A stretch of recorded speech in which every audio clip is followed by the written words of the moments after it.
Hello,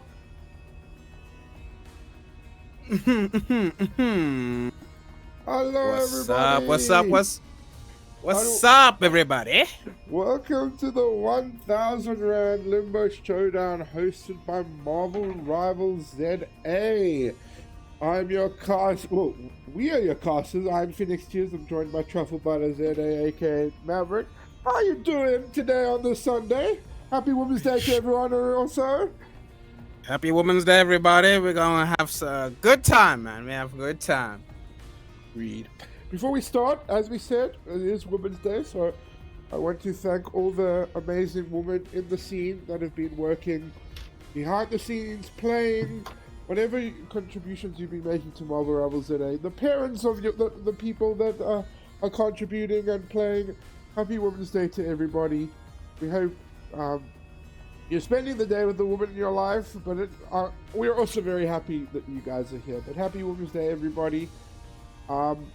Yeah, we have certainly a crazy amount of teams signed up. We got 10 teams signed up, 11 teams signed up. Looks like everyone is checked in. So we're gonna have 11 check-ins. Give me a sec. Yeah, we have we got a few teams, some familiar faces, maybe an odd one or two teams here that are competing in front of the live stream for the first time. Certainly not new teams towards competing, but definitely in the new era of us broadcasting. We have some new fresh faces and some familiar old faces, people that people will know, and be interesting to see how everybody gets down. Does the old goats Eagle Eye get taken down today? It's today, finally the day. That's exactly what I was about to mention. Is it finally their time? They've been dominating ACGR. I think they've won every single one but one, which is insane.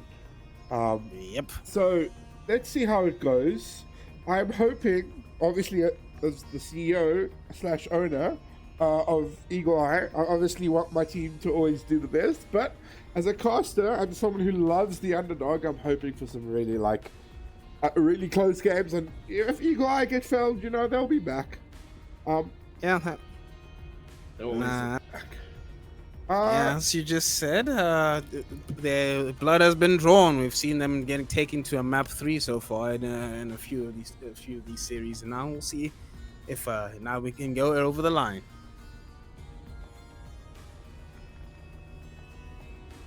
Yeah, I'm really, really keen to see how it goes. Obviously there's some new teams on the scene, some old faces, as we said. I do think that we're going to see the same 3 to 4 teams at the top of the leaderboard. I'm hoping I'm wrong. Also, with this bracket, it's also random seeding because we didn't feel like we could get an exact gauge on all the teams. Like, we can understand the top 3, but afterwards it's kind of out there, and we also don't want to just assume the top 3 is going to be the top 3. So there might be some juicy matchups in the first few rounds. The bracket should be out soon. We'll just be waiting on that. Yeah, I'm going to be. I'm producing today, casting and admitting. So this is going to be fun, everybody. So I'm going to have to be jumping in and out of gaming, admitting and playing. Matches are out. Possibly. So we'll just be waiting on to get the brackets finalized, and everybody will be getting into game very soon. We don't have to wait too long, everybody. We'll be starting very soon. But yeah, as Phoenix just said, we're about to see some interesting matchups. Possibly in the first round, I could see some 2 fan favorites and some 2 favorites to win the tournament outright. Go head to head very early, man. This is the beauty of a random bracket, right?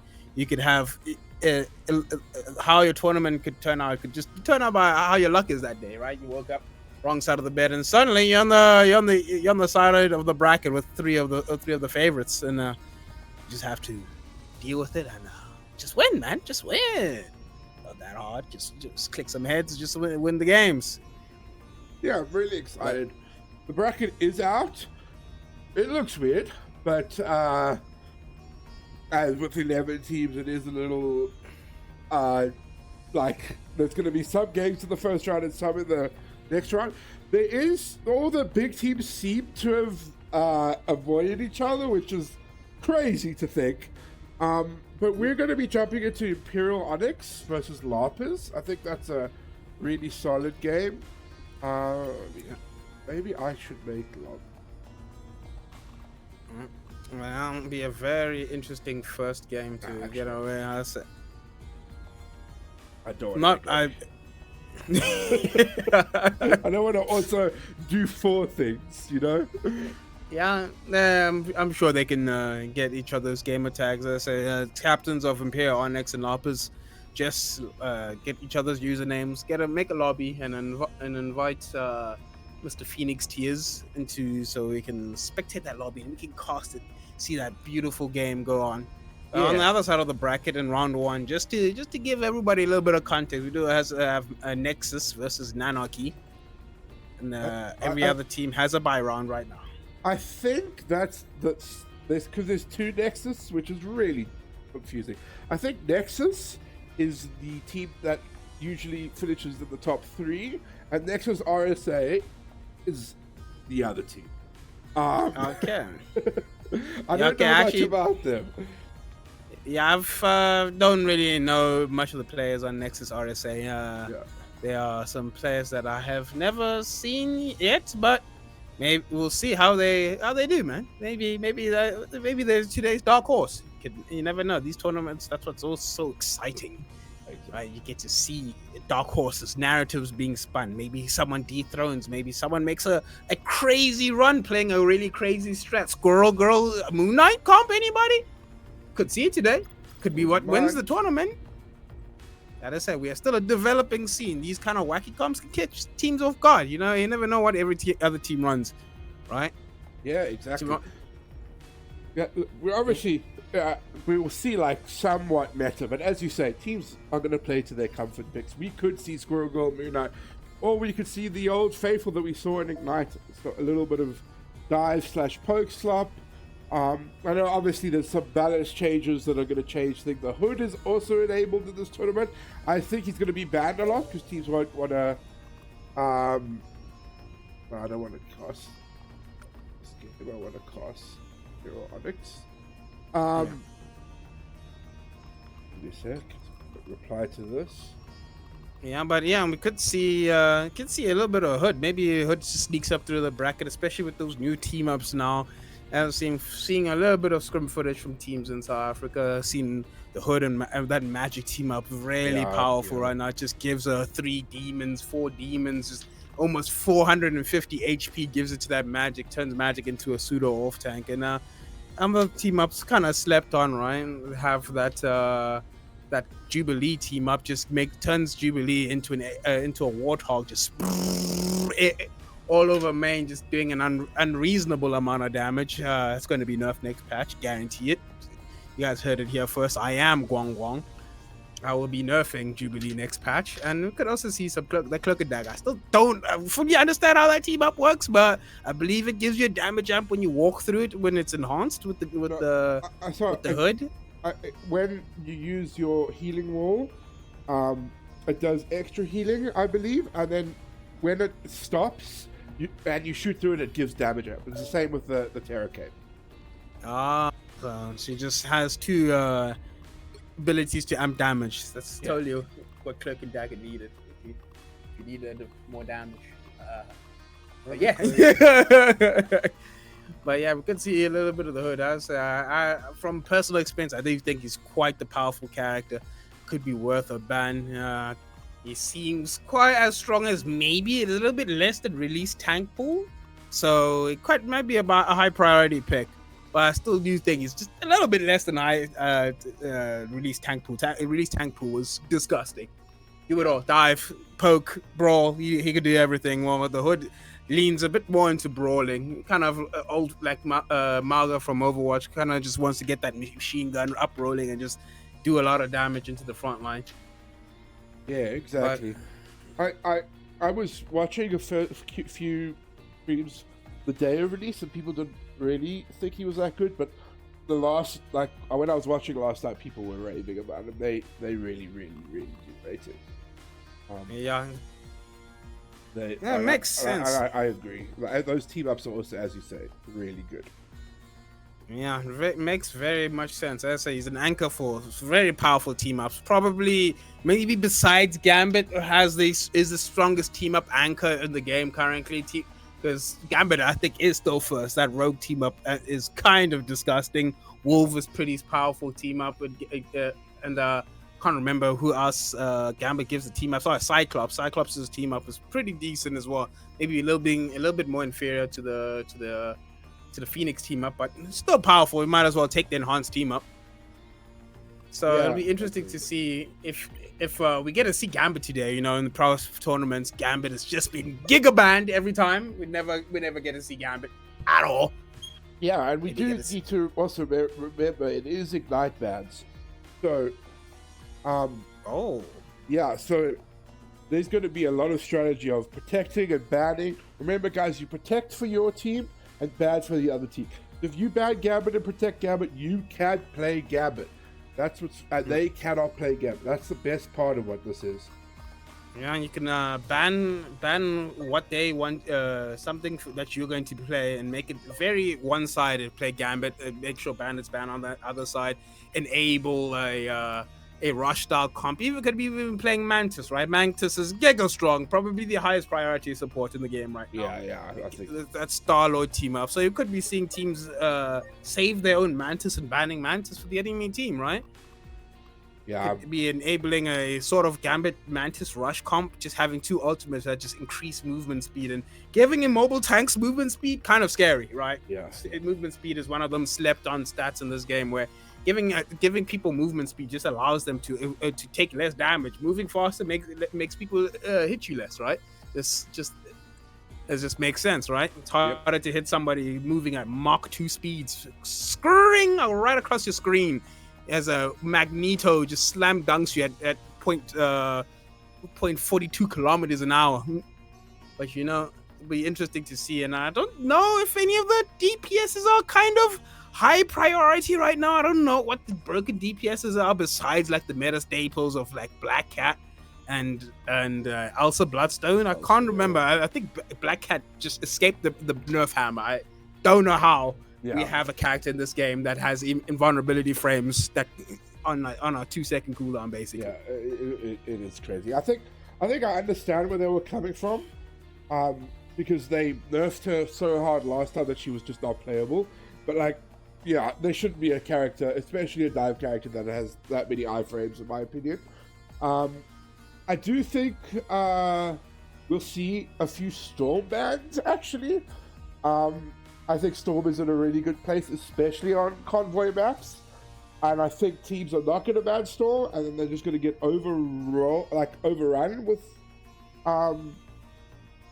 with the Storm and ban at the next map. That's my prediction. Yeah, it makes kind of sense. Storm with that damage boost can kind of increase the damage across team-wide across, so lends herself into playing really well into triple tank like comps, right? Just make sure if your tanks are doing more damage than their tanks, right? Even if they have one more tank than you can just kind of run them over just by doing more damage. Especially if you have that Mantis in the back pocket, just to allow even more damage boost. We could have maybe a Punny. I've seen Punny Storm being very strong. Mantis giving that Punisher, or even Rocket ult giving Punisher that damage boost, and then Storm kind of just uses her wind enhanced form on the enhanced form just to give a lot more movement speed to that Punisher. Just allows the Punisher just walk on tanks for free. Punisher ult, the only thing you can counter is a wall, right? Walls are infinite durability. Well, actually in Rivals, walls are actually not infinite durability. Some of them break, unfortunately. But walls are usually good, a safe space to run away from the crazed man from Brooklyn with dual miniguns. Yeah, that is like the most important thing to do. Yeah. I say those are maybe going to be the bans we look at, but South Africa has its own ecosystem. We've seen Magic being a high prior ban in South Africa, right? maybe Magic being a character that lends itself being to playing very well on high ping, right? Having a lot more iframes gives you a bit more leniency to dodge damage and survive a little bit longer. And especially this is a mixed platform tournament. We're gonna see some console players, and we know them console players on the sticks with those melee heroes are kind of disgusting. The sticks allow you to have a lot more freedom of control of your own movement, giving out the console have a lot more movement tech. Because of the nature of the platform, so could see a lot more melee DPSs popping here and there. Could see a DD as I just said with other popular characters in South Africa. Cyclops, could see a Moon Knight, right? I don't if Widow has been had a surprising amount of non-playing in the previous tournament last week. We didn't really see a lot of Widow, and I think Widow is kind of disgusting in this patch. Very strong hit scan, can flank, can anchor in the backline herself, can off angle, has a burst with the reworked alternate fire, and that ultimate can turn a fight by itself if someone has the mechanics to do so. But I believe we're probably going to be heading into the game very soon. As we just said at this, for anyone that missed it at the start, we're going to have Imperial Onyx versus Lapis first game. One team that we've seen before, Imperial Onyx. They did a deep run, have some industry goats, as we would say in South Africa, having Myra on the team, having Sponge, some cult classics, Russo on their team as well. And on the side of Lapis, a team that maybe you don't know so much, but I've seen Slade, and I believe Slade will probably be on that Magic. You know how disgusting he's on that Magic.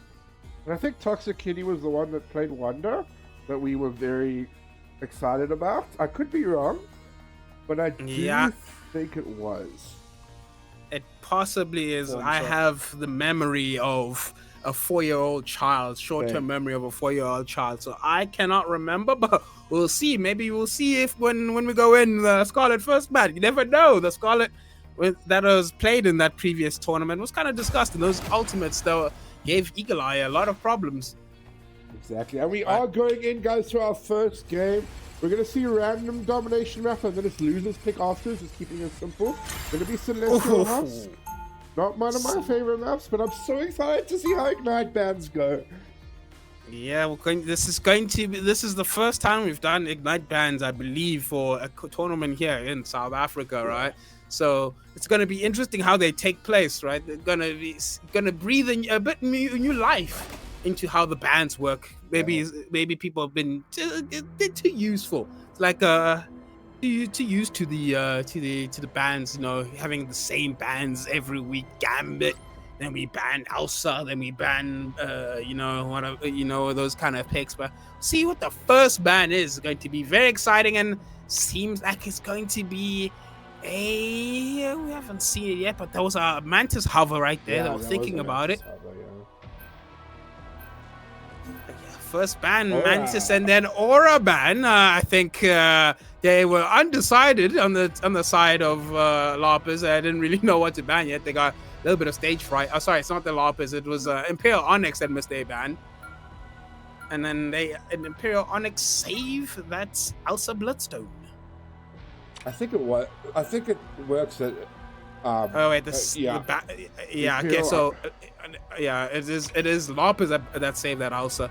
Oh, okay. So a mag save and a mag ban. Probably having the one-sided mag, which was huge in Ignite. I believe Navi was running that kind of full-time Spider-Man ban, getting rid of Sponge's Spider-Man, even though I don't believe he's going to be on DPS today, but I could be wrong. But also, that's something you probably want to ban, is the Punisher now, because you don't have the mag to protect the... deal with the Punisher hold, and just Punisher in general. But so it's going to be the double Gambit. So this has been really thought out from Imperial Onyx. They are definitely protecting and banning for, like, they're making sure they have the tools that they want and denying the tools for the other team to be able to respond. Like, yes, Cloak and Dagger is in the game for the Gambit ult, but you can still kill through almost all small ults with Gambit ult. I mean, there could be Loki in the game as well. Loki and Gambit, and the other team just doesn't have access to double Gambit ult. It is. Yeah, I think that there's a lot of like thought got into Imperial Onyx's bans, where I feel like Lapis are just throwing out whatever's out there and trying to ban what they think they might play. But I think with Ignite bans, you can't do that. You have to be strategic. You have to be really clever with your protects. Yeah, and that is very much true. And I say, even Rocket hasn't been banned on the side of Lapis, right? That Rocket Punisher is just open if they feel to do so. And having that mag ban, that just makes that ult very hard to deal with. No support ult can really live through a good Punisher with that Rocket ult. It kind of just does way too much damage for the healing in this game. So it'll be interesting to see on the side of Imperial Onyx if they run that Punisher eventually, but seems like they're going for more of a meta stable, playing that double movement speed backline plus the Black Cat, giving having that little bit of a dive core, maybe Sponge as well on that hood, going to be maybe doing a little bit more diving. Even the character is not, it doesn't lend itself to diving really well, but can kind of rush forward while Crazy gets into that backline and apply multiple angles of pressure. But we'll be seeing, interesting to see how Lapis are going to counter this. Maybe we spoke too soon. Maybe they didn't lose in the ban phase, but you know, in the MRI ban style, you can literally lose a game in the ban phase. It just all depends how you adjust to that. Maybe looking for a counter comp, maybe looking to see what Imperial Onyx, and then switching up their comp to deal with it, as they have that thing to make sure that that dive element on the side of Imperial Onyx does have a little bit of something to be dealt with.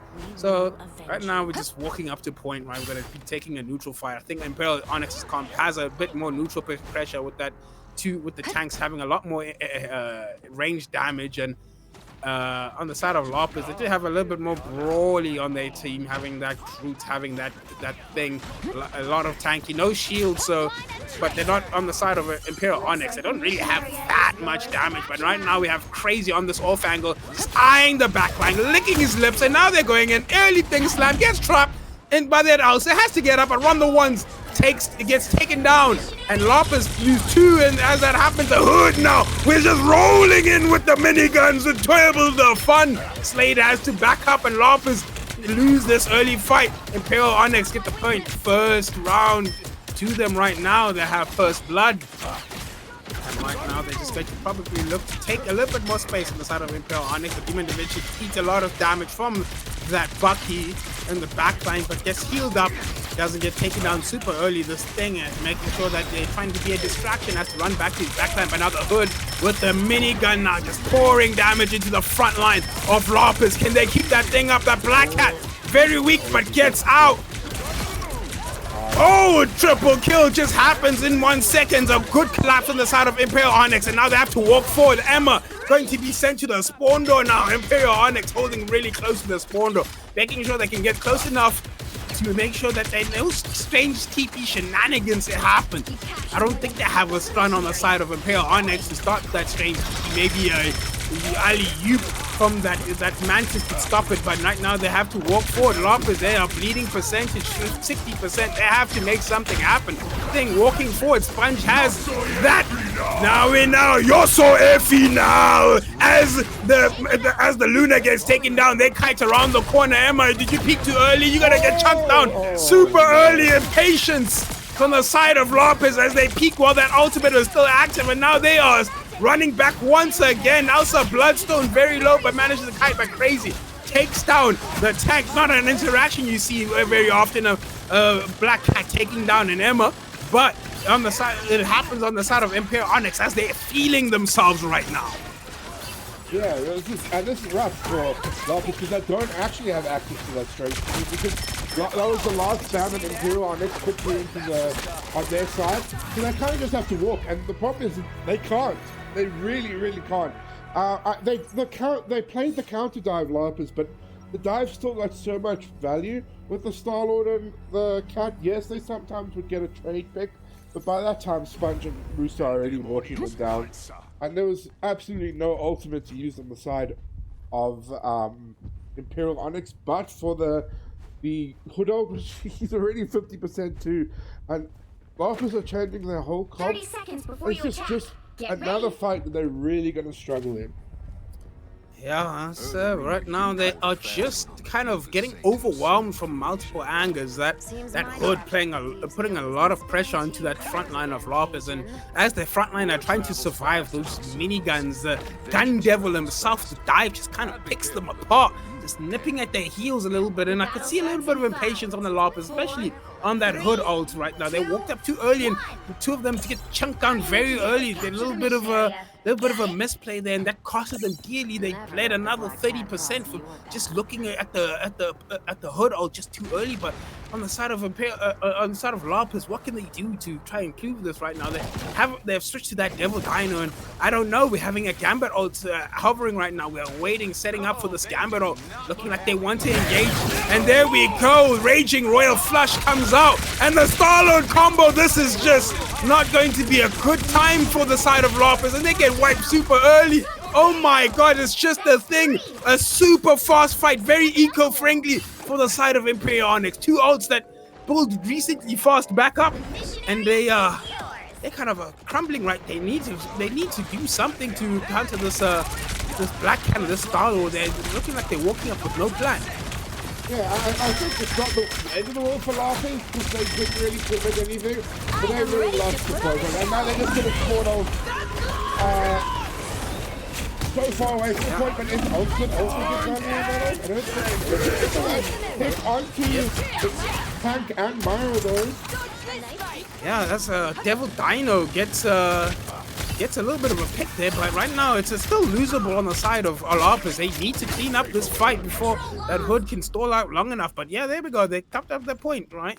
It costed them 2 ultimates, so actually 3 of us, including Bucky ultimate on the side of Slade. But you can't really complain about the value of a fight, as right now they need to win a fight, right? They need to get their confidence rolling. You know, Marvel Rivals is a momentum-based game. You need to get the ball rolling, and no matter how much that costs, it becomes invaluable when you're in the driver's seat now. But this thing could come up clutch, but super early Russo just takes down the back line of Lopez, and right now they are having that Mantis ult to clean up this fight. Maybe a bit unnecessary, but right, as we just said, just to get the tempo, the metronome ticking the other way, we have to invest that ultimate. Don't want to have no mistake. You know how many times in ranked that you thought you've won a fight and it just flicks away from 1 DPS ult, and it just flicks, the fight just turns and you lose that fight. Just insane play. It's going to be a thing ult. Oh, big thing ult right now. Goes into the back line, but it doesn't really. He's able to stun up the front line, but the supports on the side of Imperial Onyx managed to heal up, and now we're just punching. Haymakers takes down Russo, but Demon Da Vinci takes down that Devil Dino. Devil Dino's big hitbox is just he's being evaporated by this Hood, and now we're getting that Raging Royal Flush. Are we gonna get that Star-Lord coming in? No, they think that Raging Royal Flush just by itself it is enough, but somebody is on the point on the side of Lopez. Someone tried to go touch, and that allowed a little bit more space to be taken, but now the Star-Lord is looking to clean up this fight. Take down one support, takes down a second. Now the Devil Dino is about to be extinct. They get taken down. 89%. There's a strange TP is not on the board. They have to walk up. That strange TP was been denied by Imperial Onyx. And now Venom trying to touch that point. Fresh off of his nerfs. Is he going to be able to do anything? No. Just gets body blocked and just gets denied.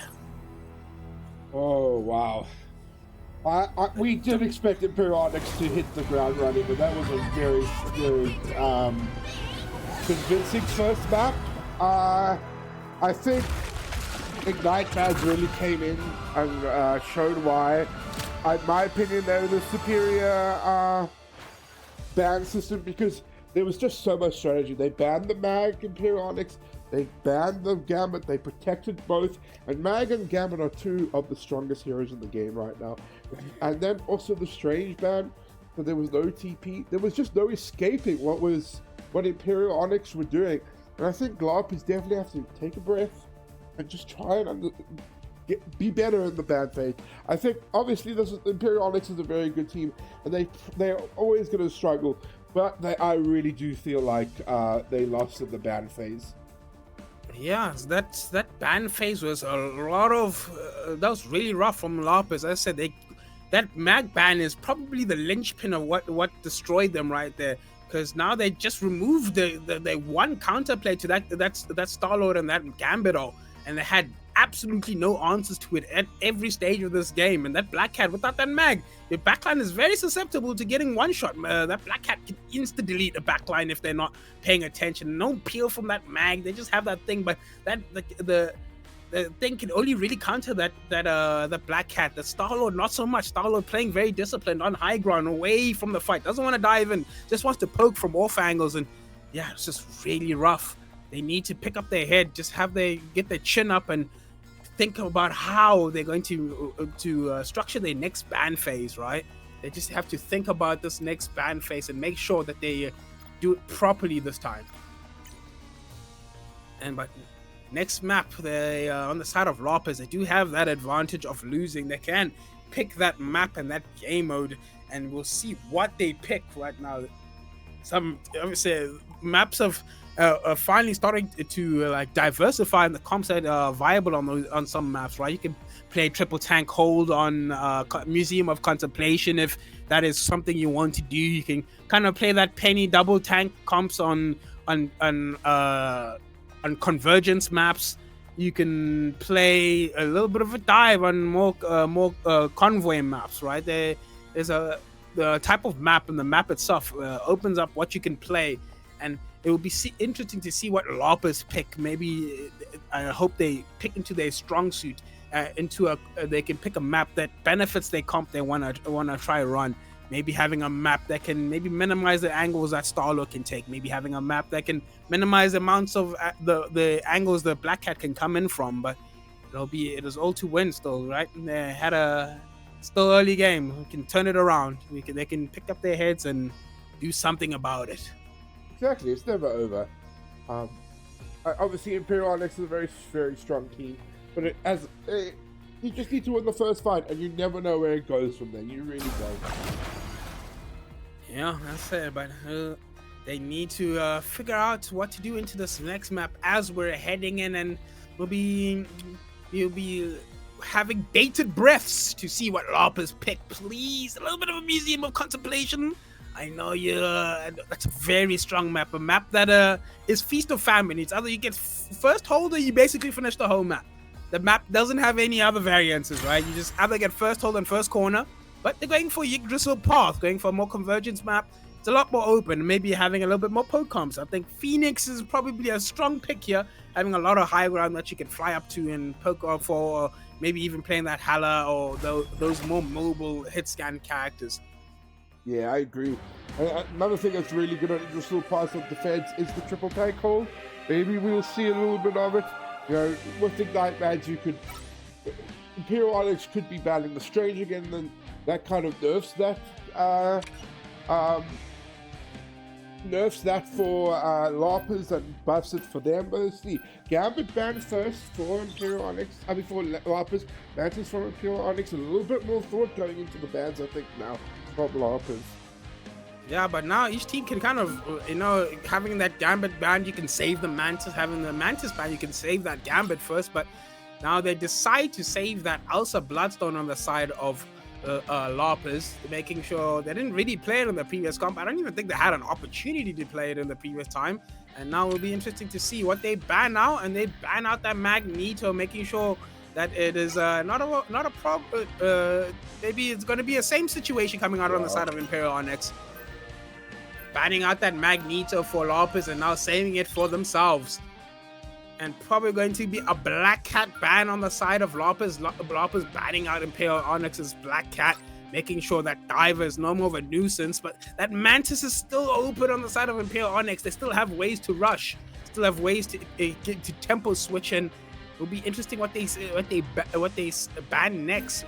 Covering that Penny Parker, making sure that triple tank hold is not something that will be too much of a problem, right? Penny being probably the best character for triple tank hold, acting as a third or a fourth strategist, depending on how many strategies you put into your team comp.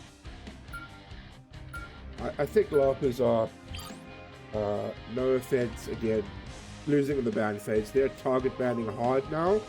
And not really banning for what their comp is strong at. I really worry for them because they've just banned exactly what Imperial Onyx played on the last map. But we know about Imperial Onyx is they're incredibly flexible. They banned the Black Cat, the Star-Lord, and the Gambit that was making life difficult. It feels like there's no strategy. It feels like there's just a lot of target bans. Whereas, you know, the mag protect and the mag save shows that Imperial Onyx are really thinking about this. With mag not being in the game for Lapis, it's just, you're losing so much value by not having mag in this meta. I think a mag is just like a must pick. Yeah, mag probably for like the last 4 or 5 seasons being the strongest tank in the game, hands down. Right, just has answers and tools for everything. You're diving my backline, here's a bubble. You're poking me, I can poke you back. You're brawling, I can shield you off, right? And then just has that ultimate that's just the most flexible tank ultimate in the game. Can kind of just delete something that is just a nuisance right now. Star-Lord, eat it in the face. Magneto, Punisher, eat it in the face. Luna Snow, eat it in the face, right? It's so strong, but on the side of Imperial Onyx, they are going for this more brawl style comp right now, having that Jubilee, running that Jubilee on that defense, and then Lapis going for more of a dive comp, right? Having that magic, having that venom, having that White Fox that can kind of sometimes, if she sees an opportunity, go in with the diving and whip out the claws and clean up the fight herself. You know, a woman can just clean up the fight one person, right? Yeah. But now they're playing on this off angle, running up to the right side. But oh my, Musa just takes down the support Kitty super early, and now this Venom is not long for this world. Gets taken down. Slade manages just to get that one shot onto Demon Vinci. Slade, as I say, being a fantastic magic player. This is probably what's going to be the difference maker this game. And Lapis take down Sponge, but it looks like Slade is getting pressured, and that Elsa shot just takes it down. Ronda once, finishes it off. It's a really good blind from Jubilee from Mayo there. That kind of the blind and the vulnerability on the magic meant like the pick. It was looking really rough for Imperial Onyx, but that Jubilee coming up strong. And look, Myra already has all this team up. It's crazy. And it's going to be really bad for Lapis with Jubilee out, which is literally just a click to win button at this point. Yeah, very strong the button. This gives her that infinite minigun ult, right? Minigun, and she just turns into the Punisher, a healing Punisher for some reason. But on the one, just takes on Creed super early right now in the neutral. Then Start hadn't really broken out. Slade hasn't even been able to make it back on this magic, and as I say, that just gets taken down. Now the Jubilee just walking forward and strutting her stuff, shooting her guns or finger lasers, fireworks. Fireworks. Myra, one of the strongest, if not the strongest support in the country. I think Nerd That's a Geek will obviously have something to say about that later. But a really strong performance already from Myra. Russo getting a pick again to Mag, coming up clutch. He does go down though.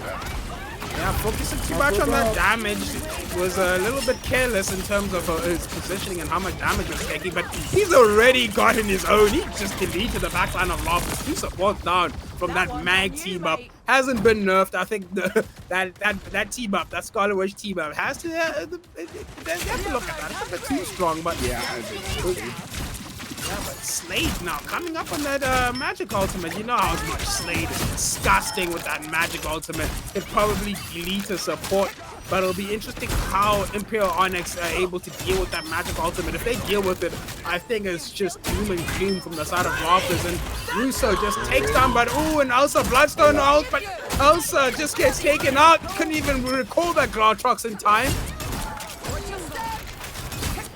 I need a bit of an adjustment needs to be made on the Lapis. I don't know what they can change. This is looking really rough. I think the best thing to do now is just play a front to back and hopefully it works. But I mean, look at the healing numbers on the side of Myra. 8,000. That is crazy numbers already for this part. But it's just a really solid performance for Onyx. Now it's going to be a dog who's already half HP, already low HP. He's going to have to get out there. I think he'll just gets super chunked from that. Oh, Strange Rolls into the back. Also, Birdstone just is like, nope, you're not getting my backline. A Cloak and Dagger ult comes out, making sure on the side of Imperial Onyx they have sustain. His Sponge takes down Nick very early on that rocket, and now it's just Slade. Slade is he going to be the hero? He has that magic ult, but decides to run away. They have 20 seconds to make something happen. They're coming up on some ultimates. Kitty has that invisible domain. She has that domain expansion. Will she be able to pop off? We're about to see the Shibuya arc right now as Magic is gonna pop. That Dark Child is trying to go into that backline. That invisible boundary comes out. He's trying to look for the backline, but it has to punch it back there, not allowing it into the backline. And now that Jubilee ultimate comes out, making sure that they're healed up on the side of Onyx. And Slade has to get up. That Mag Russo with the dunk. Kobe Bryant in the back line, making sure he gets 2. Russo gets taken down though. It's looking good for Lopez. They're trading up. They're looking up. They may be able to win this fight. The supports have to be patient. They can't feed right now. They still have men and women on the side of Imperial Onyx. But that Hood right now is looking at like he's got that minigun charged up. He is going to be coming up. Is he going to be taken down? They are looking like they can win this. It is looking possible. Lopez can win this fight. Venom in the backline has the E popped up super early. The shields will go out. He has to be patient. He can't dive if he feeds. That is their hope done. They need that. They need him to come up big. That rocket all coming up. They need to save that Strange. He's very low. Venom super low as well. Has to get out. Magic in the back line is probably going to die.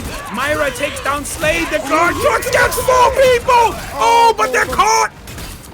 The caught stopped that Elsa Bloodstone ult. And now Crazy has to be a little bit disappointed, but we're about to go again. We're about to have that Kraken impact. We're about to get it, but it gets Strange ult onto the Punisher, but he still has it. Is he able to take on the Rocket? Raccoon Rocket gets taken down. We're going one more time. One more time. Score is 0-2. Wow. 0. That fight Time had to me switch things up, excited. including which side you're on. It came a little bit too late, but Lopez had some fight in them in that last fight, in that last 20 seconds. But, oof. The first point hold is going to be kind of rough to try and do a full cap right there. I have to basically do a full spawn hold, and it's going to be a little rough to see how they're going to do that. They need to just basically hold this first corner. I would suggest they do a triple tank hold. This is the time where gimmicks shine. Yeah, I think they really have to, especially with the Strange being open.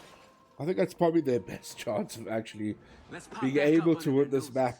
This is so rough. It's such a. I've been in this position so many times.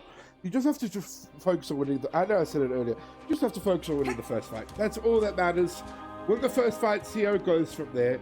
And then, once that's done, once you win the first fight, then you can start thinking about winning this map.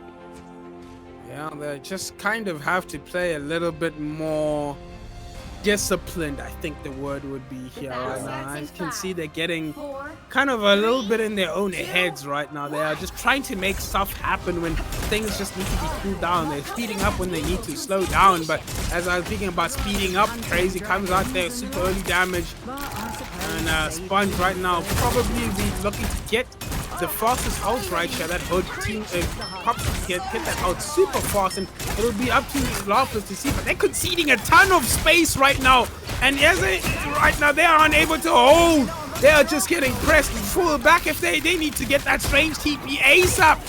And Dread Effects is the one that dies maybe super late. I don't think they're going to get the Strange TP in time. He didn't die first, he didn't die in time, and seems like Pure Onyx, Spider-Man coming to catch Slade, looking at that Peter Parker rollout, manages to touch, but don't think it's enough. And Lopez get 2-0. It's unfortunate. A dominant performance from Imperial Onyx. They are not here to play, gamers.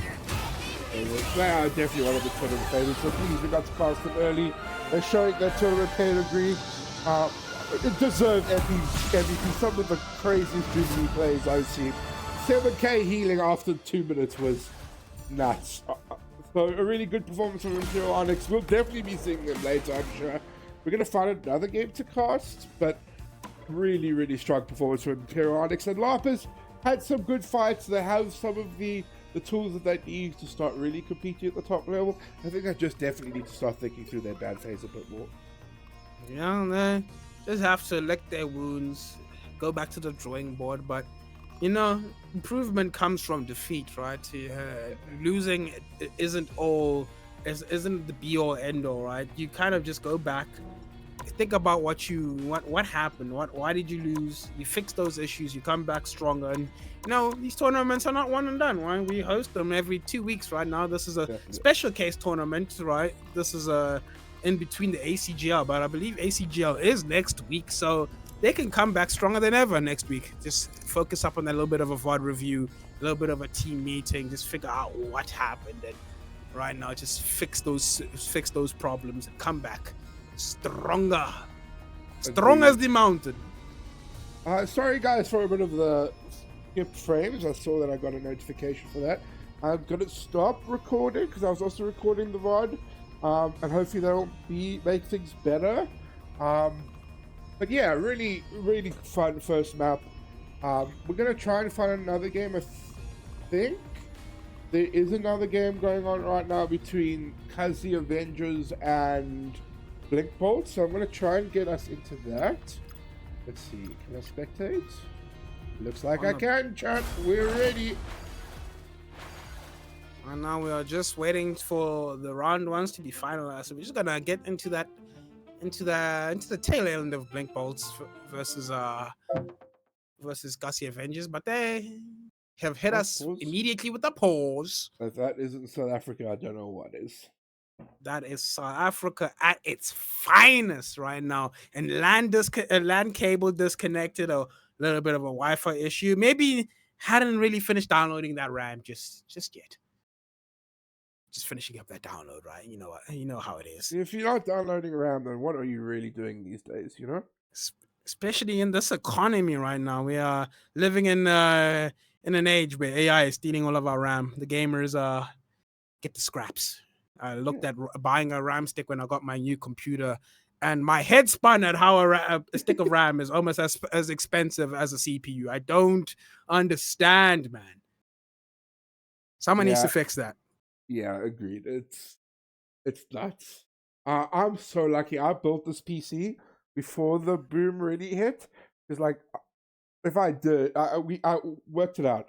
Also, nobody shouted me in chat. I know not a lot of people can afford something like this, but I spent 30,000 Rand on my PC. If I bought it now, it would be 43,000. That is utter crazy. That's like everything is more expensive. Every part, except maybe for the case. That's the only thing that stayed the same. It's crazy. Yeah, in my personal, I bought it like my computer about 4 months ago. So smack dab right in the middle of RAM-pocalypse. I'm so sorry. I had to buy an extra stick of RAM, and I bought it off of Takealot, and it was $6,000 for one 16 gig stick. My head started spinning, but I had no choice. I had to do it, and I was like, why? Oh my god. But yeah, hopefully the RAM goes down. We'll maybe in the near future. The AI bubble is about to burst. I have a feeling that AI bubble is about to burst, but I'm not gonna get into AI politics. We are just waiting for this pause to be over. But I think we were just finishing up the band phase. I believe I do see in the blurriness a few bands there. So I think I see occasion with with some red hair as one of the bands on the side of I can't even read the team name. I don't know. It's called Kazi Avengers, but I don't know. I think Kazi Avengers is the purple. Oh, we're getting an unpause. We're getting an unpause. Yep, we're But going right in, man. I think Cassie Avengers are the Quantum Shadows. Oh, another boss. Nice. Dang nabbit. You cannot have South Africa without. At least this time it's not us, right? Right? We're doing pretty good today. No, Yeah. the technical difficulties have been at a minimum. We just had that hiccup with the drop frames, but right? We kind of professional these days, right? Kind of professional. We're getting there. We're getting there. We're getting there, chat. We're getting there. But yeah, we just have another pause. Probably some, I say, internet related issues happening. But that was a crazy first game. As I said, that was interesting to see how the meta shades up. It is a brand new patch right now, so the meta is still up in the air. You kind of can predict what would be meta from the balance changes, right? Some characters got a slap on the wrist. Some characters the devs just completely forgot about. They were like, oh, hello, nerfs? What? What is that? What does that mean? Yeah, we'll nerf the team up. How about that? I think that's good enough. And then Mag didn't get any changes whatsoever. Kind of crazy. I do agree. When Mag is meta, the game is better. The game is better. Agreed. Yeah. That's the slogan. When Mag is meta, the game is better. But maybe he's a bit too meta. Maybe he's a bit too meta. Maybe he has a bit too much damage. I hope they maybe at least look at that Scarlet team up. I think outside of that, he is probably not all that giga oppressive, but that Mag team up with the Scarlet just pushes him towards power levels that we have never seen in this game since probably release Emma. But Aura saved. I don't even need to save anything on the side of Blink Balls. They're like, we just need the Dino, nothing else. I do. I definitely would like to say that I think the balance phase is pretty good for Quantum Shadows because of the Manta save, but it's still looking. I still don't mind Blink Bolts at all. Yeah, but we'll be seeing if Tintin actually has loaded in there. But there we go. He's reconnected now. The UI has updated. I think Mr. Tin right there was the one that was having a little bit of connection issues, maybe. So now it'll be interesting to see what Quantum Shadows, Cassie Avengers. Why did they change the name, man? If this is Cassie Avengers, bro, that name is goated. Why? Yeah. That's my favorite team. You guys were my favorite team until you just betrayed me. Top 10 anime betrayals right now, but agreed. But I do like the Cardi Playboy. I like that username. But I think I've seen Baku around these days. I've seen Baku in previous tournaments, so there are some familiar faces. I also do Rag Vince. Has been around here and there, but on the side of Blink Bolts, I never know who actually is the DPS player, who the tank plays, and who the support plays. As Sunny Zuki has been on that Cyclops, but now is playing that Rocket. Only person I know that is playing that role is Misha, but another pause. Oh man. Just everybody gets a We love some pauses. I do. It was one thing. Wait. I think there's a game that's available. Another game. Yeah, we can. But it's. Go. We'll just leave. Deck.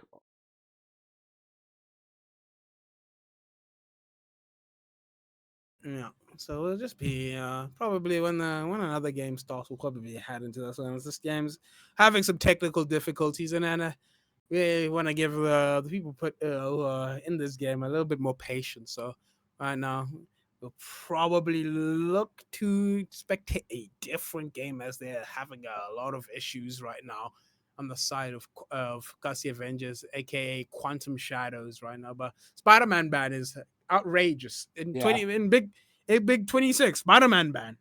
What are we doing? I guess a good Spider-Man player is just really tough to deal with, but I think there are enough tools now in Marvel Rivals to deal with the Spider-Man. Agreed. If it's like a really go-to Spider-Man, I kind of guess it, but I think Spider-Man is certainly a wasted ban right now. Yeah, but could be more of an ego pick. Maybe that Spider-Man on the side of Blink Bolts doesn't want that Spider-Man matchup, doesn't want that run the ones, as the kids would say these days, but it wants to just dive that backline, doesn't want to deal with having to contest another DPS.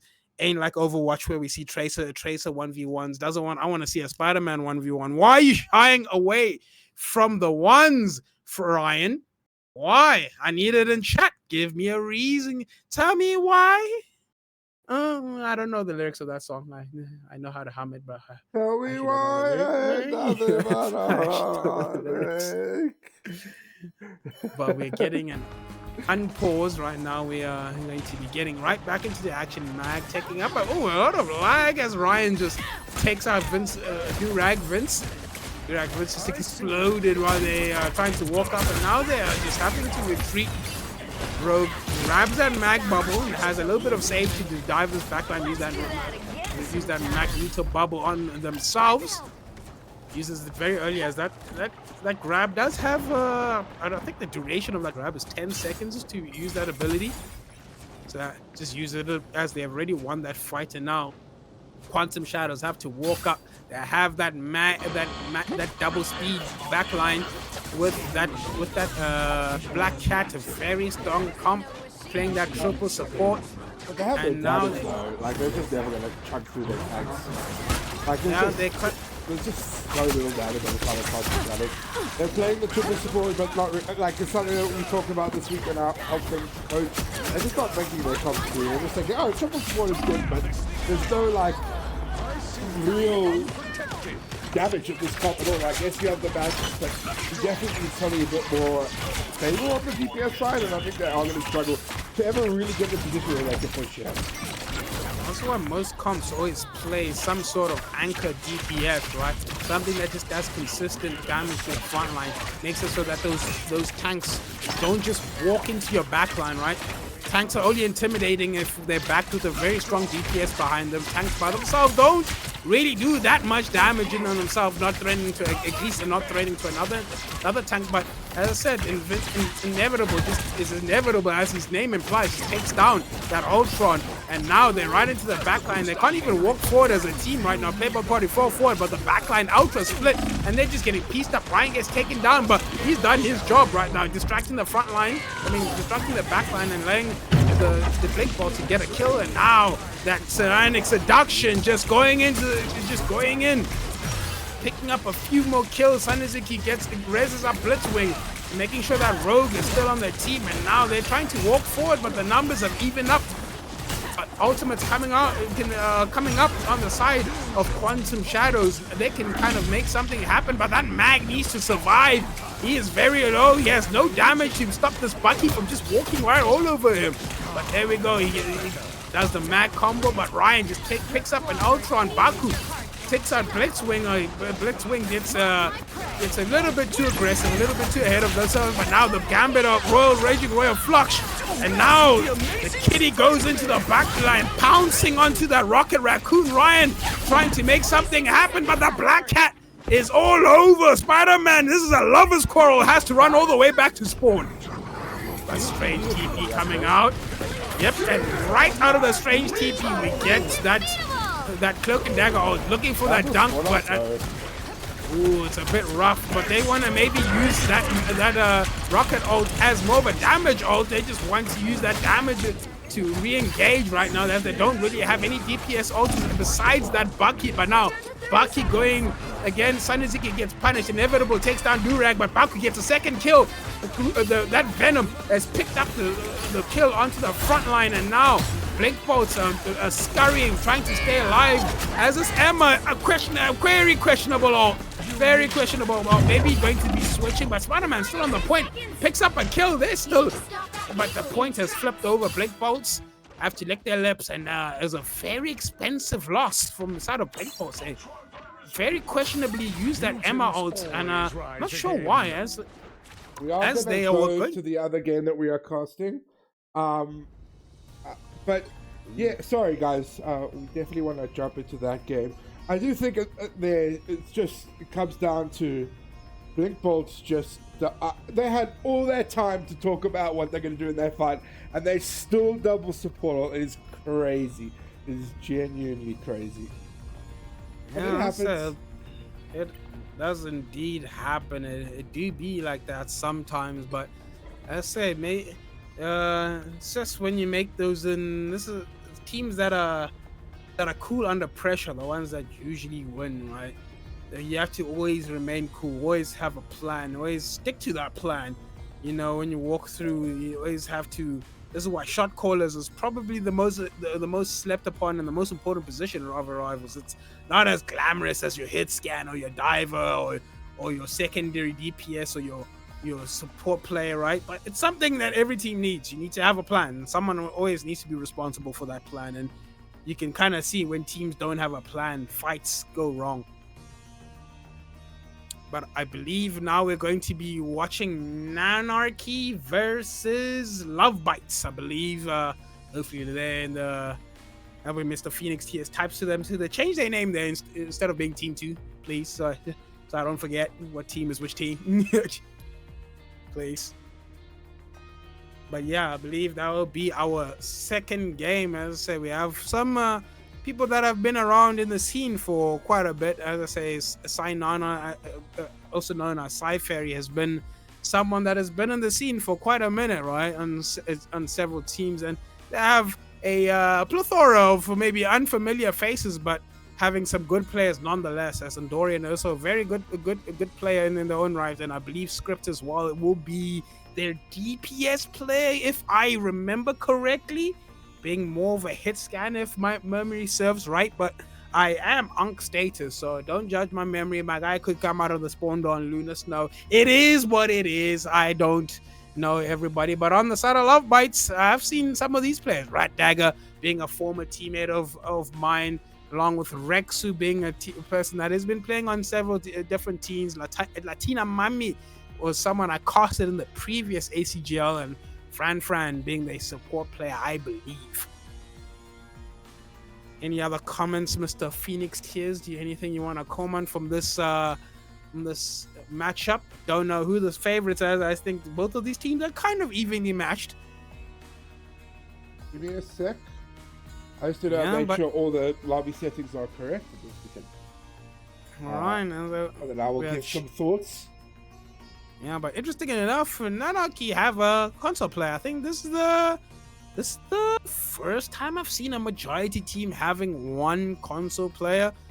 Being maybe Banana saying going to be either playing a melee DPS. I think that is probably what most console players gravitate towards, relying less on that aim, as the thumbstick is a little bit harder to aim with than your whole arm using a mouse and key with using a mouse, but having a lot more superior movement, having a lot more freedom of movement, or could just be playing a different role entirely. But going into the first map, Hydra's base, probably my second least favorite map besides Clintar as the first domination map, but it's I guess I don't like the moving maps in this game, and Hydra's is just that's the map gimmick. At 50%, every map just changes and you have to kind of hold differently, move differently, but that is the only reason I don't like this map, is that moving map. But besides that, it has a variety of different types of comps that are viable on this map, as this map is one of the few maps on domination that have a sheer abundance of high ground for cheeky hit scan players to play around, and even having a little bit more off angles, a little bit more routes for DPS players to flank around and to tuck themselves into. But Rexu onto that BP, interesting to see if he sticks on it. Rexu, I know him more for being a hit scan player, but right now they're going to be playing that BP right now, hovering it, and Mantis super early ban, Love Bites ban Nanarchy Mantis, and they save it for themselves. That Punisher, Nanarchy banning that Punisher for Love Bites, making sure that the miniguns are not showing today, and a Gambit ban, pretty safe, pretty expected. But interesting to see how this ban phase goes. I know Mr. Phoenix Tears always has some wonderful insight on how they go. Me, yeah, I'm a bit more pea-brain. I can only really comment on what I can see right now. But I think the Punisher ban is really strange. First up, I think you really want to ban the Mantis, because now Love Bites have access to the Mantis, right? Mantis really is just unbelievably strong right now. Phoenix ban, maybe a rocket pick coming through. Yeah, man, it's going to Phoenix banned on the for Nanarchy. don't know if Phoenix is all that strong right now. I think the other hit scans are probably a higher prior, especially Bucky. I think Hala this season is probably stronger than that Phoenix, but they also banned out that Invisible Woman. But I think they have not banned out. They have saved their Mantis right now, but they still have one of these teams still have a cheeky Gambit. Gambit hasn't been banned. Love Bites have banned. Have they Gambit banned out? But Lanarchy still have that Gambit if they want to play around it. Give me a second. I'm sorry, I'm doing some admin things. Yeah, that's give Mr. Phoenix Tears a little bit of time. But yeah, I said probably maybe I was a bit too optimistic to seeing a Gambit going to be played here, as Gambit is being banned out for both teams. Things save from Love Bites as they want to play that thing, make sure that they can brawl and have a little bit of a anti-die. Adam going to be played, making sure they can save it and deny it, making sure they can skew the triple support comp onto their favor. Nanarchy now going to be rolling on in this triple support, most likely having that Luna, that Adam Warlock, and that White Fox, and having double tank, making sure that triple strat have something to heal up. But I'm gonna say maybe switching off once that Rocket, having a little bit more tempo switch. They want to play a little bit more aggressively, and I think that's a very smart plan. And triple support, I think it's very worthwhile to have one of your supports having a more offensive support alt. Just defending forever doesn't really do you much if you can't kill the enemy team, right? Especially on domination, you kind of have to kill the enemy team to cap, right? As soon as you get first cap, you can kind of just bunker down, burn the time a lot longer. But that first fight, and especially if you lose that first fight or you lose a fight in general, you're going to need an ultimate to engage. And having triple support out means having triple support just makes you unable to just burst down in the neutral. But picking up that rocket out very strong, having an AoE damage amp that can just do ungodly amounts of damage. But triple support on side of Nanarchy, Love Bites are going for more of a standard comp, having that 2-2-2, having that Mag and Groot right now, having two probably meta staple tanks, Groot being really strong and Mag just being very, very strong. Now we have the neutral, right? It's not November yet, we still have to pay neutral, and Groot just explodes in that neutral. And now, but Latinum, yeah, Groot gets rezzed, and now, but Rat Dagger gets taken down in that res. Now they are still up on the side of Nanarchy. They still have the mana advantage, but as I say, that Rex just takes down Endorian. Endorian trying to play out an off angle and a bit too greedy on the side of Endorian. Has to use that res super early now. Won't have it for a good chunk of time. Star-Lord has to retreat, and now off of that first fight, we thought maybe it's going to be Nanarchy that are one winning it, but now it is very much in contention as the tanks of Nanarchy are very low. Groot still at half HP. Now they're going to try press the advantage on the side of Love Bite. Rat Dagger on that blade is probably going to want to slice and dice, spin to win. But Rexu in the backline gets taken down by Groot Scripts. Picks the kill up onto that Star-Lord now.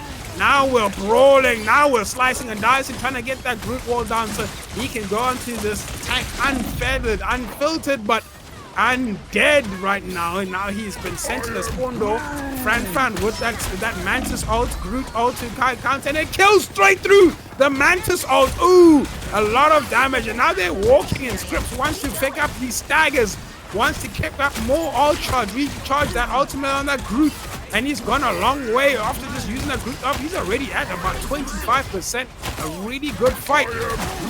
But Groot ult, very questionable, but the Blade ult counts to combo. But that Luna ult used to make sure that it is something that they're able to deal with. Star-Lord into the back line. Does get some good shots, but unfortunately didn't save any CDs to get out. Rexu does take down Banana Sane, but gets taken down themselves. And Nanarchy right now kind of at a very dominant performance right now. Love Bites need to kind of readjust what they're doing right now, but they do have that Star-Lord and that Rocket ult. Two ults that can combo very well. Star-Lord on this off angle, maybe looking for that to get that pick onto that Rocket. Yeah, Rock very questionable. Rexu almost gets the kill onto Sainana, but right now it's just Arcane going crazy with that Punisher ult, and Scripps picking up the last kill. Strange TP situation. I don't think it's gonna come out in time. Oh, not looking good for the side of Love Bites. They had some good combos going, but there was just always an answer on the side of Nanarchy. Not the end of the world though. First round goes a bit rough. You still have your Galactic Legend coming up. You still have your Mag ult.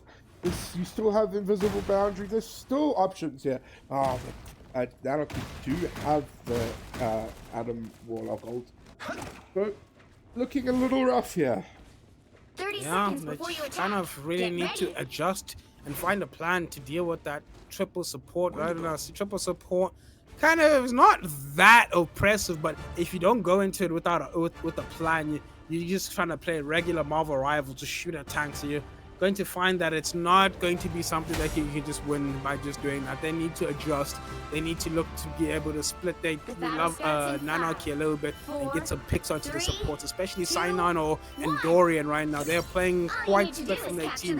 That Star-Lord is able to isolate either or. They can win this fight, but Adam Warlock is the high priority kill now, has that res, can bring back the entire team of Nanarchy through this Star-Lord ult. So it's be interesting to see if Rexu makes sure that after he kills that Adam, make sure he has to go kill him once again. But there we go, the Galactic Patrol comes out, but that Mag ult, is he throwing it? Oh my! Oh my! Good dunk coming up. The bro had Steph Curry with the 3-pointer right into Star-Lord's face, and now Love Bites though use the invisible boundary to get that point. And now they are on that point, but that Groot goes onto point. The moon comes out. I don't know if it got in anything and does not get anything, but that Groot ult very juicy, manages to stun up this all of Love Bites, and now they flip the point super early. Very expensive fight from Love Bites, but didn't amount to much in the grand scheme of things. Yeah, that Stalin was the key there. They just kind of ripped him without trying to force Mag or anything like that, and just like that. That was just like the real tool that they had. They try and force out the animals. Now it's just not looking good for Love Bites. They're just so far behind in the yeah, but Endorian is just flanking on the Adam Warlock. Are they ever going to Tori on? Latina Mommy, you have to Tori out. Oh my! Endorian is just piecing with the flank Warlock. The mage himself into the background. An example of golden radiance in Dorian. I did see him sneak up on the left there, but I thought my eyes were deceiving me. I'm like, is that Adam Warlock on the flank? And he's still there. He's still there in the corner, waiting for Love Bites to walk up and just piece out that backline once again. And AK Odin's son just takes down the Magneto, Mag violence. Arcane takes out Rat Dagger. Rat Dagger right now has since been sent back to the spawn. Adam Warlock on this left side. Fran, are you gonna turn around to deal with it? Now Adam Warlock has to run. He's running the ones with this Luna. Is he going to lose? Gets taken down a little bit too confident. A little bit going in there with a bit too much swagger, but now the Mag ult tries to deal with that Punisher, but unfortunately Punisher manages to survive.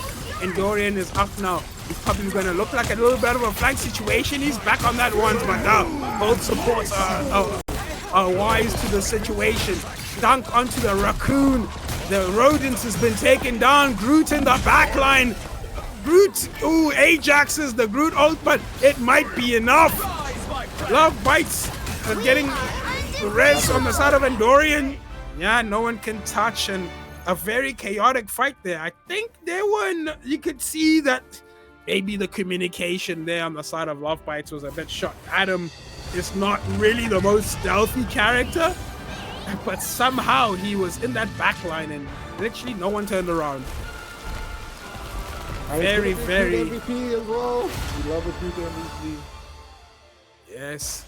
The Floral Colossus, the MVP this time around.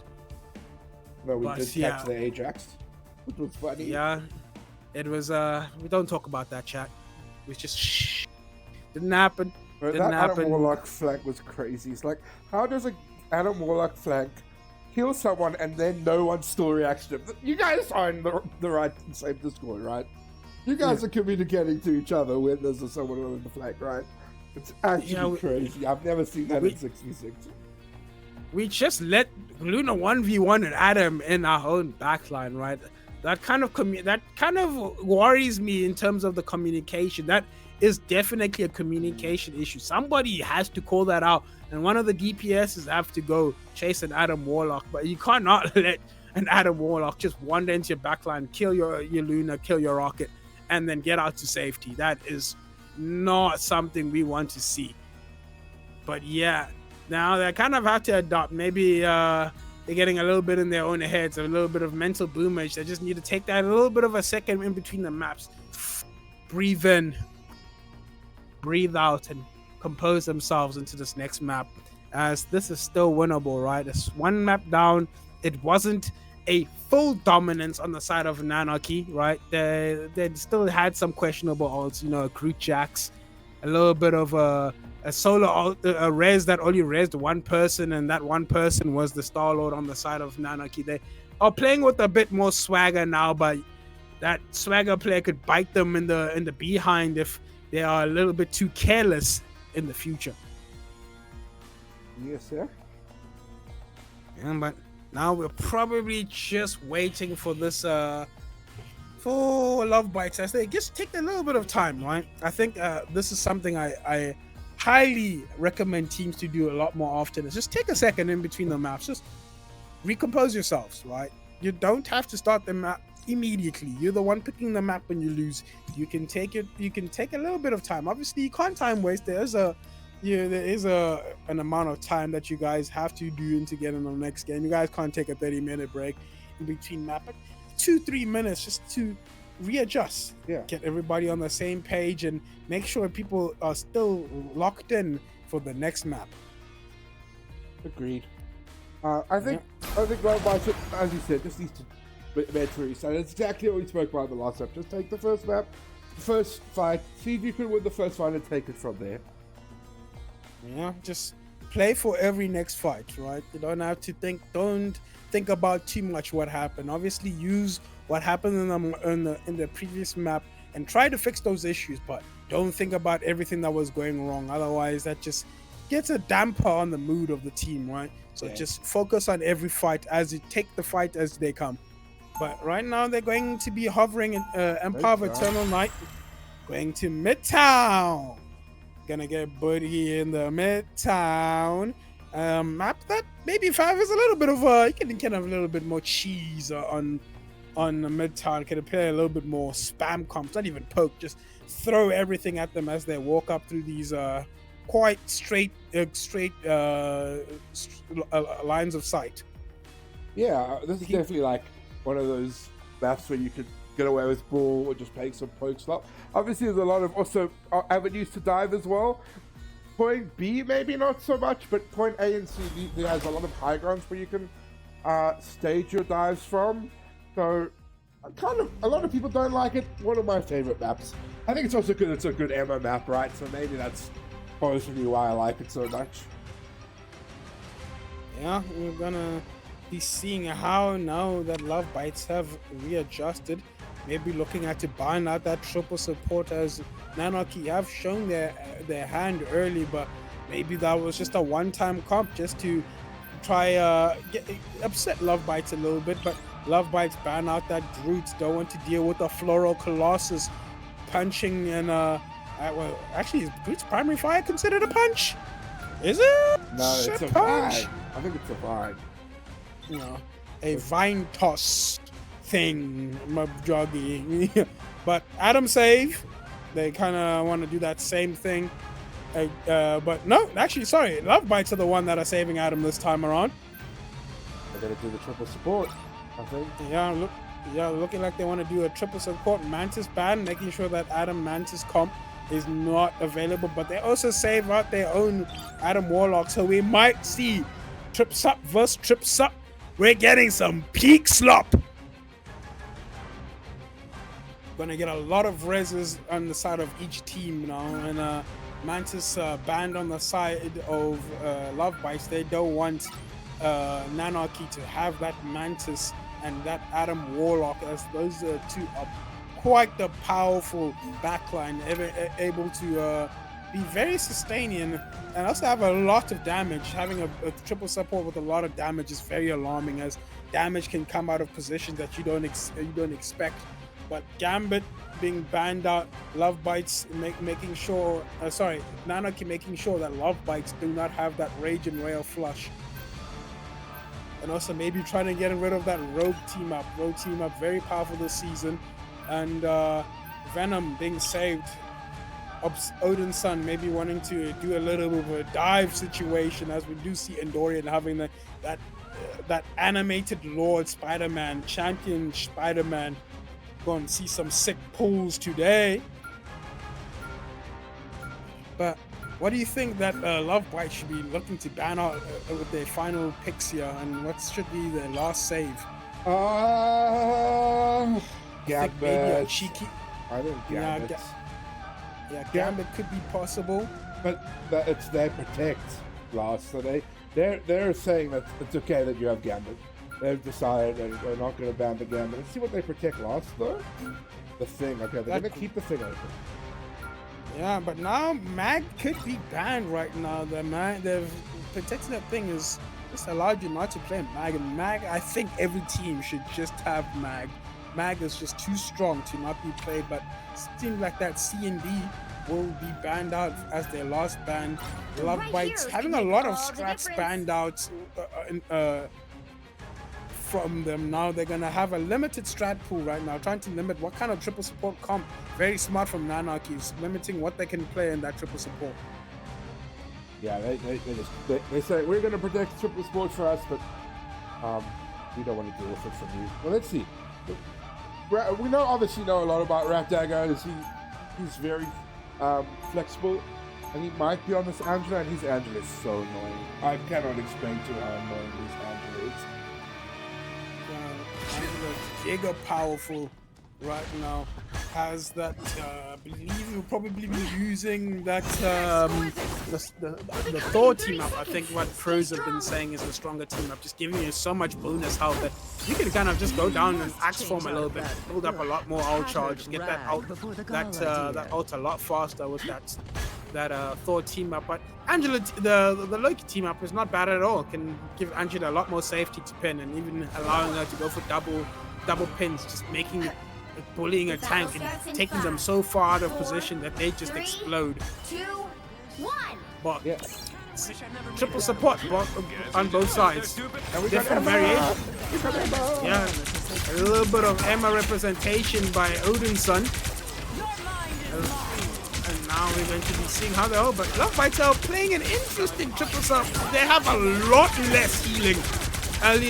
Playing a double off supports right now, having that Adam out of position right now, but Emma have to use that diamond form really relatively early. Make sure talked about out of position, had to use that diamond form for that increased defense. And now they're just taking this neutral as it comes, but Latina Mama takes down Endorian, but Endorian has that cosmic cocoon. But now we're playing a game. Scripps just trying to get active now. Scripps takes down Rexu. Adam has been taken down on both sides, and Adam's the cocoon has been used from both sides. But they're still holding this corner relatively well. I mean, Thing struggling to push up right now. Just a lot of beam damage from the Emma, but the whale goes in, stands up Fran, but Fran is able to survive. But since Fran was stunned, Rexu gets taken down. Nanarchy holding strong, holding well. They're quite far from their support also on the side of Nanarchy, so this might become a really impact for Emma. Very low, gets taken down. 3 people go down, 4 people go down. Nanarchy crumble. This is the problem of playing triple support with 2 main strategies. You get the ults way later. Yeah, exactly. I mean, the triple sword on both sides, but Love Bites do have like the ult where he charges your ult so quickly. And yeah, there was also a whole bunch of damage being done, to be honest, to to Anarchy, which meant there wasn't a lot of support ults advantage. I think the other team was just feeding so much support ult, so they weren't really focusing on it. That landed up with the ult by getting ult. Yeah, but now they have that Emma, Sire seduction, seducing the backline, trying to get into the range to get the damage. Now she pops that diamond form, punch it. Emma is not afraid to get her nails dirty. Now, but Kane takes down that Magneto down. Now just the thing has to retreat very low, isn't able to get up, but getting too aggressive now. Latina Mommy taking down that tank pool, and now they're going in. So that at Adam Warlock ultimate trying to get Scripts back into the fight, but they still do have Banana Saints cloak and dagger ult. They're going to die before they can use it. So, there we go, Sting ult. A nice Adam Rez coming in, trying to get that thing back into the fight. Now we're gonna get our slam dunk from that mag. Yeah, playing very patiently with Nanarchy, that support ult, and that may be to their detriment right now. They need to look for a kill in that Luna ult, but Luna ult ends. So buns from both sides, but on the side of Love Bites, they're walking forward, and Dorian trying to take a 1v1, maybe a bit too presumptuous. But now Rexu in the backline, even him, but he manages to get the headshot and gets the kill. And now they're just looking to, just trying to pick up. Ooh, a little bit of a stagger there. Oh, this is a brutal stagger. Scripts doesn't even know that he's being staggered right now. Huge stagger. You gotta be really feeling good if your Love Bites.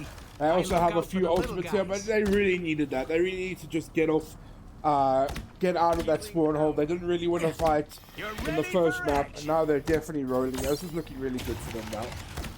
Yeah, seems like Love Bites just a way better on the super support than Anarchy. And Dorian's shenanigans of flanking are a lot less scary when you have two off supports just marking with that Ultron on that Adam Warlock of that. But Ultron pops that ultimate. The Sonic Seduction manages to take down Rat Dagger on that Ultron. Gets bursted Router early before he can get that ultimate. But now the rocket amp goes down. And too much damage for Nanarchy to handle. The rocket beacon goes down, but unfortunately comes out too late to res. Is he able to get it in time to put it down again before the attack line of Love Bites can take it? But Mag gets taken down by Arcane. Jinx is now trying to look for more kills, and Dorian probably looking for an off angle, wants to get some headshots. The whale goes splash, but everybody's still dry on the side of Love Bites, doesn't get too much. But on Dorian coming up on that Hella ultimate, but Emma gets snatched up and almost dies. Now, it's probably just waiting for Dorian to get this ultimate, and Rexy still has that risk. So even if this Hella ult comes out, as long as Dorian is as long as his Rat Dagger doesn't die, but he does die. But I believe the rocket res beacon is gonna come out because Mag survived. Mag does not survive. We're have a bone again, but did they have a support ult to try live this? Adam gets taken down once again, but Rexu kind of has done his job right a little bit, but no, as I said, that Nanarchy is sent into the room before they're able to stabilize and they finish up that fight. Only problem with Love Bites compass, they just really have a support ult to try live through certain ultimates. They really need to get value out of their rocket, and I feel like they did it the last time. And it's the same with the Ultron ult, and they didn't get value of the Ultron ult either, and that's already keeps her going down, And the res wasn't put down either. This is looking really rough for Love Bites now, especially with this Emma and the Luna ult. Dorian's still playing very cocky. He was trying to get into the back line of Love Bites. Almost gets punished for that, but uses that bird to get out thing. Can he survive? Very low strength TP on the point. Trying to split them up a little bit, but we're getting that Kraken impact. But Emma now just trying to change this Luna out. But there we go. Strange still has a healthy shield. The thing gets taunted up, but I think they managed to do a great type of thing. Gets a big ult, I believe, but that cloak and dagger, onto the point. Are they able to live? Nope. Banana-san is able to pick up Arcane, managed to kill Rexy. Banana-san they're able to kill Latina Mommy, and this might be all they've wrote. The Ultron ult comes out, but yeah, it's just that they didn't get enough value out of these support ults, and now they are trying to live, and no cigar. Anarchy. The current score is We're worried they had me in 2, the first half, but 1. they managed to stabilize Time and to change switch their comp things a little up, bit, going back to that including which 2-2-2. side you're on. Yeah, I think as soon as You'll Love need a Bites started to deal with the top-notch team to Dorian win this flanking, they one. definitely did much better against the triple sport, but they still struggle to really push through as we said, there wasn't a lot of value from sport ults. Yes, they don't have as strong sport ults, but I really like the Ultra didn't get value, the Rocket ult didn't really get value, the Atom really didn't get value, and like this game is, even if you don't have like the healing circle ultimates, you have to be getting out value of your sport ults, especially if you're playing triple, and they just didn't. That's how Anarchy could be able to hold that easily in the end. Yeah, and that's it. And as Phoenix just said, not a lot of value getting out of those ultimates, and also most of the ultimates on Love Bites are kind of WP ultimates, not defensive in nature. So you give up all of your defense for offense, and if you don't get kills with it, well, then why are you playing this offense? Yeah. Right? What makes Kind of you just is so the special? way they're going, but they're doing it again, and I'm not sure, right? With triple tank, you can't play Atom, Rocket, and Ultron with triple tank, I think. Yeah, those ultimates are damage boosting ultimates and damage enabling ultimates, but you don't really have a lot of damage. You want to get more healing circle ultimates. You just kind of just want to stay and burn as much of the time as possible. You don't want to win fights. You just want to avoid losing them. But Scripps kind of walks up super early and gets taken down, but good dive as they're trying to get this off angle. DPS is set up on the high ground behind. Maybe they have a little bit of a map flip situation. They're kind of panicking on the side of Love Bites. Drat Dagger going to be taken out. They have to decide where to play. They're kind of just all over the place right now. Yeah, really good flank from Anakin. This is how you beat triple tank. That's it. Start them out. And the problem is that they have so much damage in Anarchy, and especially with the Hella Name team up, and there's just like no healing. Like there's negative healing on the side of Love Bites. Love Bites really need to change up their comp here. I like the triple tank. I think it's something that could definitely work, but not with the three supports that they have right now. I'll probably look to get definitely a cloak and dagger, but yeah, definitely kept the cup. And Lone Dorian just running the one, just walks into the backline. Sainana picks up Rat Dagger, shoots the flyer right out of the sky, and that strange TP did come out, distracted them a little bit. Nanaki maybe playing with their game, a bit more swag, a bit more arrogance, didn't cap the point, but that may be to their own detriment. Love Bites have an opportunity to take another fight chain, maybe even a third. Third fight, yeah.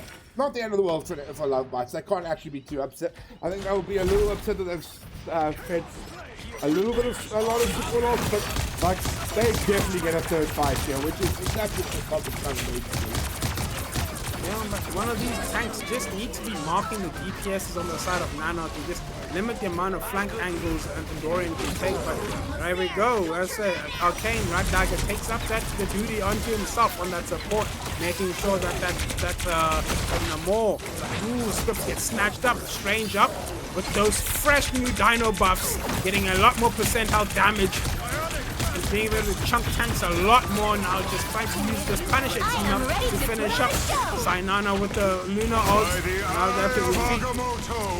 Good, strange ult picks up 2, and Dorian picks up a third. Arcane finishes up Latina Mama, and Dorian with the third. Arcane finishing up this fight, and I think this is just first point being taken, a lot of time being burnt, but I don't think it's enough. They still have 4 minutes onto this next point. That support ult from Slime, it's kind of showed this fight, and a really good strange ult as well. Love Bites really needed to get a support ult there. They definitely didn't ult track properly, and they just didn't account for the Luna ult there. And like, that's the thing, the support ult was just so strong. And again, Ultra goes down, they're just not getting value from their support ult here.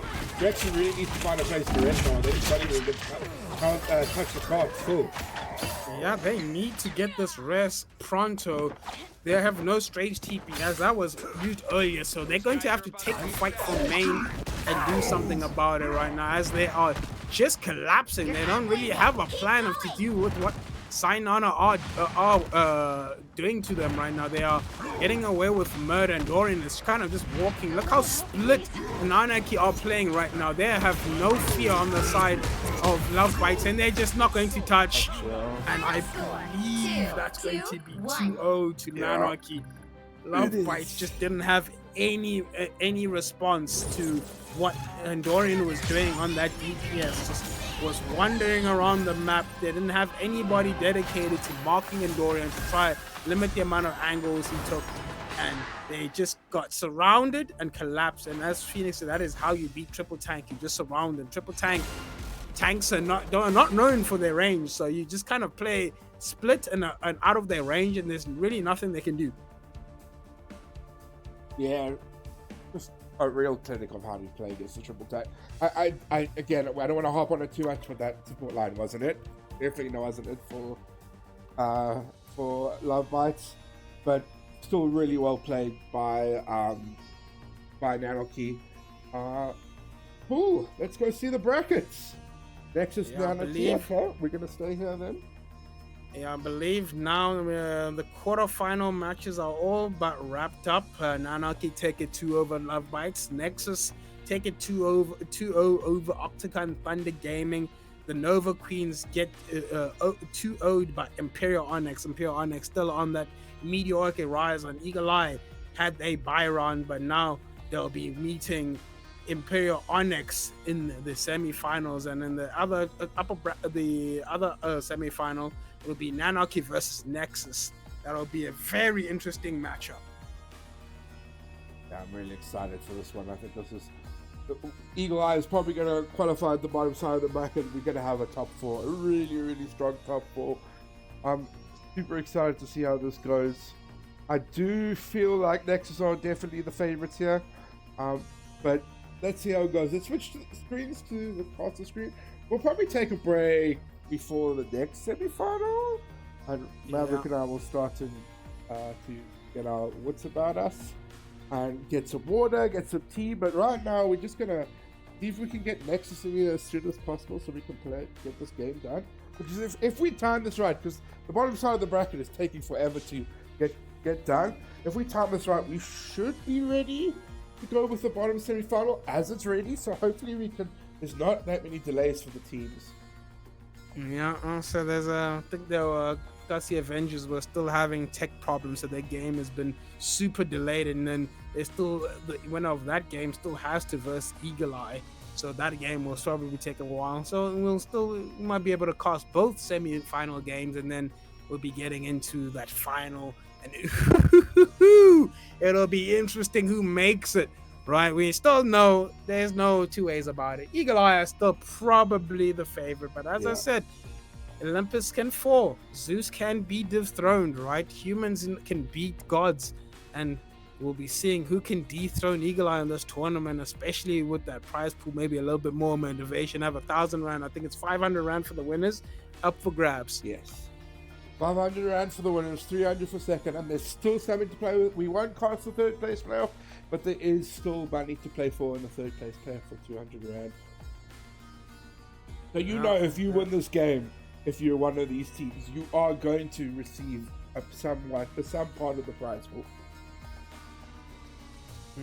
Yeah, we're gonna, even at that third place, there is all to play for, right? Still have a little bit of money, and then most important, you still have bragging rights to be playing, right?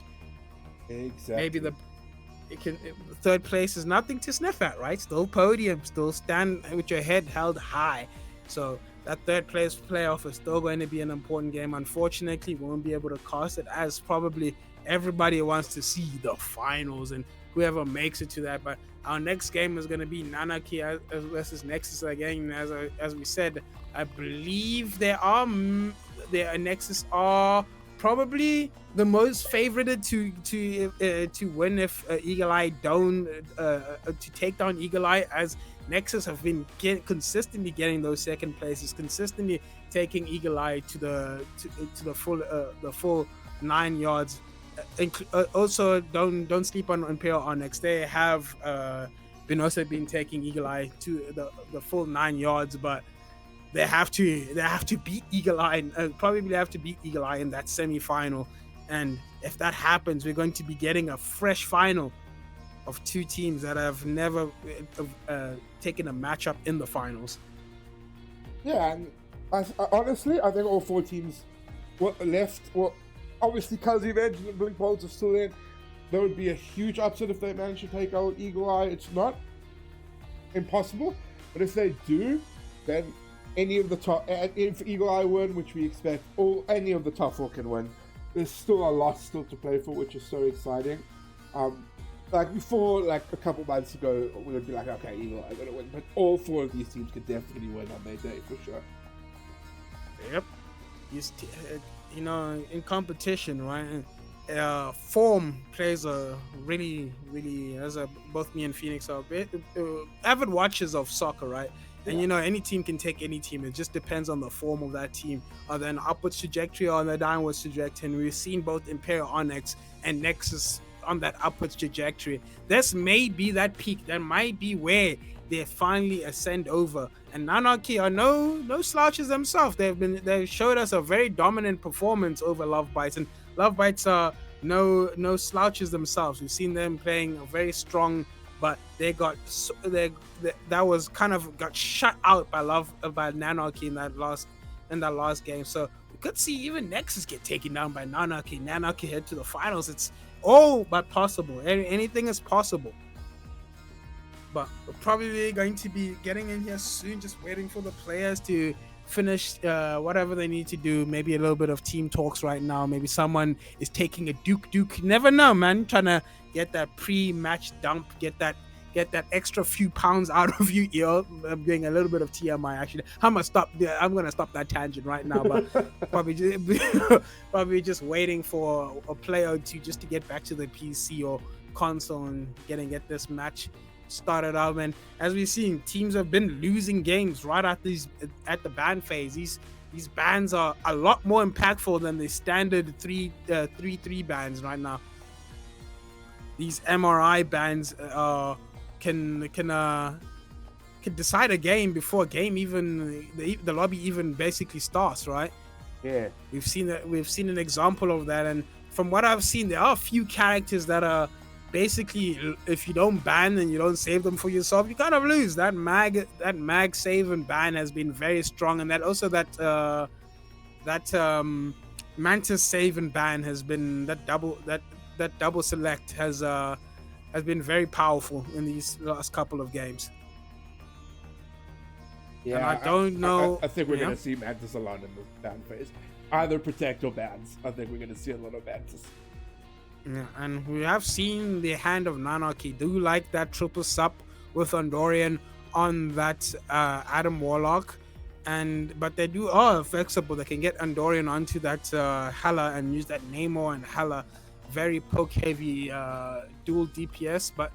And inside of Nexus, they're just versatile as all hell. They kind of just play whatever's good for that map. They can dive. We've seen them dive, brawl, poke, triple tank, triple support. They can do everything. But I don't know what flavor of Nexus you kind of want to see today. I kind of want to see that dive from today. I don't like playing against the Magic, but I do love the Magic.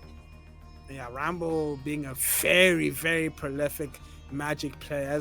South Africa, I keep harping this on. South Africa is known for its Magic players. We have Slade, we have Rambo, we have Nox, we have a plethora of players being good and Magic players are in and around in the scene, and probably Rambo is probably disputably the top of the pile.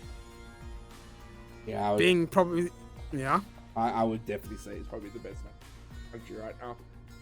Yeah, and we'll be seeing if Nanarchy are going to be cluing into that, right? Maybe looking to ban out that Magic, but Rambo ain't no slouch on that Star-Lord either. He has a depth of hero pool. We've seen him on those dive characters just being prolific on everything, and it's just probably just as good on that Star-Lord as he is on that Magic. And maybe that's what they're going to be banning and saving. It's probably saving Nexus. Maybe that Magic, just to lean into that Hood and Magic combo.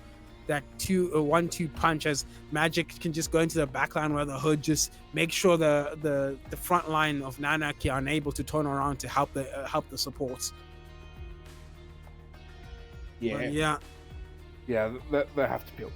Like, there's no two ways about it. It's something that we saw in that first round. I don't think they're going to do a lot of peeling. The Namor specifically on the Hela were flanking. I think it can work against a team that doesn't have people in the back line, but you have to play very differently, I think, in this game to hopefully manage the Magic or whatever dive there is in the back line. But to be fair, Rambo can also play Star-Lord. Elsa, there's a lot of options for Rambo as well, even if the dive doesn't work, right? Yeah, and especially you could see a little bit of what would the word be here? Maybe cockiness coming out on the side of Nanaki in that last game. They knew they were firmly in the driver's seat, and you could see maybe Endorian not playing ultra seriously, right? They're just in that just relying on his natural aim just to win fights, just kind of brute forced most engagements. You could see him flanking on that Adam Warlock, even just flanking on that Helen. Helen is pretty slept on flanker, right? That is probably something that she is excelling at, especially with those buffs to her burden, giving her a lot more freedom of mobility with that burden. And if you got the mechanics, giving a little bit of a B-up action with that bird after the bird, so giving a lot more mobility to survive off angles. Even still having Black Widow, right? Black Widow is probably the premier flank hit scan, and then Lorian can kind of hop on that if he doesn't want to hop onto that Hela.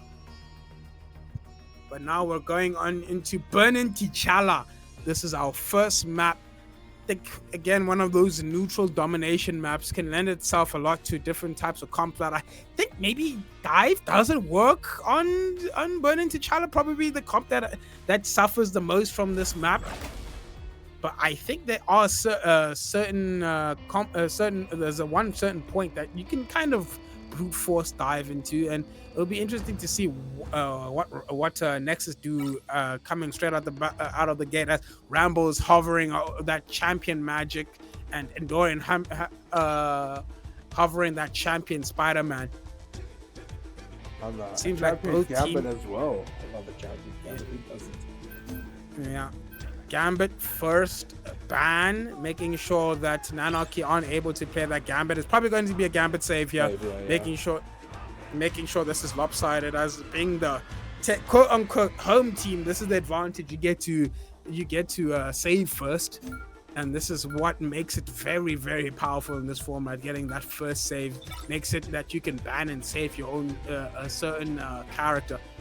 And it'll be interesting to see Nanaki ban out that Magic. They don't want to deal with Rambo on that Magic, but Rambo still being very versatile. We're going to see a lot more target bans coming out from Nanaki, maybe trying to limit what Rambo comes to play, but making sure that double rail flush is not being played, banning out that Loki.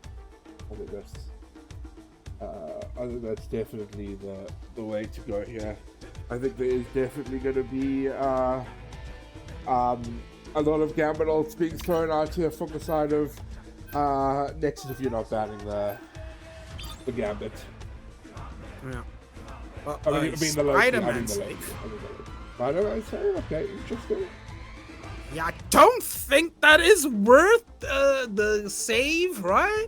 I don't think Spider-Man is a high priority for Nexus to be banning, but making sure Endorian has nothing to fall back on, banning that Hela, making Endorian stick on whatever character he's going to be playing on. You know, Endorian was played really well with that on that Hela. Nexus do not want to deal with that. It's a very smart decision. And now Nexus are banning out that Groot as well, making sure that the front line has a little bit less poke. Groot probably one of the quote-unquote main tanks, you know, the Groot, the Mag, the Emma, the Strange, that has probably the highest damage potential out of the four. A Mag ban lost and maybe a Mag save loss? Star-Lord save. Well, I think Nanaki needs to ban the Mag. Yeah. I think one-sided Mag is probably not what they want to deal with right now. And if they've saved the Punisher here, if you can ban the Mag, I think that's definitely the way you go. Yeah, a final mag save, but it doesn't even look like Pick your Nexus hero. wanted to be playing Or that mag, but villain. I'm not better safe judging. than sorry, man. It's better safe than sorry. Captain can't let is that on go. his. Yeah, you cannot have a one-sided mag. That is just a GG's mag. As I said earlier in the previous series, just an ultra consistent tank can kind of just do a little bit of everything. And now Captain is on his signature dive tank, right? You know, Captain is favors playing those more mobile tanks, especially that Captain America, as now he's switched over to that Captain America, has that enhanced timer from that Bucky, giving him an even increased more mobility, and that's going to be very worrying, as now he has the ability to go to his own team or an ability to also go to his own Bucky, having 30 two seconds forms of before you mobility, attack. as Get those are ready. two separate cooldowns as this game counts as those. And Nexus on that BP and on Ramble, they're playing a lot of dive, having a also just being able to icon point, maybe being able to bully a Venom, having a little bit of geometry to poke out the Venom on the side of Nanarchy and make sure that the support backline of Gambit and Luna. And Nanarchy playing Andorian on that Spider-Man, having that Punisher, having that Emma, having that Luna. Luna has been seeing a ton of play today, and we're seeing that rocket, some of a necessity in dive, giving you that damage amp so you can kind of have that burst damage, as that was what dive excels at, doing a lot of burst damage. Point position for Nexus here. Looking pretty good, I like that. Very careful to dive in. It's going to be dive from the beginning here. Venom goes in, Captain gets grabbed by the Emma, has that bubble, manages to escape, is able to live and leverage this. Oh!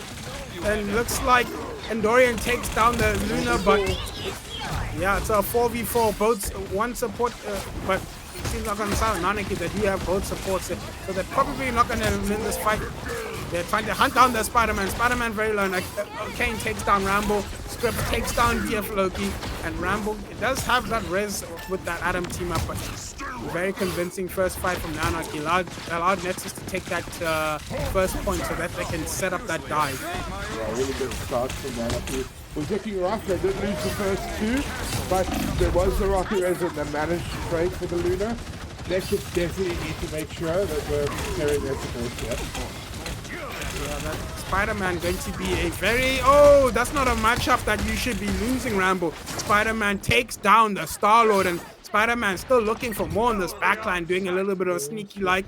Scripps gets taken down, and Dorian... Oh, wants to go on that Star-Lord once again. Star-Lord, you need to be using your flip to immune the damage from that uppercut, and Dorian takes down Rambo again. But Nexus are winning the fight elsewhere. The Spider-Man is nowhere to be seen, playing a bit more ego. This is the problem with Andorian, if any problem, as he's popping off, but maybe lets his ego take over a bit much. Went to go spawn kill, but does get the pull off of the map onto that Gambit. Very good. And now we get that Punisher ult. We don't have a support out on the side of Nexus. Again, another pull. Captain gets dragged off of the map. Luna gets taken out at 99% on that ultimate. The big ultimate there for Nexus was the Gambit ult, and then Dorian just said, no, pulled off the Gambit. Gambit fell to his death, and I mean, that was kind of a one fight for Nexus. They just got the Gambit ult, and they just did a really huge play from Dorian. Yeah, and that's it. Seems like this Andorian Spider-Man is doing a whole lot right there. Just going into the backline, gets another kill, gets both supports. Oh my god, Andorian is going crazy on the Spider-Man, proving me wrong, showing why they actually saved the Spider-Man, making sure that Andorian can play it. Andorian still in the backline, Punisher trying to kill it, but too much movement, but Rambo manages to finish off Andorian. Hook coming out from the Bucky, but good discipline. That from that, a little bit of a point flip as somebody is on that front. I believe it is Captain. They're going again. He didn't get it. Yeah, Space still goes down. Now that Luna ult still on point. Yep, takes down one. We're going once again, trying to take down that. Oh, we're going again one more time. But we take down one another. Spider-Man's lost. Is he gonna get out? Oh, he was chasing. That was really good for Nexus, though. I really feel like that was a huge misplay from Scripps. There was no reason to try and go for that and strain cancel on the TV just because this is not amateur. People are going to stop the emerald, right? And now they didn't have to commit to Gamerald, and now that Gamerald is going to be key. Oh, but another huge pull coming doing is a big freeze, though. Big freeze. You get a big freeze, but unfortunately, Spider-Man was in a position that they could get away for. But oh my, Rambo is probably raging where he is. He's just being taken down by the Spider-Man. Spider-Man is still in this backline. Venom. There he comes for Yeah, comes out super late. Sainana is able to take down 2, and now the point's gonna flip. As Rambo gets taken down, and now it's just the staggers. It's just the lone Strange on the point. Alto almost takes down Sainana, but right now Endorian is showing a masterclass on the Spider-Man. Really good race, by the way. I think he single-handedly won that map, I'm not gonna lie. That was insane gameplay from the Spider-Man. Yeah, the Spider-Man just ridiculous right now. It's just shutting down a Rambo, and Rambo, you know, is probably the X factor on that team. You know, DPS players are that extra 20% that turn 100 to 120%. Rambo is just being shut down every which way, and I think Rambo maybe is just not in the headspace. Maybe he got triggered from that Spider-Man. As Endorian with 12 kills, 9 final hits, just getting a lot of finals. And I think I saw 3 pulls off the map. I saw a Gambit get pulled, a Hawk get pulled, and can't remember. Oh yeah, Rambo got pulled off. And the Gambit, right? Did you mention the Gambit, I think, right? Yeah. The first pull was on that Gambit. The battle starts in 5, 4. But right now, at least the pull is less of a factor on this map. That first map is probably maybe top 3 Spider-Man maps in the game, especially for those pulls being very close to the point. But this one is a little bit harder, a lot more cover. Those walls can be pesky for Spider-Man to get clean pulls up. But we'll be able to see if Endorian can just kill the backline for free. He's banging that Punisher out. We're going there. Frank Castle is going crazy. Mr. Fantastic is low HP. Captain manages to race up Alto, but now it is very, very, very scary from the side of Nexus, and they're getting chased to their spawn door. They have switched up as Captain now is on that support, and now Con is onto that, onto the Captain America. Spider-Man still doing Spider-Man and tanks right now, is in that backline. They're getting an amazing Spider-Man, manages to keep out and Dorian finishes off Rambo. He gets 2 kills in that backline, and Sainana just finished up that Captain America, and it's a little bit of a spawn hold, and Dorian gets taken down, but really not much of a factor. That Spider-Man has the fastest rollout in the game. Yeah, it's looking really good for now. Yeah, I guess they do get some big Nexus in their spawn, but by the time they get to the point, I think it was just going to be a full team from Anarchy. The Spider-Man being annoying again. There's going to be the problem solved. There we go. Ooh, we get a pause from the side of Nanarchy. Disconnect. It was a disconnect after that rocket ult. But wow, I've never seen Nexus so flustered, especially Rambo right now. Rambo usually is the one that we look for to do big plays on the side of Nexus, but he just seems like he's been shut down everywhere he goes right now. That Star-Lord being something that he's unable to get a lot of value of, as I think Star-Lord should be winning that Spider-Man matchup, as that flip should be able to get him all, should be able to iframe all the damage from that Spider-Man, but maybe just flustered, maybe in their own head, and just hasn't been able to do that. Is just being killed twice on that first point by that Spider-Man. And that Spider-Man probably, as I said, Dorian probably as DPS player, playing on full confidence right now, taking matchups that he shouldn't, but just winning them off sheer mechanics and confidence. Yeah, definitely Like you obviously have to say a bit of a DPS diff right now, but it's also kind of a team diff. Like Nanaki are just playing way better. They're also taking advantage of uh they're taking advantage of the momentum that Endorian is building. Like they're not just waiting for things to happen. Like Endorian, yes, is doing a lot, but the team is genuinely pushing in the right moments. They're understanding when to push, when not to push. It's looking really, really good for them so far. And I think this pauses like on the side of Nanarchy because of a disconnect, but this is good for Nexus. Nexus just need a bit of a reset here. Especially, look, you can see they've just thrown 3 ults into a Luna ult. I mean, that is like the worst possible thing. Hopefully you can kill through. But even if you do, Nanarchy take that, right? They say, okay, cool, we just come back with our rocket ult, with our basically close to our punish ult. We still have M ult, like you never really want to throw 3 ults at the same time, and there's not even like it's not even like a support ult being used or anything like that. So let's see how this goes. Yeah, we're going right back into this as this Fanta ult is still going. My boy is bouncing. He is moving. Rambo. Yeah, Rambo with that Galactic Patrol managing to finish off Endorian and said, "Get off me, you pesky bug."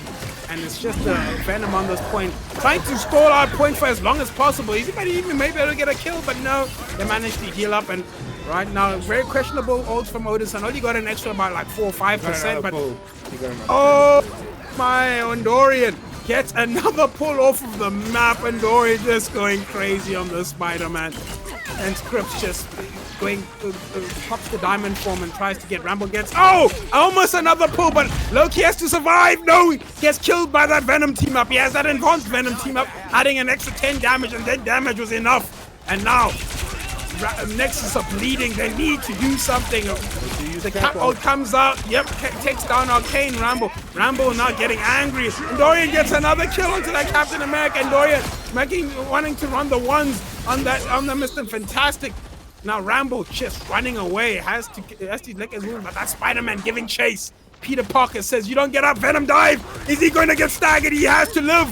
He has to live. Loki trying to keep him alive, but he's getting pressured off of this angle by the Punisher. And Rambo's gonna die super late. Oh no. Now they have to reset. Then infinite ammo comes down, and now they have to TP. Yeah, Alta has to walk, but the Spider-Man can still cancel this. He's looking for it. He's coming in looking for that strange cancel, but no, he doesn't get it. He misses the hook on the Doctor Strange, and now it's a chaotic fight happening on point. Alto is the one that has to win this with that Strange ult. He has to look for big value. He has to look for late than ever, but Endorian manages to get 2 kills. Alto holding on to this all too long. Has to pop it onto the point. Managed to get Cyanina. Cyanina gets taken down. Yeah, it's big, but Scripps manages to use that Diamond Form team vulner. That Captain America on point trying to fight, but he's just alone. The end, everybody. It's the first map. Yeah. Legendary coming out, but it's a 1v6 with the emerald. It's freeze! And that's all she wrote for Burden T'Challa. Really solid performance from Nanarchy. Yeah, I say Endorian's confidence is at an all-time high right now. You can see he's just playing with that bounce that you expect your DPS player to be playing with, just going into every engagement, thinking and knowing that he's going to win every fight.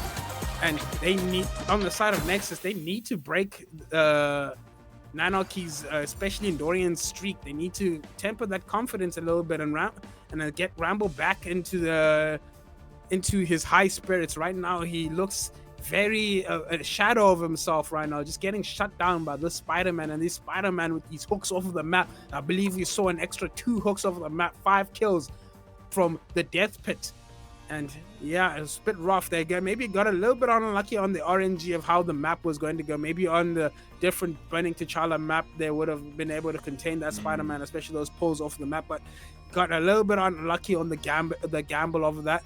But they still have to look at themselves. They can't just blame the RNG. They have to look at themselves a little bit. There were questionable plays. They did holding on to ults a bit too much. They need that. And you know, when you have that momentum not on your side, you have to get that momentum swinging on your side. And they never really did that ever in that series. They just let Anarchy just dictate every fight. Yeah, I think Nexus definitely need you. Well, that's something we were talking about earlier, a break. They just, rest. We know they're better than that. We know they're way, way better than that. I think Spider-Man got a lot of value because there was just so much, like, not only with the pulls, like the pulls is just insane from Enduring, really good players, but it's also, there was just so much splitting. They just needed to walk his 6 and the Spider-Man really struggles to get value, and they did do that the first fight, and the second fight they just stopped doing it. So it's all gonna come down to what they pick now. They're probably gonna ban the Spider-Man. Yeah, probably it's probably the right thing to do. Yeah, I'll say you could maybe go for Museum of Contemplation. Just let Spider-Man play, but just play that triple tank, triple support with that penny, and just say, yo, Spider-Man, we're just going to make it very tough for you to get these one shots with an abundance of healing and peel. But they're going for Clintar Symbiotic Surface. It's a very choke-heavy map. And also can minimize the amount of angles that Spider-Man can come from, right? Spider-Man has to take quite the detour to get into the back line, and maybe that's what they're banking on. And also, tanks can't really just freely walk up, especially that Emma can't just freely walk up through main, going to be taking a lot of damage, have to be splitting their team comp, and we'll be seeing if Nanaki are going to be taking the rotation. But yeah, probably going to be seeing an early ban of Spider-Man and a magic ban here. These are going to probably be the first 2 bans. Yeah, they're definitely going to ban the magic. They don't want to deal with it, and they don't want to deal with the Spider-Man. Valid. Target bans first picked out. Not really bans that you see, obviously, when you're trying to ban for your comp, but I think both these teams are like, yeah, we don't want to deal with the magic, we don't want to deal with the Spider-Man, which is valid. Yeah, that's very valid indeed. These DPSs are, as I said, they are that extra 20% that you need to win.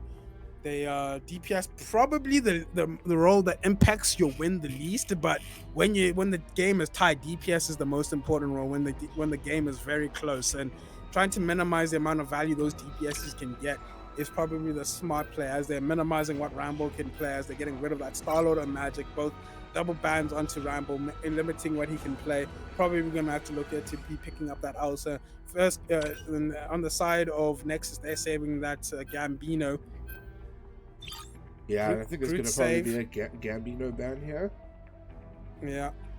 Well, maybe the Venom, maybe Nexus gambling that Nanaki don't play Gambit, as we haven't seen Gambit from the side of Nanaki as of yet, but maybe we're going to see maybe a Hella ban, maybe again another targeted ban at Endorian.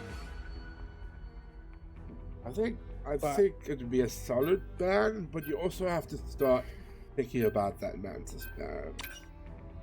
It's going to be the Hella and the Punisher. Okay.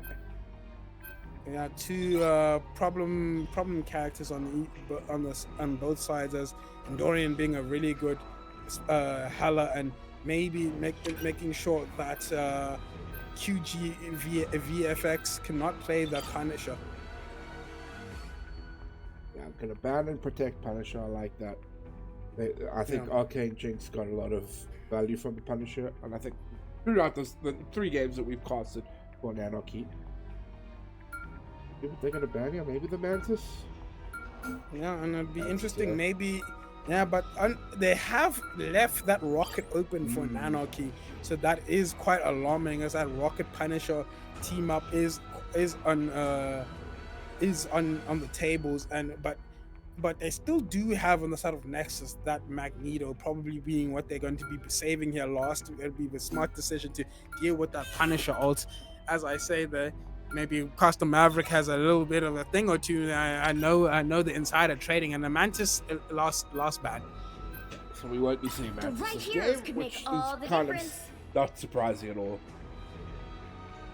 But I think there's one thing I don't really like is target banning, but I think for Nexus, I think it's like a valid thing, because Rambo just maybe he proves me wrong this map. He just seems like he's really, really, really strong on Magic, but struggles on other characters, and you cannot be a one trick if you're playing 66, especially at this level. Yeah, maybe Rambo a little bit cold after that first game, going into this game.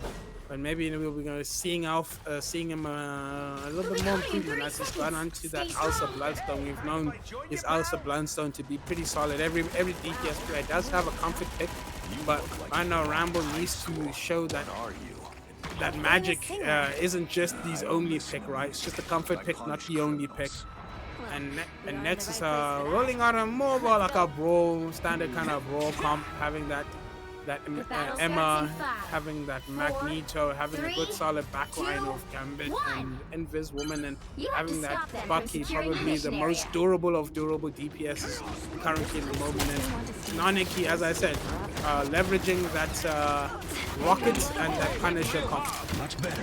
Probably going to be the new win condition. And then Dorian, Dorian Jets is probably going to be flanking on that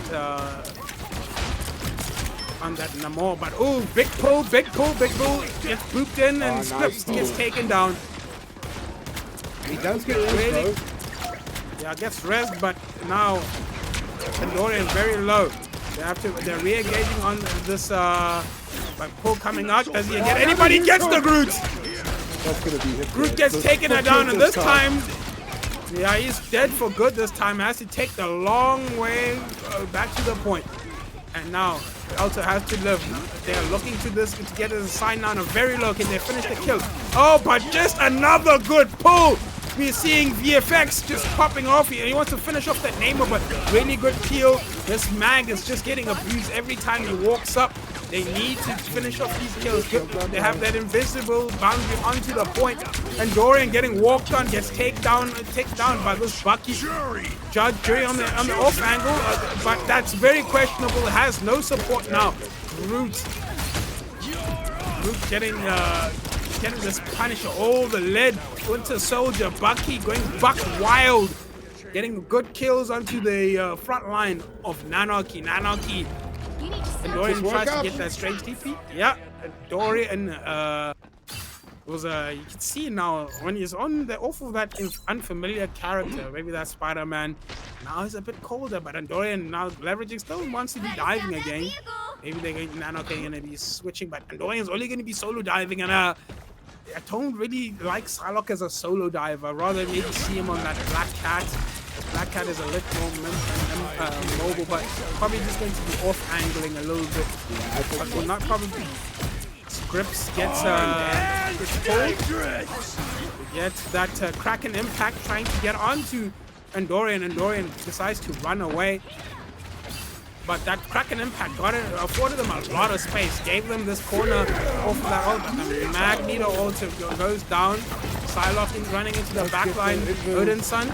Yeah, Odin's Son takes down that Invis with that Meteor M.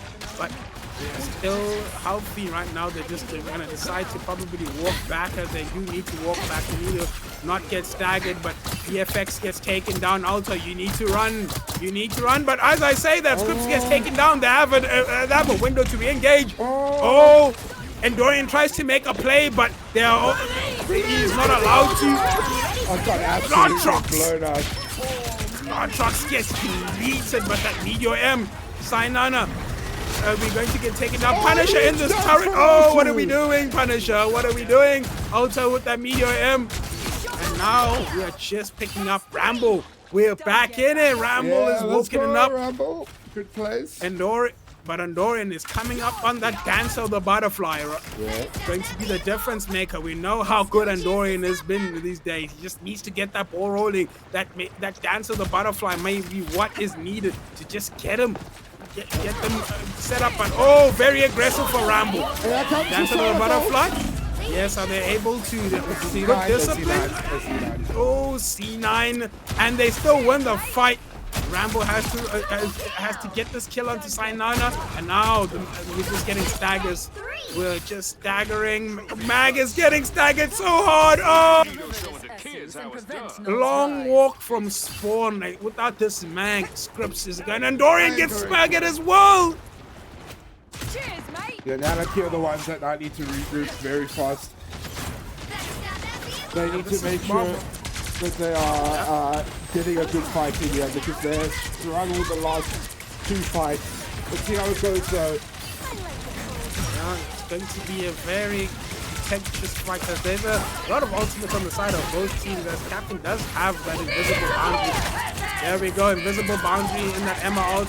And Emma ult on the side of Nexus as well. They're getting the double psionic deduction. It's massive from Nexus! Oh my god, now we get the Jury Executioner, but we think we have more than enough healing to punish that Punisher. Emma gets taken down and now this Magneto has to go back to his spawn door. There is a lot of momentum on the side of Nexus.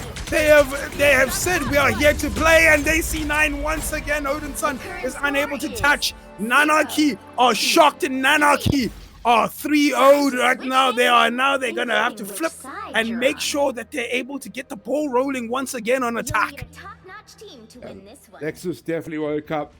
I think Nanarchy just need to take a breath. They still were looking good for some of those fights. And you never know. Yes, there's a lot of time left on Nexus' timer. But if you cap all 3, if you win that first fight and you start to get on a roll like Nexus did, you never know what might happen. But I think there was... this was a good switch to put Captain on DP support and Khan on Emma, because the Emma really from Khan is working a treat. I know she's probably not the strongest tank in the game right now. There's obviously the Mag, there's obviously Strange, there's Captain America, but she's still such a solid pick. Gives you that engagement to an ultimate to it, popping off of the Magneto. 16-0. Really good from Malta. This is why Mag is just giga strong right now, and Nanarchy decided to just not run that Mag right now.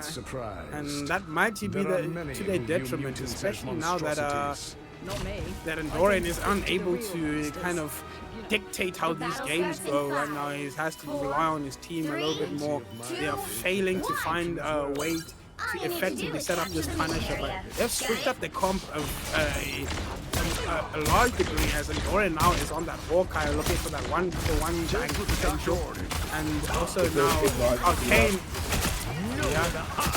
is looking to do a lot of damage. Ooh, gets taken a super low. Ramble on this high ground is dodging these shots. Those shields are managing to keep him alive through this Hawkeye damage, and Hawkeye is just trying to farm this ultimate, but it's going to be very scary as there's a lot of damage coming on the side of Nexus. Nanarchy unable to walk up, and as I say there, Scripps takes down the Emma, but Endorian gets taken down by VFX, and now Scripps is just alone on the point, almost gets taken down, but yo, they're right, good hook on the... Emma has to run away. Yeah, has to be kept alive, and now they're trying to... Psylocke, very low, but that was a clone, I believe. Odin's son manages to keep Captain in the backline, and now they're running away. The Gambit team have used on the entrance so that they can't walk forward. They're just trying to buy some pay, but this, the Gambit ult, 2 kills immediately. VFX is trying to pick up the rest of these kills. Emma has been zoned off. Another good hook from VFX. We need to check that hook accuracy. VFX actually just check his gaming PC. I think that Nanarchy just misread the situation at all. They didn't realize there was a Gambit ult, that they were close to Gambit ult. Because if they waited and just stabilized for like a second, they could have had the result. Like, they were 99 off it, and that Invis died with 99. That's kind of what landed up losing them that fight. But still not the end of the world for Nanarchy, but Nexus will already have so much time off the clock. I mean, already have so much time in the time back. They're going to love that they can really hold that. And Endorian does go down, and so does Psylocke. Yeah, now they're just gonna walk forward, trying to get back these staggering kills. They're going to look to finish off that Emma. Emma trying to run for it. She's running for the hills, and they managed to get up, but 3 of their brethren have been taken down in that neutral fight. Endorian has come up on that Hawkeye ult, but Nexus do have an answer with that invisible boundary, but Hawkeye ult can kill through that invisible boundary. The old depending on how Captain manages to live it. Yeah, nice. Hawkeye ulting super early. Yeah. Endorian Alto! Yeah, and now we're getting the Kraken impact onto that Psylocke. Is he able to get the again? Yes, we get the reset and going onto the backline. Now it's just a Strange on point. Strange getting staggered a little bit. Feeling fantastic. 1 minute, Nanaki. Bleeding time right now, and also bleeding all charge. I just have scripts on that.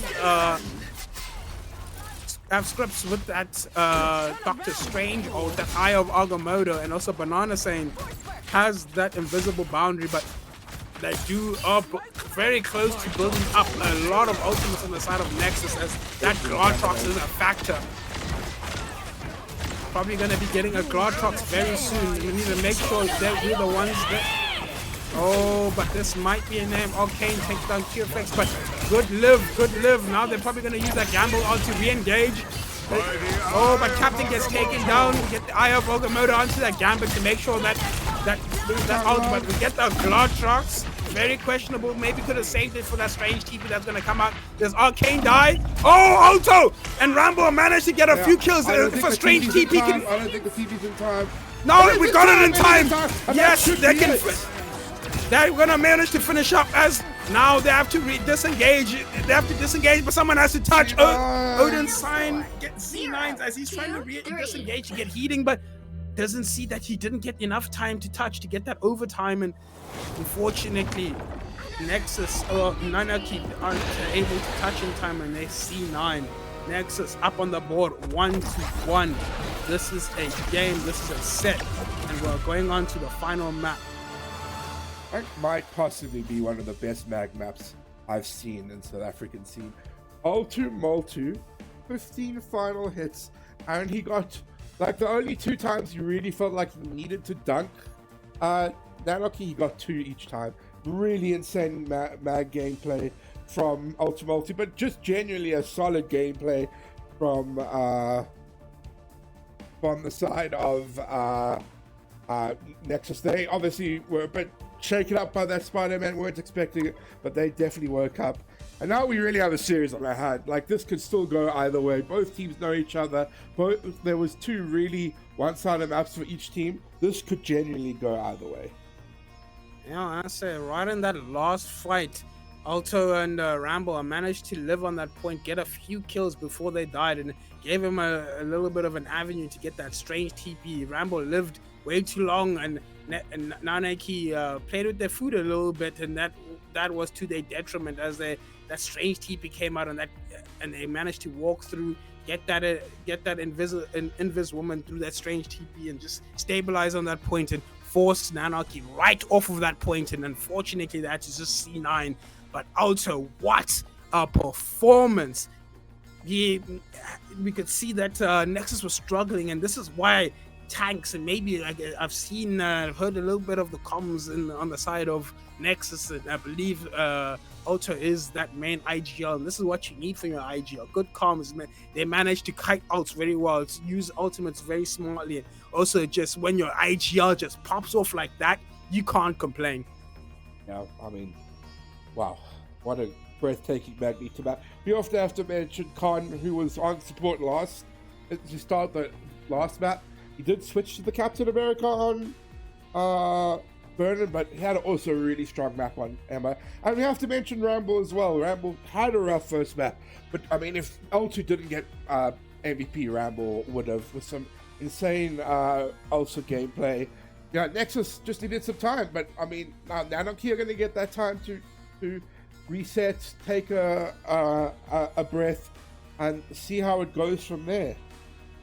I say it'll be I'm wanting to see how Nanaki are going to adapt to this, right? They had that maybe get Nexus on that shock factor. Maybe Nexus weren't familiar with Nanaki's game, and now that Nexus has given Nanaki the respect they deserve, Nanaki need to now put into 6th gear, right? They've been coasting on 5th gear, and Dorian being the one that's been popping off for them, but now they need the whole team to come up to the plate.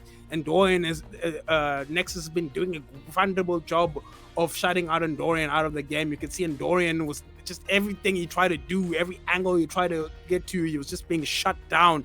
And Nexus making sure that Dorian was not a factor in this map. They were tired of of Dorian on that first map, and now it'll be interesting to see. Maybe Nexus try ban out a few things. I think especially if that mag is banned, that mag is banned on the side, if Nanarchy ban out that mag, they may have an angle for this series. But if they ban out that mag first, then magic is going to be a factor, and you just don't want Ramble to just play magic. You can't let that happen.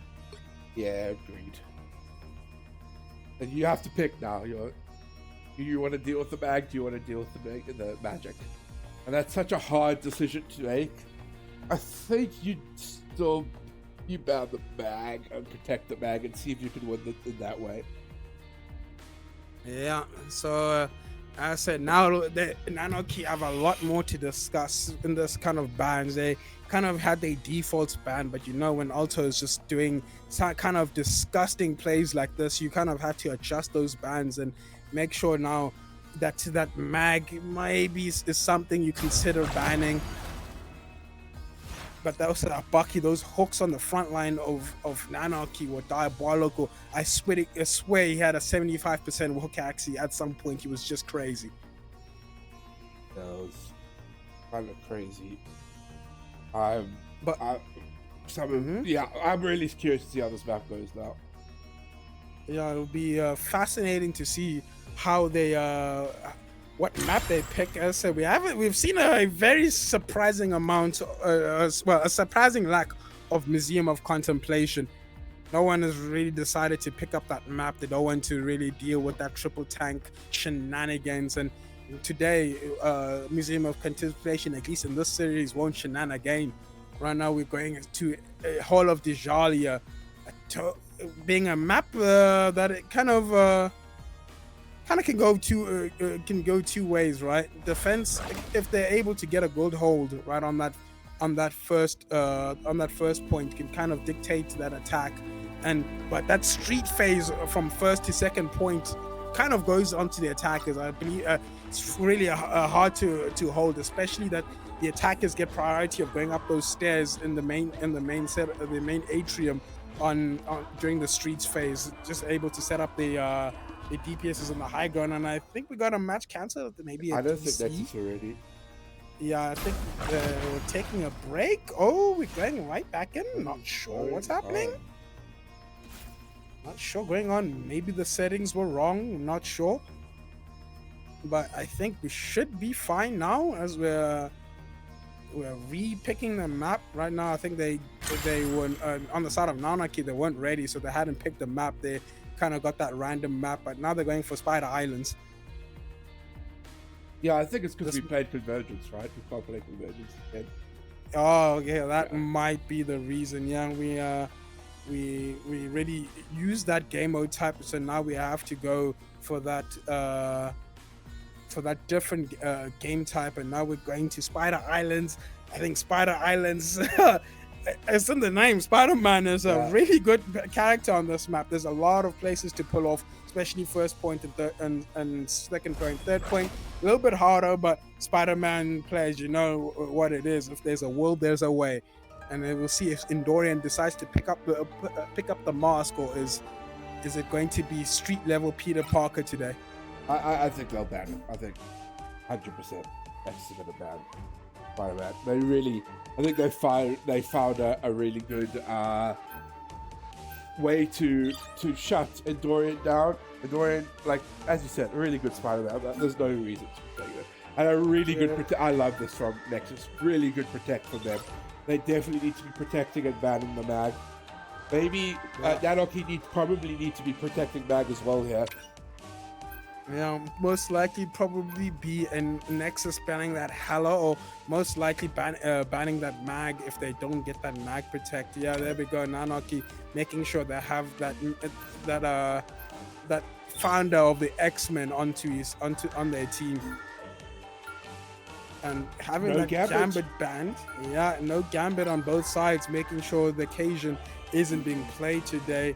We don't want that Raging Royal flush. No one is standing, everybody's folding the cards, and now we're getting that Hala ban and that Alsa ban, making sure Ramble doesn't have that Alsa Bloodstone to play, and Dorian doesn't have that Hala. It seems like both teams have decided, the DPS on that other team, a bit too crazy. We have to control how much they can play.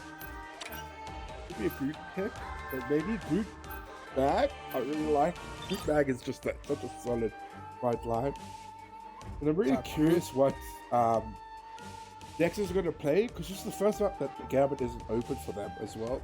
So, yeah, getting rid of Odinson's Venom, very smart. Trying to just basically not allow any sort of dive comp. They're just leaving that. On Star-Lord save, Ramble does have a more familiar pick to go to. We know his Ulcer Bloodstone and his magic has been bad, and then a last minute Mantis save. But there's a Mantis open, I believe, on the side of Nanarchy. yeah, definitely. Yeah, but they don't seem like Nanarchy like running that Mantis. They're started having a lot more safer, having that cloak and dagger instead of that Mantis. This is going to be the Mantis. Yeah, and maybe a bit of a dive comp. Oh, we're playing trip DPS. Yeah, you can't play trip DPS into triple spawn, I think. Yeah. I think that's like Nanarchy's best option. Yeah, I think to go with the Mantis. Mantis is so good at triple. Like, if you play this right, you play this way, you know you can play this.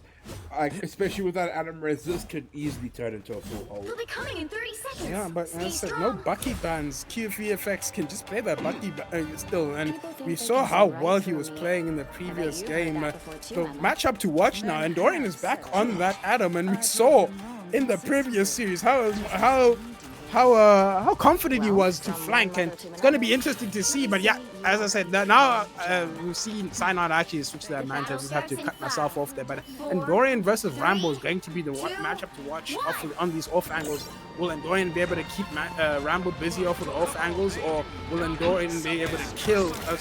Will Rambo be able to kill Endorian? But Rambo is taking out Super Aryan. They have to burn that rocket res. But Hook and Alto kills Odinson. Super early Endorian trying to fly out, but runs out of the fuel. He almost gets punished, trying to get back into his back line. And Endorian now he needs to know that he cannot play as confidently as he did. Alto takes down Scripps, but he's gonna get res though. I don't think that. Oh, we had the Rocket Beacon came back up, and they managed to get that res onto Alto.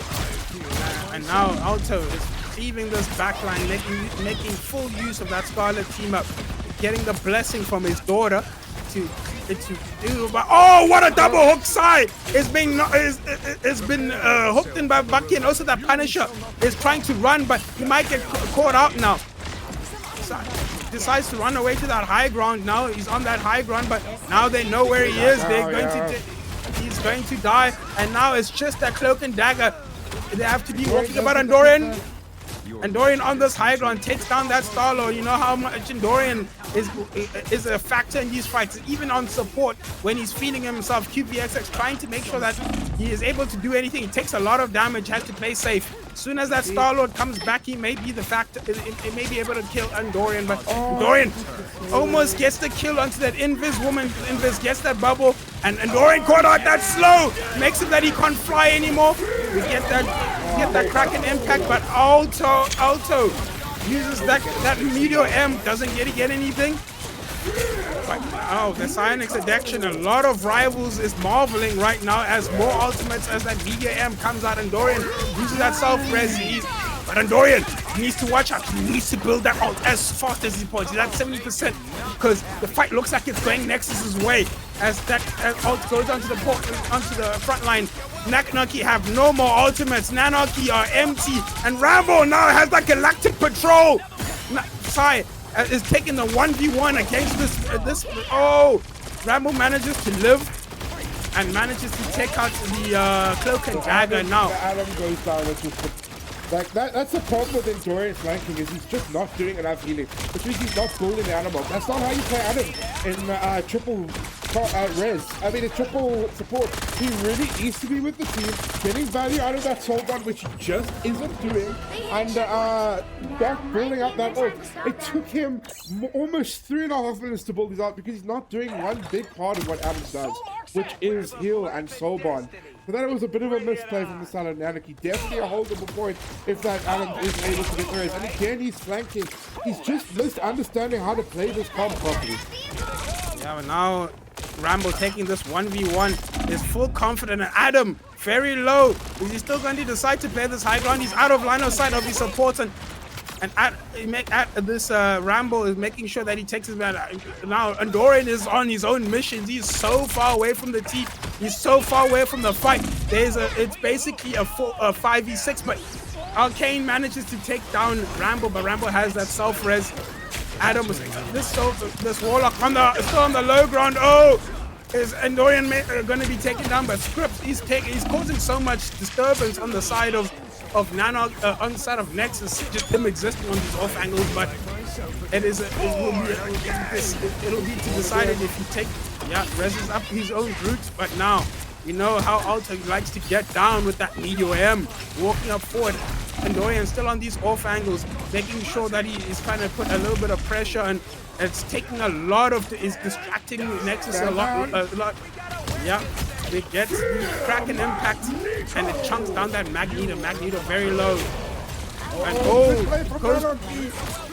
Anarchy manages to get a few more kills going their way, and now Alto is going to probably be taken down. He manages to live, but not for much longer.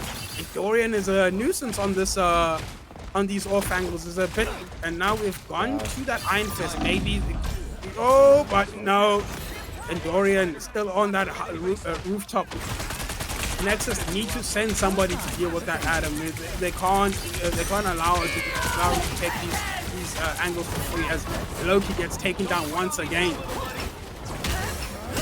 Scripps takes down Alto, and Captain gets taken down. Now, can this Emma get into spawn? Nope, cannot. Ramble, it's up to you to take down Dorian on that high ground. He's really out of line of sight, and now he's running the ones. He's going down. The 1v1 from that Adam and that Star-Lord is going down. But Ramble decides to play it safe. Doesn't want to take that matchup right now, but yeah, that Dorian is such a... Yeah. Nexus is waiting too long to do anything, Yeah, they're getting flustered.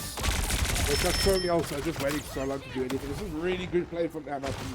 Only 60 seconds left. Instead of just allowing Dorian to kind of just play his own game, and being a very, very prominent distraction to the team at Nexus. They have to decide, are they sending out someone to go get Dorian on that off angle, or they're just committing to going right up to into their face. But there we go. They finally decided to do something. Now they just have to wait up. Meteor M is coming out. Invis has jumped away, but is the Meteor M gonna land? We have the Galactic Patrol. Legendary as indeed, as Dorian gets taken down. I think that was a bit personal from the side of Ramble. Tired of this Adam Warlock. Now they have finally gotten something moving. I don't want to harp on the same, but I think Dorian is getting a lot of value because Nexus are not really shutting it down. But again, he just doesn't have the Born Again when he really, really, really needed it in that situation. That's the point of triple supporters. You just always gonna have a small extra. But it's still looking okay on the side of Anarchy. Still, they got the triple tank, triple support, still working pretty well. Gonna be an old bomb con, but he's not gonna be able to keep the fix if necessary. Hunt manages to get Script before that happened. We get the amplifier, and Captain gets taken down. And now we're just trying to build up the Star-Lord. We get res on that Star-Lord, and Dorian manages to take down Rambo, but he's still living on the side of Anarchy. The Assemble comes down as Captain America diving into the backline, trying to get onto the side Nana and Banana Saint. But a lot of good peel from the side.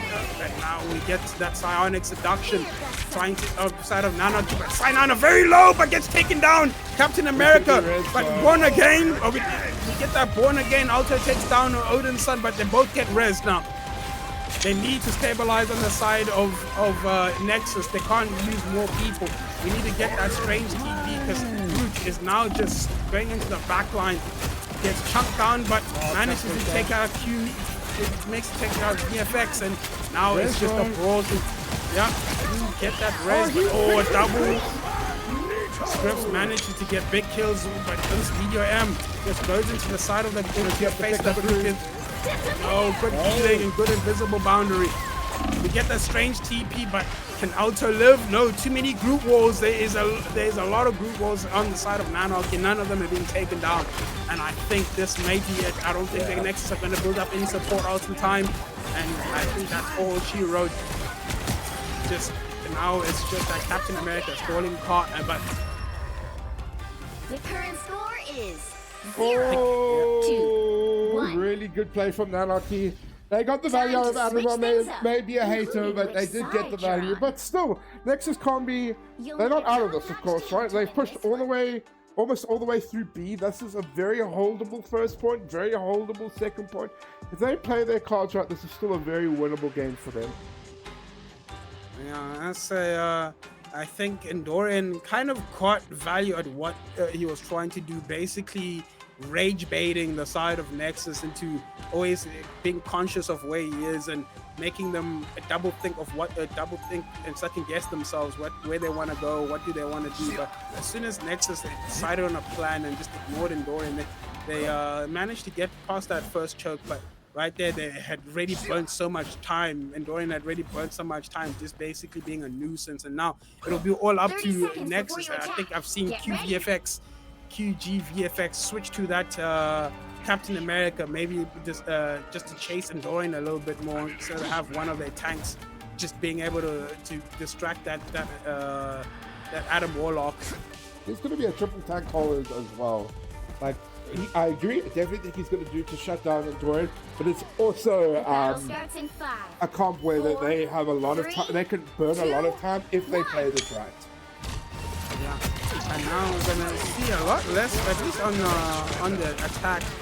There'll be a lot less damage, and Dorian will have to take a lot more aggressive angles to be able to get a lot of value as he was doing on before. But now, Alta gets chucked down super early by those brute walls. Brute trying to just walk up forward, ignoring neutral, and oh, those brute walls are being very, very problematic. And now Alta just trying to make sure that Brute gets that punishment he deserves. So just walking up and putting shields with Captain America just holding caught for as long as they can. But oh, a lot of damage. Uses that team up to get up. Yeah, but now it'll be all up to see where they're gonna play. Where is Waldo actually? Well, in this time it'll be where is Endorian, because as Endorian is just on the flank. Star-Lord running up to Endorian as he trying to take his 1v1. Does he win it? Oh my god, Endorian wins that 1v1 versus Rambo now. Chasing that Rocket, just finishes off Rocket. He's just proving me wrong. He's solo carrying again. Endorian with some incredible plays. And Taylor is so close to the end already. This is looking so good for Nanarchy. Yeah, and now QVFX is switched to that Iron Fist, maybe adding a little bit more broad attention, especially having a little bit of a better matchup into Dorian on that Adam Warlock. But now that the Adam Warlock is itself distracted, they have a space to walk in through, especially with this Iron Fist. An Iron Fist 11 visible boundary has to be used very soon. There we go, goes down from the side of Nexus now. I can match that invisible boundary, and now it'll be to decide how many ults comes out. Yes, we get the Luna on the side of Nanarchy. Dorian gets the kill onto Captain, and now the fight seems to be going Nanarchy. It seems like we might need this.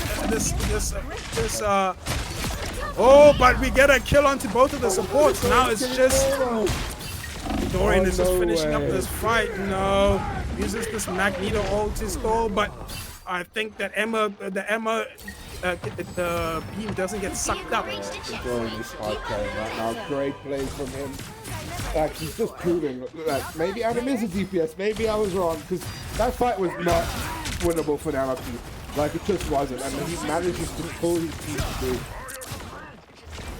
I'll say the consequence of him playing less with his team, he does get less ult charge, but he's just getting a ton of DPS value, basically playing Adam Warlock like Hala, but a more self-sufficient Hala, as you can just stay on these angles, self-heal, but great kick from the Emma to get that beat off the map. Now they're just walking forward as the front line of Nanarchy crumble.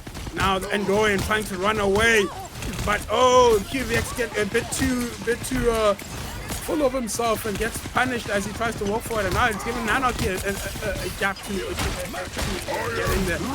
With big ult. Block from Ultra Multi. I think he got the block, right?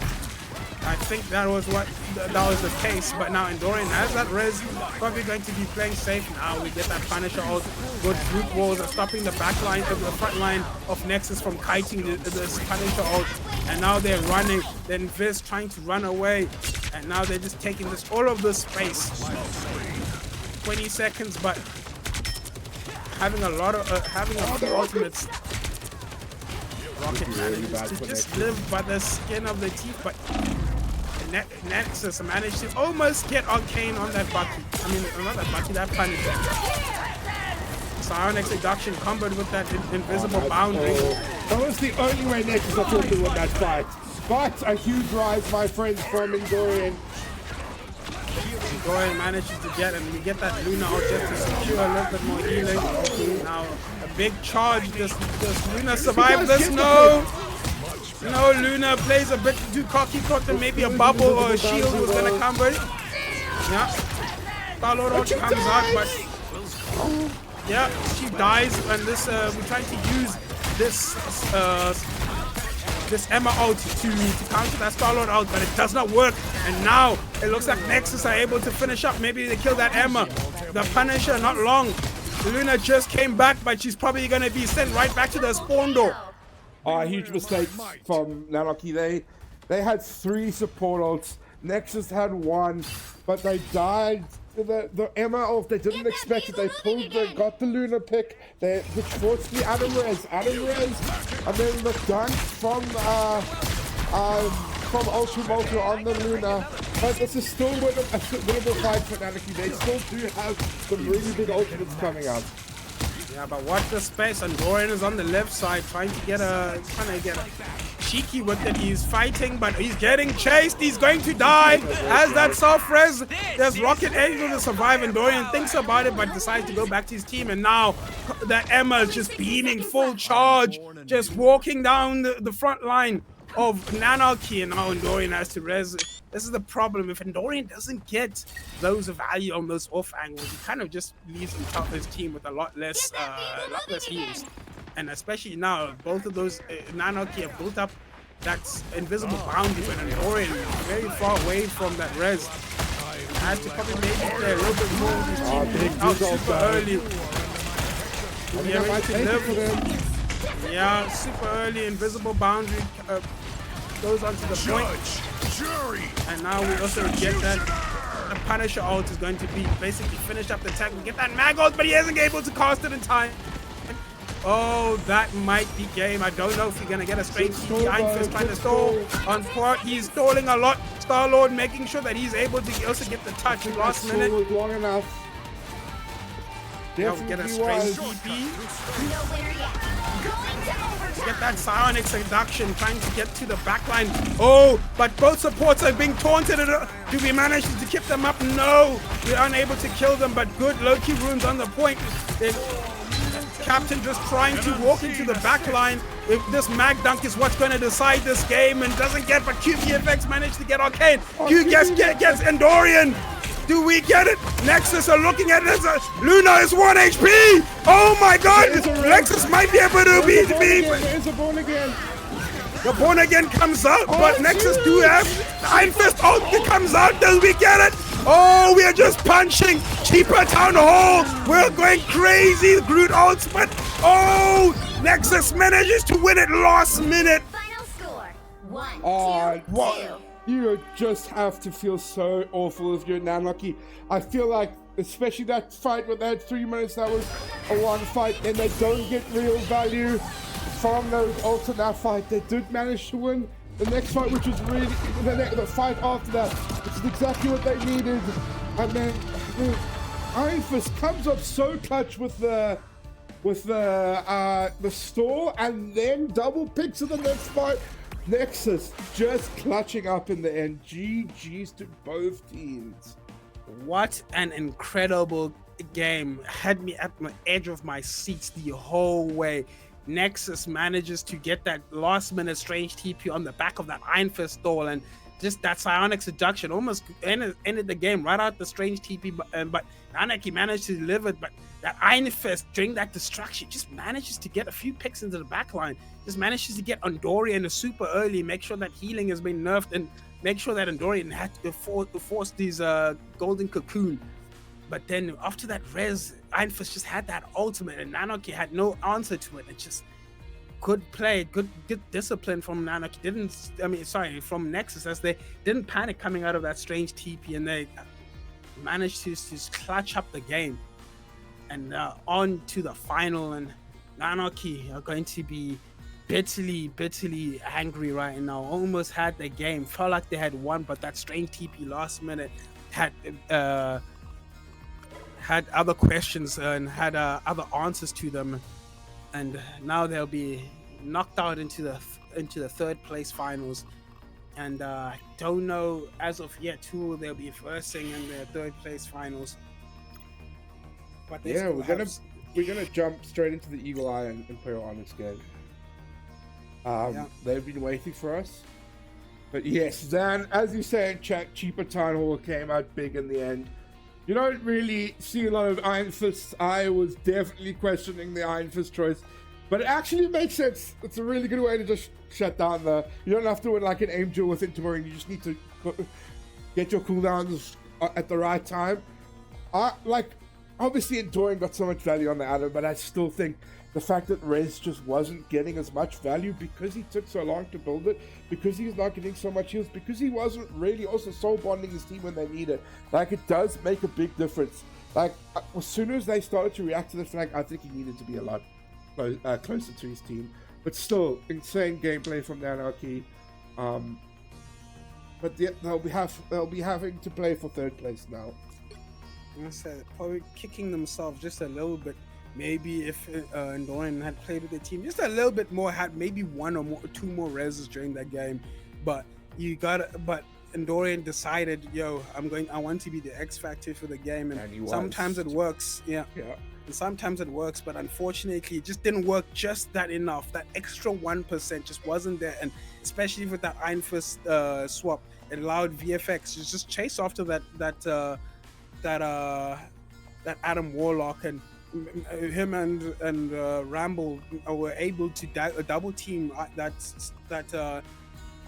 golden menace on these off angles, and it just was not enough from Nanarchy. But that was a really close game. They've showed that they can hang with the big dogs right now, and it will be interesting to see when they enter the next time they enter how much better they've gotten.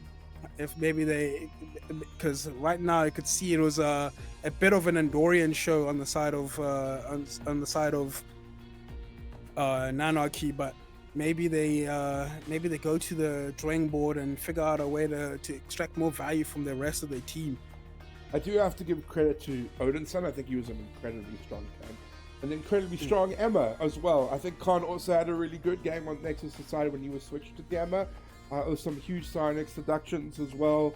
As an Emma player, I obviously want to give shout out to that. A really strong series. Wow. Nexus clutching up when it mattered. I actually can't get over that Iron Fist stall. I didn't think they'd get a TP in time, but that Iron Fist stall was so huge. Yeah, and even Ramble was hiding in the corner there, just ready to see if Iron Fist didn't stall enough, he maybe manages to touch, but he trusted his teammate, and this is why we play team in this game. This is the difference between rating solo queue and 6v6 is you trust your teammates. They trusted that Iron Fist to stall long enough to get that strange TP, and Rumble didn't panic and try fly onto the point. He just decided to hide and make sure that he's there for the next team fight, and he managed to get that Galactic Patrol during that Adam res, and it created so much pressure from on the side of Nanarchy that they were not able to fully confidently use that res and Soulbound to walk out of that room, and that storm managed to let Iron Fist build up just that extra 7% to get that cheaper Town Hall, and we were kung fu fighting right at the end there just to finish up that game. But now we're just hopping into Imperial Onyx versus Eagle Eye, a matchup as old as time. This is a classic Marvel Rivals ZA matchup, and we'll be interested to see if Imperial Onyx have managed to get the better of Eagle Eye on this matchup. But interesting to see the Eagle Eye have I think fielded probably their strongest lineup yet. Wow, I'm not. I don't know. Maybe I'm not so. There's no sixes. Yes, yeah, that is the only person that is missing. Six is a disgusting hit scan player. Especially we saw him on that Cyclops, I think two ACGLs before, and he was just a menace, just doing unreal amounts of damage onto each team that he ran up to, and whoever was unfortunate enough to land up in his line of sight was just getting deleted. But I believe this iteration of Eagle Eye is no slouch themselves. They have a stacked lineup. You can just see by their ranks as we're looking at them right now. Lowest person, I think, being GM3, but we have some Celestial 3s knocking about. Yeah. To be fair, on the side of Imperial, I think they also have a whole bunch of Celestials that just, especially Sponge and Myra, that just don't play as much anymore. But they are Celestial level players. But yeah, this is probably the highest lobby we've been in all day, right? For a while. Yeah, this is probably the highest level of gameplay we're gonna see, but I hope that it manages to keep up the expectations we had after that Nexus and Nanarchy game, as that was just a battle of just wits, gimmicks, cheese plays, like everything you could throw at both teams, threw everything they had at each other. Meta comps, you could throw whatever at the wall, and they were just going toe to toe, fist to face with each other, and Nexus manages to persevere and went up that set. But now Imperial Onyx, they have a lot to prove. They have that chip on their shoulder. They have been knocked out by Eagle Eye a fair few amount of times, and now they want blood. They're coming into this match as sharks, and they smell blood in the water, as Eagle Eye right now have been losing a map here or there, so they know that this is something that they can win. But it'll be all up to them to see if this is where they finally strike Zeus down. Does Imperial finally get the leg up on Eagle Eye today? It's all to play for, ladies and gentlemen, and I for one am so gassed for this matchup. I want to see. I don't know if we have a poll running in chat. Maybe we can get a poll running in chat to see who do we think is taking it this time around. Is it going to be Eagle Eye once again, or is Imperial Onyx the heavyweight champion this time around? Yeah, I think that's the thing. Like, I think whoever wins here, it's not like you can be like, oh, whoever wins here will win the whole thing. Like, Nexus also just such a strong team. That's why this is such a cool top four. I think all the three games we're going to see, the two semifinals and the finals, are just going to be so close. Yeah, but shout out to the teams that have participated. To everybody else, unfortunately, we can't cast every game. We're just two individuals. I unfortunately do not have 4 eyes and 8 monitors. Nope. So we can't cast everything, but I'm sure the other games were so much fun for everybody to participate in. And just a reminder that we try to do this as regularly as possible. We are trying to kickstart the Marvel Rivals scene in South Africa and in Africa just in general. So every tournament, I hope to see more and more teams participate. You never know. Cinderella runs can always happen. You and your boys, you and your girls, you and your friends can just always get that band, get it together, and always just get a W. But now we're in. The game has started, and we're on Burning T'Challa. We get that first map on domination, Burning T'Challa. I think I've seen a map that Eagle Eye have been dominant on. I don't think I've ever seen Eagle Eye drop Burning T'Challa so far. They're just being a map they're so practiced on, so disciplined. This is a map that lends itself to being able to kite, a lot of cover to kite around. So support alts don't always need to be matched, and it all depends on how well your shot caller can call it, whether to match a support alt or just to kite it out. Oh, I'm so excited. I agree, for sure. All right, imagine we see a one. I know it's obviously not what team Da Vinci's going to play, but let's see. I'm very excited. I actually don't know who's going to play tank for Eagle Eye. Obviously, Zan's power supply broke, so Psycho is filling on tank. Filling for him. Most I know about Psycho is a DPS player. I'm really curious what we're going to see. It's going to be both Mag bans starting already. No one, even Loves is like, okay, I know Mag, but I'm going to ban them. They're going to ban them. I know I'm going to ban them. Yeah, Eric is unfortunately going to be having to sit there at the House of M, not going to be a factor in these games. Fortunately, Magneto being banned, but his fellow X-Men, sorry, not X-Men. Well, in some comics he's an X-Men, but his fellow mutant Gambit has been saved. Mantis being banned and Mantis being saved. Gambit's been saved. Both teams deciding to save that Gambit. The Cajun is finally being unleashed. The Royal Flush has its full deck. Yeah, and a cat ban as well. They don't want to deal with Crazy's cat. I think that was the right thing to do, but I am a bit worried that Elsa's going to get protected here. Crazy. Yeah, also, I think they'll protect Elsa here. Imperial Onyx. Yeah, it looks like they're hovering it. Yeah. Also ban and then also save, making sure that Imperial Onyx, they're only the ones that get to play. Also Bloodstone and his brother, the Glortrox. And now we're gonna get a Rocket ban. And then also we'll be seeing that Punisher ban, both teams not having a Magneto. And both teams do not want to be dealing with Frank Castle with their twin miniguns, but Eagle Eye is saying we're going to be banning it and saving it for ourselves. We're going to be playing Frank Castle today. And yes, chat, R.I.P. Zan, his power brick blew up. I'm not laughing, but I'm... Right, with Zan, of course we're laughing. We love you, Zan! Love you, Zan. Get that power supply soon, but... Now we're going to get that last ban, and it's going to be strange. No TP shenanigans. I'm curious what Love's going to play. Probably. Villain. I'm not judging. Yeah, that makes it like. Yes, it's going to be Arcane, Ice Wolf on the tank, Squishy and Psycho on support, and then the usual backline of Nerd and Vala. Valamoglu. We're gonna get on that Gambino.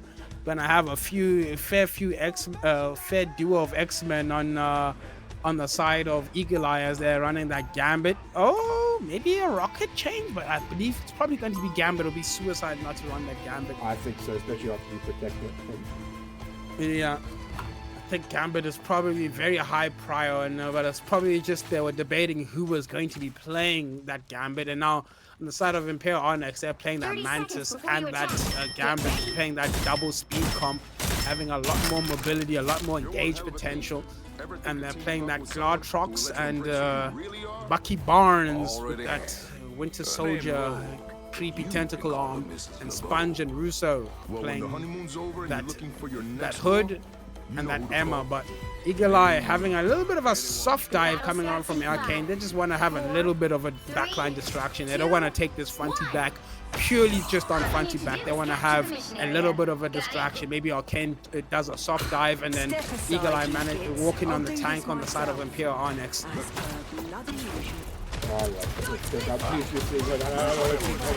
Once catch it, but somebody picked up yours incredibly quickly. A lot of space already taken by Eagle Eye. Psycho very low, but manages to kite all the way to point. But now, yeah, the kites get turned up by the map change, but they manage to rebound. Oh, the Hood just blows up. That soft dive manages to cut off enough healing for the collapse on the side of Eagle Eye to take down Imperial Onyx's tank. But maybe a bit too aggressive from Loves, a bit too cocky. Tries to follow that Venom in and cage with his life. They're having a little bit of a window to re-engage on the side of Onyx as long as Crazy doesn't get picked super early. Looking good for Imperial Onyx, even though they lose the first fight. They're trying to pull out, but Nerd is so close to that Gambit. They're putting in so much work on this Gambit already. That could be the difference. And a huge pick from the Venom as well. Yeah, Myra gets taken down. Russo takes down Arcane, but Arcane has done enough. He's managed to get his team 2 kills as Psycho gets taken down. Wait, no, did not. But Love's now just using that bubble to try kite. Just wants to hold as much space. Thing maybe in an aggressive position, cut off and gets. Yeah, there's the thing, and there's the spawn door to use. And now we're just walking through it. Squishy doing a lot of damage. Loves just wants to get involved in these fights. Loves getting up a few kills, and now we're sent to the spawn door. Sponge now switched over to that Groot. That thing is just not tanky enough. It doesn't have enough range to walk up onto the front line of Eagle Eye. And now Eagle Eye have set up on this high ground. I think Tank's an okay pick, but you need the man. I think he's one of the strongest tanks in the game. And Sponge is going to go down before the fight even started. It's just a little bit. Yeah, this is the second time Sponge has been taken down first super early. And it is unfortunate. He kind of walks up too far forward. And now Eagle Eye have been just coasting right now. They haven't had to use any ults. They've just been winning this game purely on neutral. And now this Groot is chasing this Emma. Emma going for the point. Good Groot ult. Yeah, big Groot ult, making sure they can't walk. Gladrox. They think this fight is winnable, but on the front, the tanks are still holding the space. Loves and Squishy. Squishy gets slept, and Russo gets a kill on it. Yep, gets a double kill. Punisher almost dies. But I think just manages to live by the skin of his chinny chin chin. And now we are getting that royal flush. Gambit probably going to finish this kill on the Emma, but Emma grabs the Groot. Oh! Emma grab. Russo's popping off. He's popping off. That's 4 for Russo. Russo, 4 kills. That Phoenix ult, very questionable. I don't know if this fight is winnable, but Venom gets that kill onto Myra. Myra may be sleeping at the wheel, but that invisible boundary comes down. But I don't think it'll be enough. Eagle Eye are going to flip the point at 99%. Don't have enough time to get back. Strange TP not going to be a factor. I don't think it's going to come out in time. Does Russo have the mechanics? Is the speed? No. Oh, Russo popped off that fight, but it just wasn't enough in the end. They just didn't look at the ammo on the flank for a while, and Russo was like, okay, cool, I'm just going to kill everyone. But Eagle Eye definitely, I agree. I didn't like the Phoenix command. I didn't like the Venom command, but they made it work. And that ended up with Eagle Eye taking that first point really comfortably. Now, this is you see that this is the value of Loves being that IGL. He probably saw a gap for a fight to be won and probably called for that and it played off this time. It could have been a very risky play, but it's those 1% plays when you do them that really set you apart. The individual pop-offs from both of the Venom and the Phoenix on point to clutch up that fight. But now Imperial Onyx, they did seem like they had something going there, and it'll be interesting to see how Imperial Onyx used that momentum, that little bit of a momentum, that spark in the spark plugs in the engine of Imperial Onyx, and they're going to be able to rev to life and go full blast into the Eagle Eye. But Psycho does have that Punisher ult, going to be a crucial factor of how this fight transpires. Only out on the side of Eagle Eye. Imperial Onyx have more ults, but it'll be up to this Punisher to see. And just Squishy just takes down Myra super early, but some refrags coming down. But that Gambit ult is not a factor. Bucky has to pop off, but Psycho says, I'm using mine first. They're going to walk on this Groot trying to survive, trying to walk away, but don't think it's going to be enough. Psycho takes down Groot, but Groot he gets traded now. Now, run the ones, trying to get the kill. We're going again. Loves gets taken down. We're going again. Maybe a bit too aggressive, probably going to be killed. A bit too cocky there from Run the ones, but it might have been enough for them to secure the point. Squishy, oh my! Squishy with the accuracy almost takes down a play on the side of Imperial Onyx. But Onyx have gotten the first meaningful fight there. I've been there though with Bucky. You get your blood pumping, you hear him going again and again, and all you want to do is jump to the back up. But yeah, that's Eagle Eye really needs to. I mean, Imperial Onyx really needs to when they fight it. They did do it in the end. Yeah, but 91 has very close to this ult. Myra needs to not get picked once again at the start. He needs to cleanse this Groot ult. But what a pull from Run the Ones. Run the Ones managed to secure the kill on Gloves. Venom trying to turn this fight around, but he gets kited. But Psycho managed to take out Sponge. We get that Gradrox. We're getting the Raging Whale flush, and now Emma is just using this movement speed to just walk up. And Phoenix gets stuck on the wall. Psycho gets slapped, and Psycho gets taken down. Run the ones is kind of popping off right now as Imperial Onyx and managing to hope for another fight. Yeah, another really strong fight again from Russo as well. He's really having a really strong map on this Emma. There is going to be the Gambit ult though for Eagle Eyes. So they do have the win con here. But they really have to win the fight. Obviously, even if they just yeah, Root ult comes out, but good cleanse. Arcane Wolf just gets a double kill. Loves gets the third. Imperial Onyx have crumbled. We're getting a one, and now we just get a clean cap, but they're going for a little bit of percentage. The Emma just trying to stall the pound, trying to bleed as much percentage as they can, and 91%. That is not bad. That is not bad indeed. No, that's a Cajun with a huge Royal Flush and then a huge cleanse as well on the Brutal. It's kind of the sport plays you need your sport to make. I know it seems simple, but we all played Gambit before we waste our cards. That was really, really good from Nerd.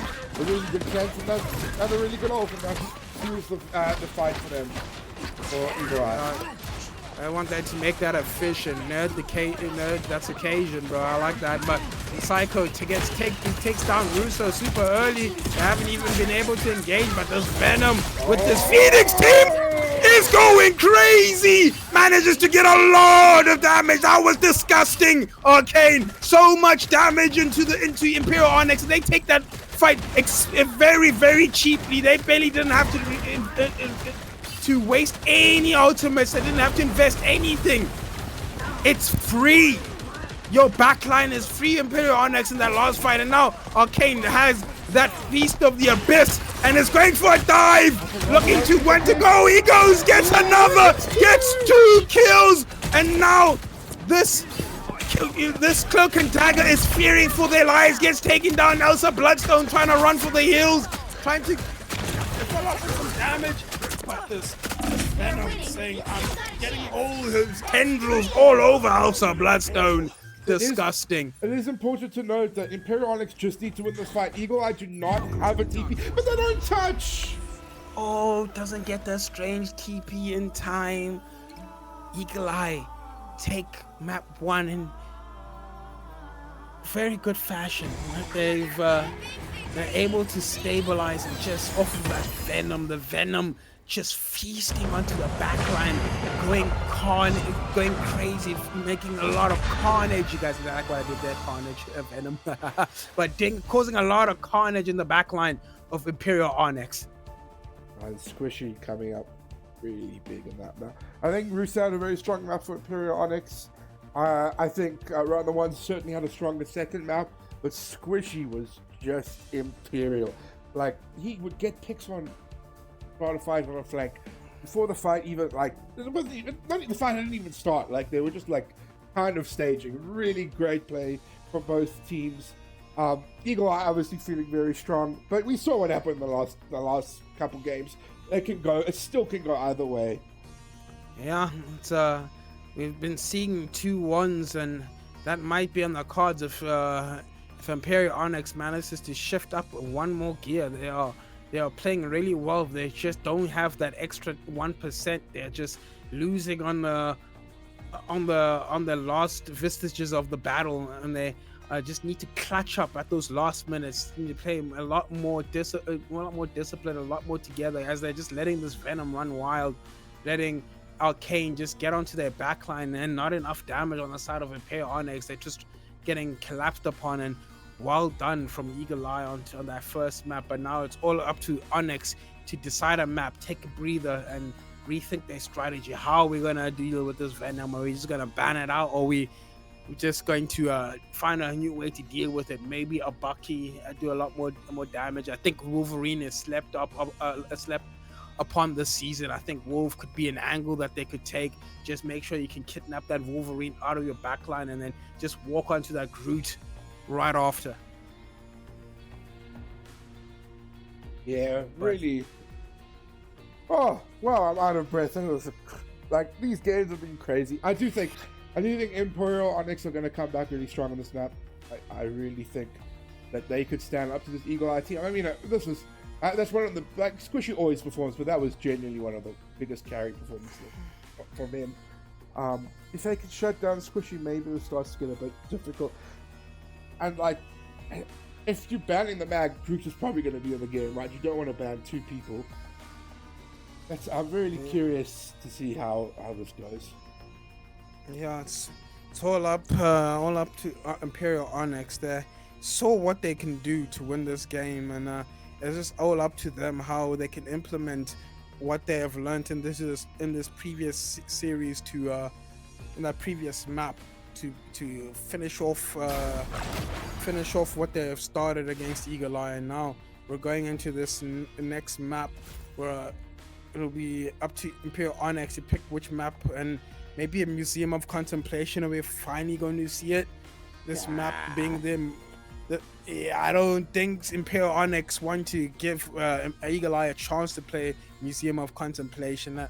Eagle Eye do not shy away from playing very hard meta. I wouldn't be surprised if Eagle Eye switched to that triple tank for Museum of Contemplation. But for the second map, gonna be Temple of Thebes. Is it Temple of Thebes? What's the full map name of this thing? I'm gonna call it Thebes. We're going to Thebes. Now we're on Thebes, and Imperial Onyx have now had a little bit of reprise to think about what they're going to be doing onto this next map. Going to have to find a way to beat Eagle Eye, and now we know what these bans are going to be. That double mag ban, classic, both Magneto just being giga ultra uber strong. I don't know if there are any more like Gambit being saved. He's going to be, Gambit, he is insert adjective here, strong. And now Venom being banned, they don't want Eagle Eye to have that Venom anymore. They also saved the occasion. We're gonna see how many X-Men are gonna be picked in this pick and ban phase. Maybe a little cheeky little Jean Grey, but no, Black Cat does not have that X gene, but still gets the ban hammer altogether. I'm really curious what the bans are gonna look like for the rest of the map. I think the Venom ban was smart. Arcana Ice Wolf was getting so much value on that Venom. And with the Phoenix team up, as you say, I'm really curious what's going to be. It looks like it's going to be a strange ban from Eagle. They don't want to have to deal with the TP, which is fair enough. I think on Convo, that's a really good choice because you're taking out what makes triple tank so effective. That TP always gets you a third fight, right? So that's a really smart ban on their side, I think. Punisher ban, Punisher protect. Yeah, that is a classic from Imperial Onyx, going there for that Punisher ban and Punisher save, making sure they have that Punisher very skewed in this matchup. But it'd be up to Eagle Eye to see what they last save here. They will dictate what they are looking to play. Most likely maybe going to be that Groot, but no, I am wrong. They're going to have that Mantis Gambit team up. They said it is open and we're going to play it. And the last ban, maybe a Strange as well. Yeah, I think that's smart. You're banning the triple tank cold. Like, you can still obviously play without the Strange, but it makes it way less strong. Yeah, and now we're going next Psycho, who's going to be on that Star-Lord, the Galactic Warrior, the man from space and lost in time, listening to 80s music. Squishy hovering that triple support. Squishy deciding which of these triple supports does he want to play. Does he want to play that Ultron? Want to play that Adam Warlock? But we know how good this man is on anything that is a semblance of a hit scan. Went crazy on that Phoenix in the previous series, and now he's going to be on that Ultron, and Ultron's damage is stepped up on. If you ignore the Ultron, he's just going to delete one of your backliners from an angle that you cannot contest. Is that going to be solo tank post-fight on one of his comfort picks on the Storm? He's had enough of playing tank, which is fair enough. Tank is a rough role. I think Storm is really strong on this map because it's like It's very linear for the most part. Yes, it's obviously a little bit of off angles you can take, but it's also a convoy where there's always going to be fights taken on point. The damage boost, the speed boost, something that Storm gives a lot of value in. So let's see how this goes. There's going to be triple sports kitchen on the Ultra. It's interesting to see that the triple, they look at maybe anticipated Eagle Eye running this triple strap, so they've gone for a triple DPS, commonly known as a somewhat of a counter to that as yeah. And we get crazy on that Punisher, getting that pick, and now Emma goes down, and now we're chasing the Star-Lord, gets that beam, gets that lightning bolt, and Nick and Psycho gets electrocuted right back to spawn. It's going to be interesting to see how the Squishy versus Sponge matchup happens, as these flies are going to be what's going to be dictating the size. But do not forget that Loves on that Angela. She's going to be trying to be the queen of the skies as she picks up that a support, and Nick Psycho manages to get crazy. Goes onto the back line, just trying to distract, gets the pin, knocks two of them into the wall. They're out of this fight for the moment being, but they're going to come up on that high ground, but they're not going to live in time for their teammate to come back. Loves with a whole lot of disruption, getting two of those people right into the elevator, but Loves very low. The Punisher with the assault rifle, that 7.62 going into the face of Loves, uses that team up to try bait out a cooldown or two, and gets that Gambit to team up out. There's still a chance to stop them. Looking good for the side of Eagle Eye so far, but not the end of the world for Imperial. For two are coming else, but I don't think they get to touch it, especially with the one tag. Okay, they do get to touch that. They get Love going down, and gets CC'd and grounded, but I think they got C9. They could not the touch on the point, and now they have to decide whether they're going to back up or whether they're just going to press forward, and they're getting staggered. Squishy going forward and finishing off Sponge. Love doesn't want these supports to escape, misses the ping. No, he just got African, I think is that's what happened. I think he hit it, but the ping is different, and now we're just finishing up the Luna. And was it worth it? Does they get the Luna? And Luna finally dies. He'll be back so quick though, so pretty good trade, I think, for the side of Eagle Eye. Loves is probably very happy with that. And there's the support ults, both support ults for the side of Eagle Eye. See how this goes now. There's Squishy's ult as well, but this Storm and Gambit ult should be a fight one for the side of Imperial Eye. So this is the play with this right. Here it comes. Gambit ult and the Gambit ult to counter, and Myra getting taken down. Yeah, Gambit gets taken down, and now we're looking to finish off this. The support 1 HP, but gets finished off. Squishy manages to get the last hit onto Demon Vinci. Emma uses that psionic seduction, but I don't think that's going to get much value. Goes for the grab, but that was just a futile attempt at clinging on to life, as Eagle Eye are going to cap this second point, and this thing maybe gets a touch, but I think the thing is he's probably going to die very quickly. Punisher ult comes up, but I don't think there's going to be enough in the tank in the Imperial on it to manage to mount a defense. But Luna ult comes up last minute, and Bucky gets that ultimate down, that psionic seduction from Arcane, trying to get all the damage. The Hella ult is in that backline as well. They're trying to finish off this fight. They don't want to lose. They want to win this fight. Arcane almost dead. Can they survive? Gets healed up. Good. Huge peel from the side, the support to Eagle Eye, but Arcane not out of the woods yet. But Russo tries to make a play and gets counted. These tanks on the side of Eagle Eye are still standing strong. We get the grab onto the thing. Here's the thing, and here's the spawn door, but no, he manages to live. He manages to still keep touch. Sponge maybe going a bit too aggressively there. Now the Gambit ult is probably going to be all that is necessary to finish off this fight. That was really strong from hold from Imperial. Like, if they didn't get that touch of the thing, this would be looking at a 4-minute 30 time back. I think the thing is a really strong pick on this map because just solely the payload's pretty big. He's probably one of the strongest tanks in the game right now. I really like this switch. you can just buy so much time and getting a pick as well with that Johnny team up.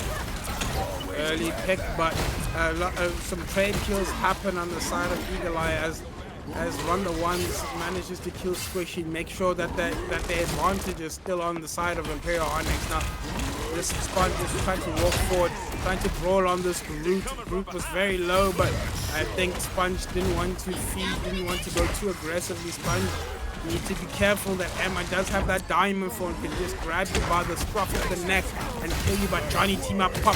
He wants to get involved in this fight, just trying to distract them, but that cloak and dagger all comes out.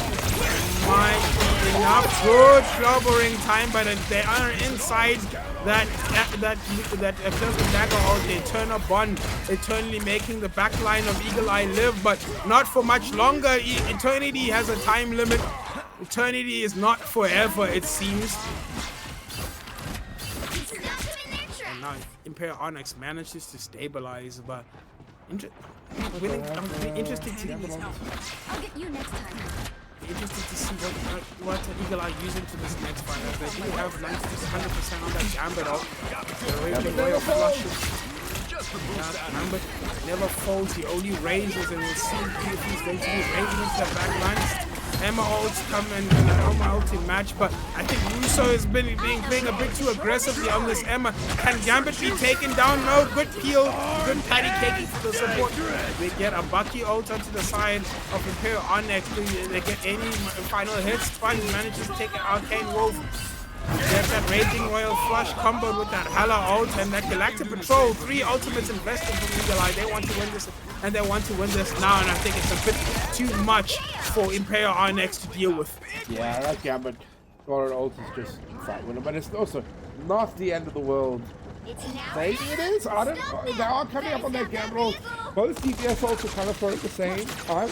They only really got one pick on the side of Imperial Onyx, which really needs to be a team wipe. And then, so it's not looking terrible for Imperial Onyx, but not looking like this is a super fight for them. Yes, this Love has that boot hold and launches it right now. All in the hands of the cards of Walden himself, unfortunately, from his support. He cuts out the stream of feeding. The supply chain has been very bit of a feed right there. I think it's just been the story of this map right now. The front line of Imperial Onyx just overextend and get a bit too aggressively, and each of them die one at a time. While on the side of Eagle Eye, they're playing a lot more discipline. It's just Psycho is the one that's been dying super early in this fight. As I say, that Love almost gets taken down and calls for that internal bond. Goes into the guy, into the back line.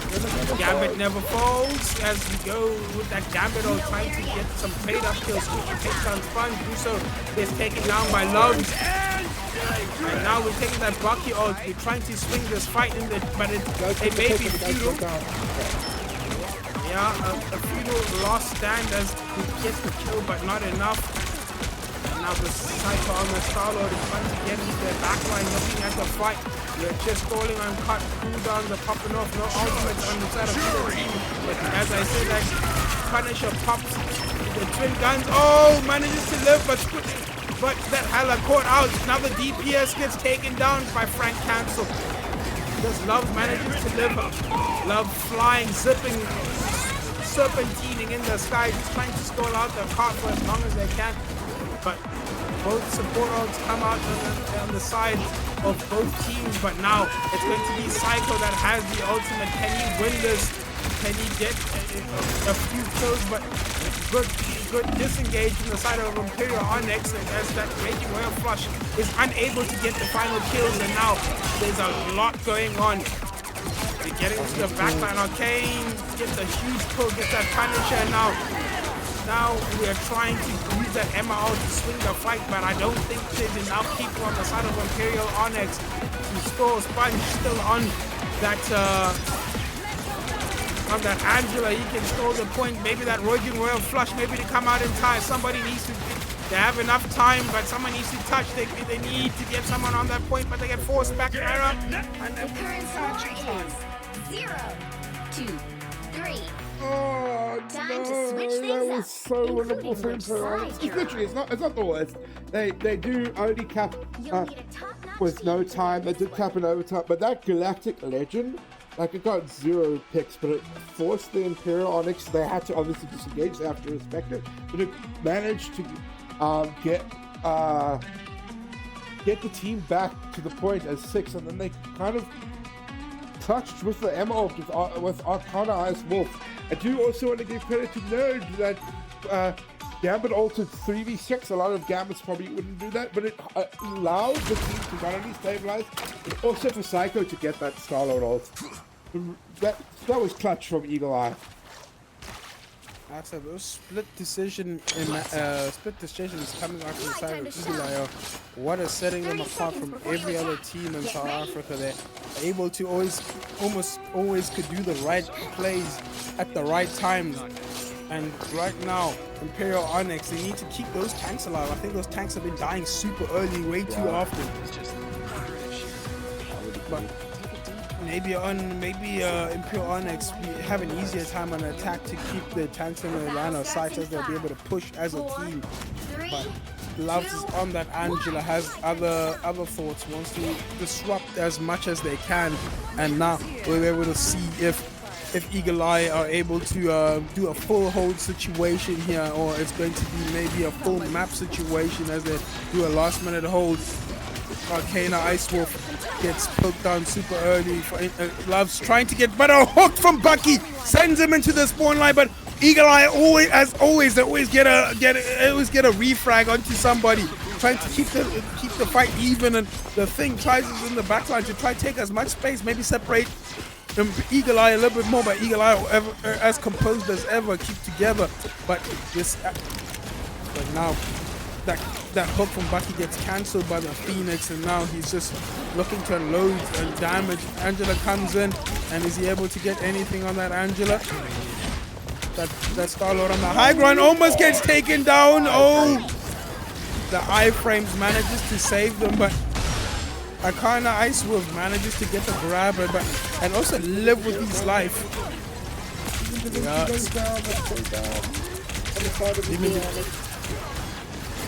Demon Da Vinci gets taken down by Sponge. Sponge always getting these initial kills, these entry frags. And now Arcana Ice One wants to grab this thing, but a bit too aggressively there. That Raging Royal flush, but he gets taken down by Squishy in that ultimate.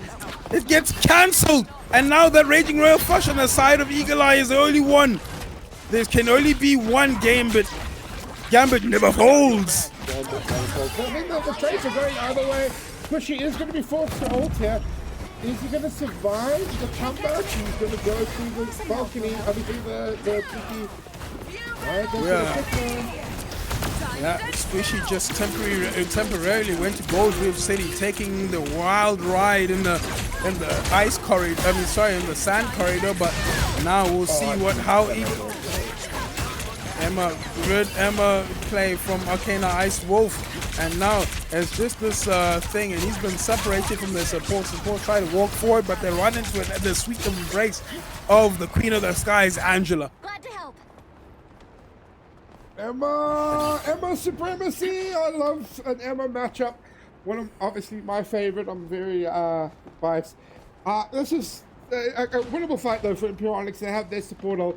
Yes, there's a cloak ult on the side of Eagle Eye, but they do have some really big ultimates, especially their DPS ultimates, but also 2 tank ultimates. They've got fire ultimates. This could be a fight win for them. Yeah, it's going to be a very good, but not if Crazy dies super early. And now Myra looking like they're taking him, split Myra from his team, and now the Sponge has no more healing. What an initial pick. And now Crazy comes back to this fight, but I think it's a little too late. He's probably going to be staggered once again, but Angela needs to survive. Does she get out? And she gets out just by the nick of time. Star-Lord taking down, I think a bit too aggressive there. Didn't get the flip, didn't get them iframes in time, and now it's up to Crazy to whip out this Punisher ult. Nice Ken from Mara. She really was ready for that. Yeah, Myra super early had those cards in the back pocket of Gambit, but this Punisher ult with an ult, last minute Gambit ult, double support ult I believe came out from the side of Eagle Eye, but I think it's a bit too much as they want to end this fight now right here, right now. Squishy with 2 kills, and I think this is it. It's just that Emma, the Diamond Queen, cannot live for 2 moments. Diamonds are forever, but it seems like they're fake diamonds. But Spider-Man last minute touch, but gets beamed up. Final score 0-2-3. Wow, Imperial Onyx just, I thought this was going to be a closer series, but wow, Eagle Eye came out in dominant fashion. That first map was ultra close, but Eagle Eye wanted to close out this set ultra early, wanted no momentum to go to swing onto the side of Imperial Onyx, and they just end this game super early with the first hold. First point MVP hold. for Squishy. Really good gameplay from Eagle Eye. Phoenix not really one of the stronger. I mean, it could be after the update, but last season she was one of the strongest DPS that Squishy's making her still. She's the queen of the X-Men. She was queen of the last few seasons, and now really coming together. We are gonna take a break now, guys, before the final. It is a best of 5 final, so Maverick and I need to take a bit of a break. So do, I'm sure, Eagle Eye. Thank you everyone for sticking around. This is gonna be an epic final. Tell your friends, tell everybody that this is going to be one of the biggest finals we've had. This is 500 rand. And it doesn't sound like a lot, but to players who haven't really had a prize pool of late, it's a big deal. So please, guys, we're gonna go to a break right now, and then we're gonna get back with the final. We'll see you in about 5 minutes. Hydrate your hydras, as we used to say in the StarCraft scene, and we'll see you back now.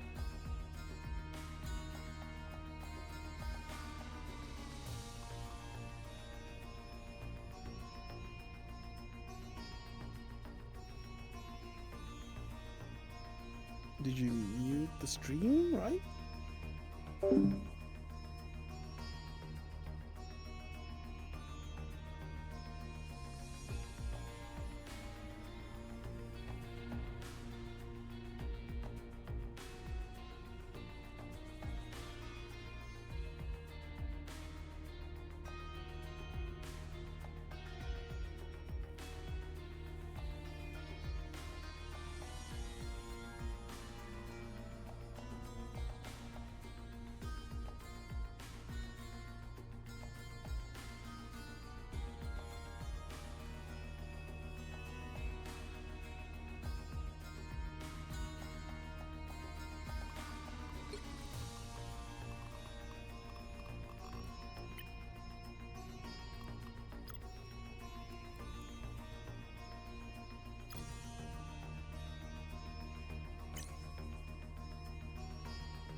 We are so back, everybody. We are so back. It's the grand finals of the first Limbo Showdown. We have the old faithful, Eagle Eye, against their biggest competitors, which is Nexus. How are you feeling for this final, Maverick? He doesn't know I'm talking. And no small feat is a South African kind of final, you know, Nexus versus Eagle Eye, another matchup that is as old as time, man. It's as old as time. They have two strong teams, probably you could argue the strongest teams in South Africa, Nexus and Eagle Eye, heading head to head in South Africa's first ever best of 5, first to 3. Gonna have a lot of time for teams to adjust to what each other are doing, and it's gonna have a lot of time to see some big plays coming out from both sides. Yeah, I'm really excited. Yeah, this is like the old faithful, right? It was back in the day when we were competing, it was almost always us and Eagle Eye. Now, since we stopped competing as hard and stopped competing full stop, Nexus has kind of become the second in command. Imperial Onyx had a good ACGL, but this is kind of the final we expected, right? At the end of the day, yes, Nanarchy took them all the way to the end, but this was kind of the final we were expecting. Yeah, this is the final that most people, when they tune into a screen, they're like, yeah, most likely going to be Nexus versus Eagle Eye, right? They had some really good contenders. Nanarchy, first time we've seen them in a while competing on in any sort of local tournaments, but they showed up and they showed up big, but was not enough to let Nexus into the finals. And as Eagle Eye, they had a quite the red carpet all the way up here. Didn't seem like they struggled all through the way. Imperial Onyx did a valiant effort, probably one of the best efforts we've seen a team, and the best I've seen from Onyx so far. But Eagle Eye just showed up with this new look of their team, this sort of a slightly altered change, and they seemed indomitable, unstoppable, and almost inevitable right now to be in that final. Exactly. I do want to say again, happy Women's Day to all the lovely women in chat and who are competing here and helping out. I'll give a genuine shout out to like all the women behind the scenes at the end of the cast who have been helping for this tournament, but just a general happy Women's Day. Thank you for all you do for us. The world would be a better place if we listened to more women. It's a hard take, but that's how I feel. So thank you everybody thank you all, to all the women, and happy Women's Day. Today we celebrate you. Hopefully we have a good final to give to everyone. But happy Women's Day, everybody. Everybody, after this stream, or while we are still waiting for this game to go, just take a time out of your day. Just send a compliment to someone, a special woman in your life. Doesn't have to be a girlfriend, a partner. It could just be your mother, your sister, your aunt, your cousin, anybody, right? People, I don't feel like people just talk to each other and compliment each other enough these days, right? Just a compliment out of the blue. You can just brighten someone's day. You never know where they are. They might have a terrible day. They might be having a terrible month, year, or anything. But just take time out of the day. Just go on your phone. Send one special person in your life, one special woman in your life that they are appreciated and they are seen. And yeah, we hope to deliver you a banging series today with this final best of 5 match, and I hope to see some engaging gameplay. Maybe one more gimmick comp. I loved what I was seeing from Nana, having that flank Adam. I want to see something from one of these teams, right? Maybe Nexus might need something kind of like that to bridge the gap between Eagle Eye, catch them off guard, fluster them for one map, and get a little bit of early momentum rolling. That might be something that they should be looking to doing, right? Play something that throw Eagle Eye something, a curveball that they're not ready to catch. Yeah, I think if you play straight up against Eagle Eye, it will be rough. I do think Nexus are good enough, but I'm hoping the magic ban doesn't go through. I hope they are managed to protect the ban. But I agree. I definitely agree. I think you do need to be a little bit spicy when you're going against Eagle Eye. So right now, I'm gonna be a little bit biased about my channel points and Nexus, bro. I feel it. The winds are changing and I smell it in the air. The pollen is pollinating. It is spring for Nexus. And I feel like this is, I'm gonna actually put my money where the mouth was. Oh, my channel points a whole bang. No, I'm actually not doing one of my channel points. I'm gonna do like a cheeky, maybe like a 200 channel points. But yeah, I'm gonna do a little bit for Nexus. I believe I've ride this hype train. I've never really ridden this hype train before, but I'm all about it. Choo choo. I feel Nexus rivals today. I know Phoenix Tier kind of has to vote for Eagle Eye. That's his baby. I just want a 5-map series. That's all I want. I would love a 5-map series. That's all I'm asking for. I don't mind who wins. Obviously, like Eagle Eye have won a lot of tournaments, and I would like someone new. Obviously, it's my team, and at the end of the day, I just want a good final for everyone to watch and for us to cast. Yeah, the better the game, the more we can say, right? Yeah. And the better the game, the more you guys enjoy. A lot more people can talk about what's happening. The better the game, the more clips. The more clips for TikTok, Twitter, Instagram, wherever socials we're using, whatever socials you're using, you can clip this, grow the scene, help us grow the scene, and maybe get a little cheeky little team of hidden celestials that come to challenge for the throne once again. We've had some challenges today, but now the next for the throne, Nexus up for the fight, and they're going to the first map of Krakoa. Hope to see. As I said in the pre-screen, I want to see Nexus give us something different, right? Yeah. I don't think Eagle Eye are a team you can like match up head to head just yet. I don't think Nexus just got it yet. They're getting there. They're so close, but I think Eagle Eye still outmatches them if they go to head to head in traditional Marvel rivals. So you kind of need to catch them off guard, build up some momentum really early, and just snowball from there and try to get like a cheeky 1 or 2 maps very early, and then try your best to close up the series. But we're going into this ban phase. Interested to see if we're going to see that double mag ban again, or we're going to see maybe something different. But double venom ban, not something I expected. Loves wants to play as mag. I think a Magic Protect is probably going to be here. Yeah, Magic Protect from the side of Nexus. Nexus are the challengers, so they do get that first Protect. And Eagle Eye, they're going to get that first. Yeah, they're going to be banning that mag and probably be protecting it as well. That's the prior. You get it. That's the power of this system. You get to see what your opponents they have to show the hands just a little bit, and you can counter it. You can stand or hold, and they're holding that mag, and they're making sure they got it in the bag. Right when mags matter, the game is better.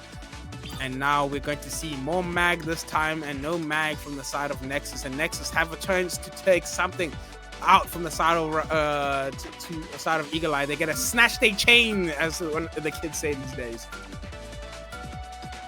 There's going to be a double Gambit ban here? No, they'll probably protect it, right? Yeah, most likely a Gambit protect, but I think that they're going for that Ulcer Bloodstone. Eagle Eye do not want that Ulcer Bloodstone to be played on the side of Nexus. They know Ramble can flex to that Ulcer, and they have a rate that oh no, they switched to that Gambit. That Gambit, yeah.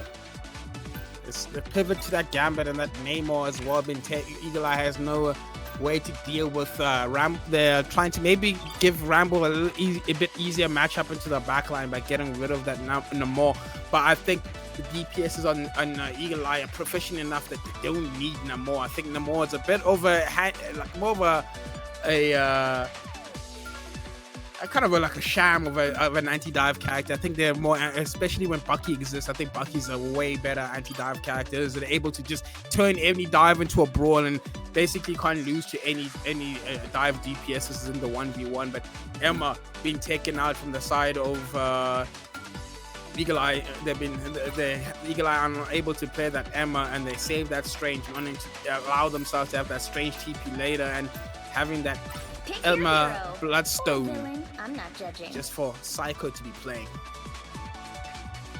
Interesting that both bands seem to not target Arcana Ice Wolf, but he really did well on the Emma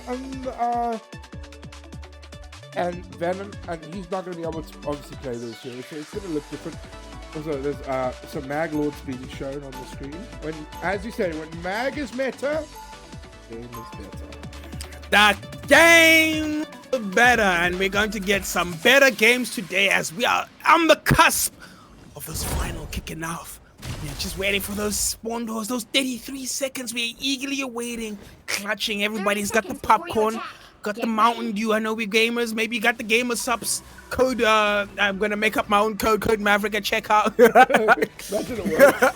Yeah, imagine. Oh, I love it, man. I love it. Use code Maverick for gamer subs, 12% off.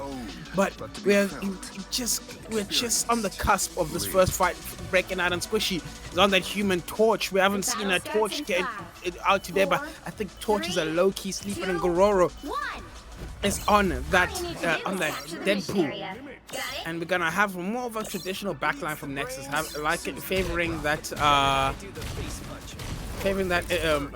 rocket invis kind of backline where Eagle Eye are going to abuse Mantis. They know what is meta and they want to leverage it. This is why I said you can't really match up Eagle Eye. They will play meta if you allow it. And Love taking this early angle up on the high ground, trying to get an angle on that Invis woman, and Invis woman has to play safe, but is getting healed up. Captain America trying to clear out this Magneto, getting dived by, and Loves. Yeah, Loves getting caught out, playing a bit too isolated from the rest of his team. Valor on death's door has that magic, and knocks him up. And Gororo takes out a Ken Wolf. The front line and back line of Eagle Eye have been separated. And Nexus draw first blood. This is a good showing from Nexus rival. I'll say they're leaning into more of their own strengths instead of leveraging meta. They're going for their own picks. And Valor, I don't know what's just trying to give me all the motion sickness today. Oh, I think there's a bit of over confidence from Eagle Eye. They weren't really, especially Love, he didn't really respect when he was being pushed out of an angle. But really good stuff from Nexus. They're going to be really happy with that. And now to go pull out. Arcana does take up the Captain America, but we do have that Deadpool ultimate. Trying to buy as much time, trying to make sure. And now a dive from the Captain America going into the backline. Alto takes down Squishy, takes down Captain. Gororo takes down Nerd of the Geek and Valor. Both supports down on the side of Eagle Eye. They have to retreat with the tails between their legs. Nexus are showing up today. They are not here to play, and especially now Ramble on their favored magic, on their clutch hero. They're they're showing why they're the best magic player in the region. I think we need to watch a little bit of some Ramble gameplay. Rambo now taking up the matchup, trying to go for that Human Torch. If he managed to get that Human Torch out of the air, that would have just been disgusting. But Squishy takes down Alto. Now Rambo trying to even it up, but no, decides to play it safe, tries to brawl on point. They want to burn as much time as possible. But oh, what a kill from Loves, takes down Rambo. Rambo trying to build up some shields, but good discipline. But an Alto gets the strange ult. But it doesn't hit too much. I think it just hit that Devil Dino. Now Valor has that invisible boundary. Can use it if they need it, but they don't need it as Squishy just takes out Captain. And Gororo gets taken down. Valor gets the final last hit onto. But the Turk Child, they're trying to win this. They think they can win this. But now we're seeing support violence. We're chasing that Rocket Raccoon, and bit of a waste of an ult from Rambo. Yeah, I think it was looking really good for Nexus before they did that. I think they have two support ults coming up here in the Captain America ult and the Invisible ult. And they could have just drawn the fight out until there was a much better position for the Magic ult. And Rambo, we know Rambo's going to pop up from that Magic ult. So now that they don't have it, trying to 1v6, I know they're going to play.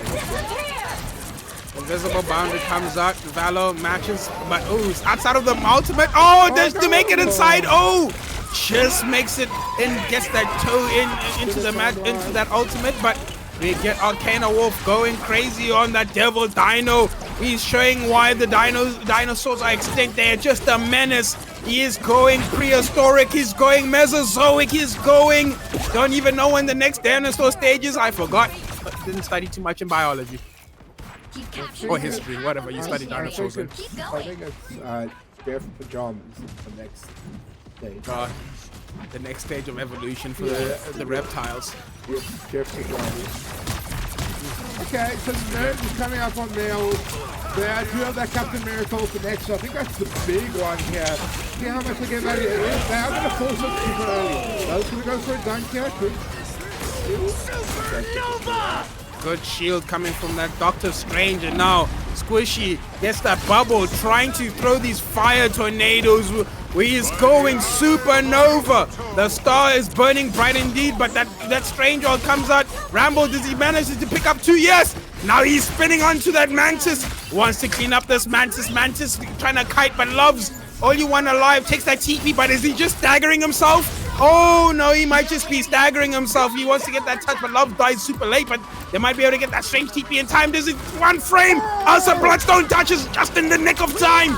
But it seems like they have to pop ultimates just to get through this TP. Love gonna take through that TP super late as Arcana just trying to stall. He just wants to wait for his team to regroup.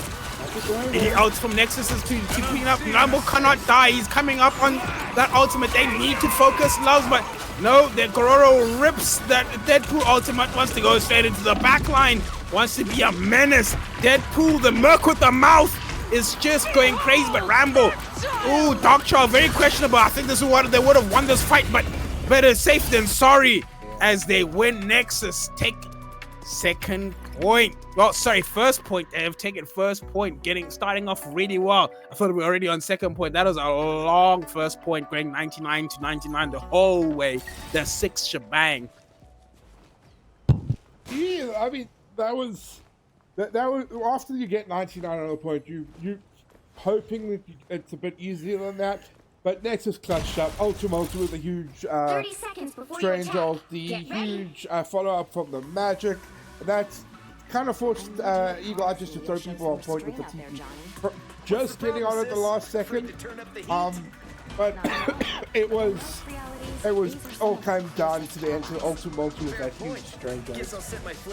Yeah, good Strange ult, a lot of value out of that pick, but I just see in chat, I believe someone corrected me, 80s Crisis. I am not going to begin to pronounce that, bro. I don't know what that's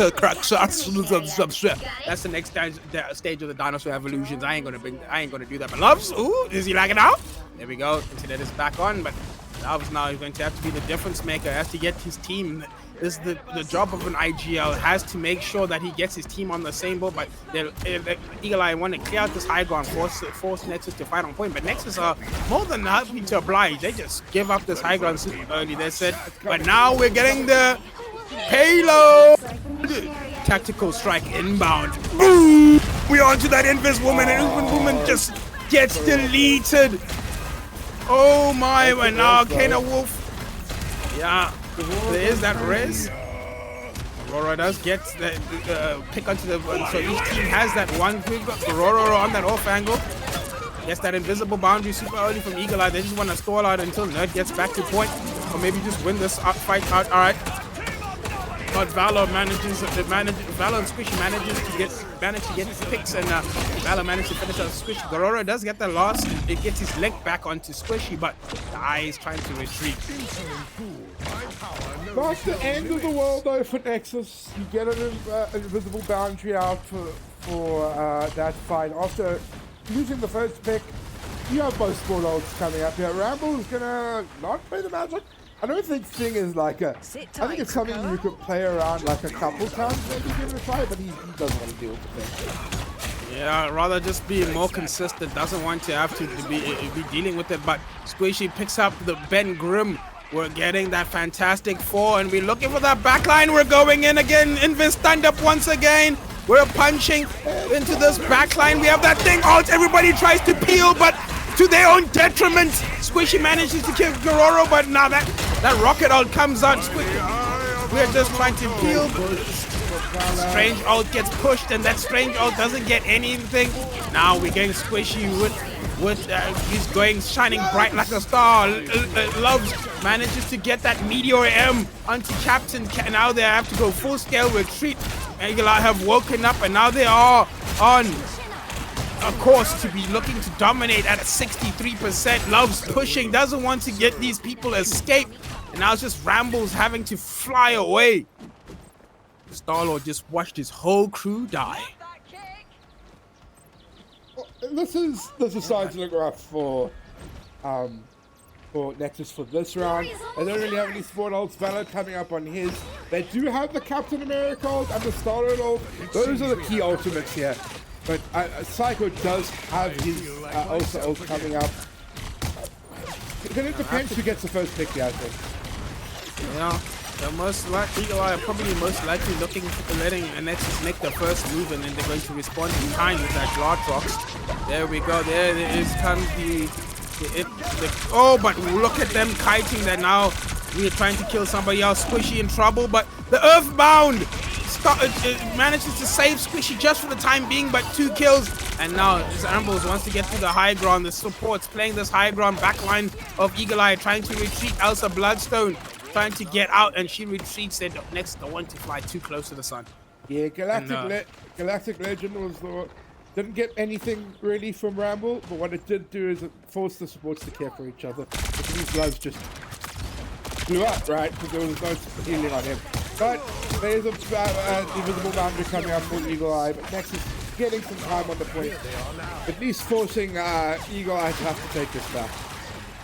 Yeah, just seems that Nexus want to make the point their home. They want to be front and center, comfortable on it. But right now, Eagle Eye are not allowing this. So a little bit of a home invasion. As Sting just punching Alto takes down Arcana Wolf, and now the picks are going on with the Glartrox. Gets 2 kills and gets the 3rd kill. Looking for the Star-Lord. Star-Lord, are we gonna stall? Yes, we are. And no winner yet. Managing maybe get a little bit of score, just enough time, maybe enough time to get that straight. TP does it go down? No. We have a series, ladies and gentlemen. Yeah, both teams are here and they're here to win today, right? And Nexus, a really strong performance on that first map. They got the ball rolling earlier, but Eagle Eye have switched into another gear right now. They are showing us why they're the favorites. They always will be, and they always are and always will be the favorites right now, as they are just so able to adapt, right? Eagle Eye always just seem to be like a slow burning team. They always maybe lose that first point, but like they use that first point to adapt. They use it to learn what the enemy likes to do, and then they use that adaptation to change up their plans and then just flip the map on its head. The battle starts in 5. Very much agree. 3, I think 2, I also think that Captain America all you need to do is capture the mission area. struggling a little bit as well to put enough pressure on the supports. I think he did get a pick on the match in that first fight, but he needs to make sure, especially now with the cats that they are diving together at all times. We're gonna give a watch on the Captain America. He's gonna be forced out on the flank though. Yeah, man, he's meeting up this Johnny and Thing on the flank there. Johnny and the Thing want to set up on this off angle, but they don't have support. So if Nexus wanted to, they could have gone on them, but oh no, and let's just get some kill onto a support super early. They want to get a trade onto Loves, but Loves has cooldowns, everything in the bag. And I think all comes down. We're looking for the slam dunk. We get it around the corner. Oh, manages to use that team up to survive, but that invisible boundary on point now, making sure that but Rambles. Yeah, as soon as this invisible boundary comes out, Eagle Eye have to do something. They have to make sure Valor doesn't die, but Valor dies. Now they have no supports, and now it's just up to Nexus to clean up. And oh, that's a very, very fast fight from Nexus. As soon as Nerd got taken down by Ramble, the fight just swung on the favor of Nexus. Eagle Eye did try use that invisible ult to try and make something happen, but you need to get kills in that while your support ult is active. If you don't, you just kind of just die after it ends. And you gotta keep your support alive as well. It's really important that you keep your other support alive. Because when that ult eventually runs out, you're obviously just going to be at a huge disadvantage. But we're getting that Black Act ult in. Oh, and Gorora gets a kill onto Loves. Whoa! And now he's going straight into the backline once that Invis woman goes out, but still has that ultimate up. But the Glortox, what an angle! Wait, did it miss? I don't think it got anybody. I think there was a managed to dodge it, but that Supernova going out. He's playing very safe. Doesn't want to over peak and overextend his welcome, but he does manage to get a captain. Captain been dying an awful lot first on that Invis woman. Now he just wants to finish off that kill. That uses that team up, but oh no. Yep, the Jubilee team up. Those auto tracking fireworks just finish off, but he's Squishy is more than grateful that he would die for 2 supports. Okay, we genuinely have a map now. Nexus going to be happy. They got 72% of the points. They're coming up on that. Oh, they actually do have the Captain America. This could still go either way, but looking good for Nexus. Yeah, Nexus are back in this. As I said, Nexus are a lot more willing to change up their comps. They've switched to that Black Cat, and Gororo has been kind of instrumental. It seems like it, but Nerd takes out Rumble super early. Black Cat onto the point, gets knocked back at a mag and just gets killed. We are still committing ultimates into this. We are still committing ult into this, and I don't think it's going to work because I think they managed to kite it, but as long as but they do get the boat. It does work. This is why they're the players, and I'm just casting, man. They had the read and they went for it. They made that play, but it's swinging back into the favor of Eagle Eye. They managed to kite it, and now it's just this Captain America on point. They got kills, but they managed to managed to live, and now it's just Captain America stalling on point, but he's stalling while Eagle Eye have the point. Very risky play. It almost happened, but didn't. Not the worst for Nexus, though, because they do get the invisible boundary out. They do get the ult out. So, Stronger than ever. But listen, I don't think it was the right thing to do commits, but they did get ult out because they pushed so hard with the ultimate. Let's see how much value this Emma ult gets. Yeah. Now we're getting that the Earthbender is going into the back line, but we're getting this Psionic Seduction. Emma ulting, trying to get those taunts, trying to hit that Snow Bunny mind control, but doesn't get anything right now. But that Mag ult also doesn't get anything. We get that Meteor M, but it's more of a comet just fizzling past the heads of Nexus. But now it's just a brawl on card. Can they keep that alive? This character have? What the hell? Yeah, Black Cat managing to live, and now it's just a cleanup from Eagle Eye. They're able to get that strange TP. Yes, they are, but I think they're just falling apart even with that strange TP.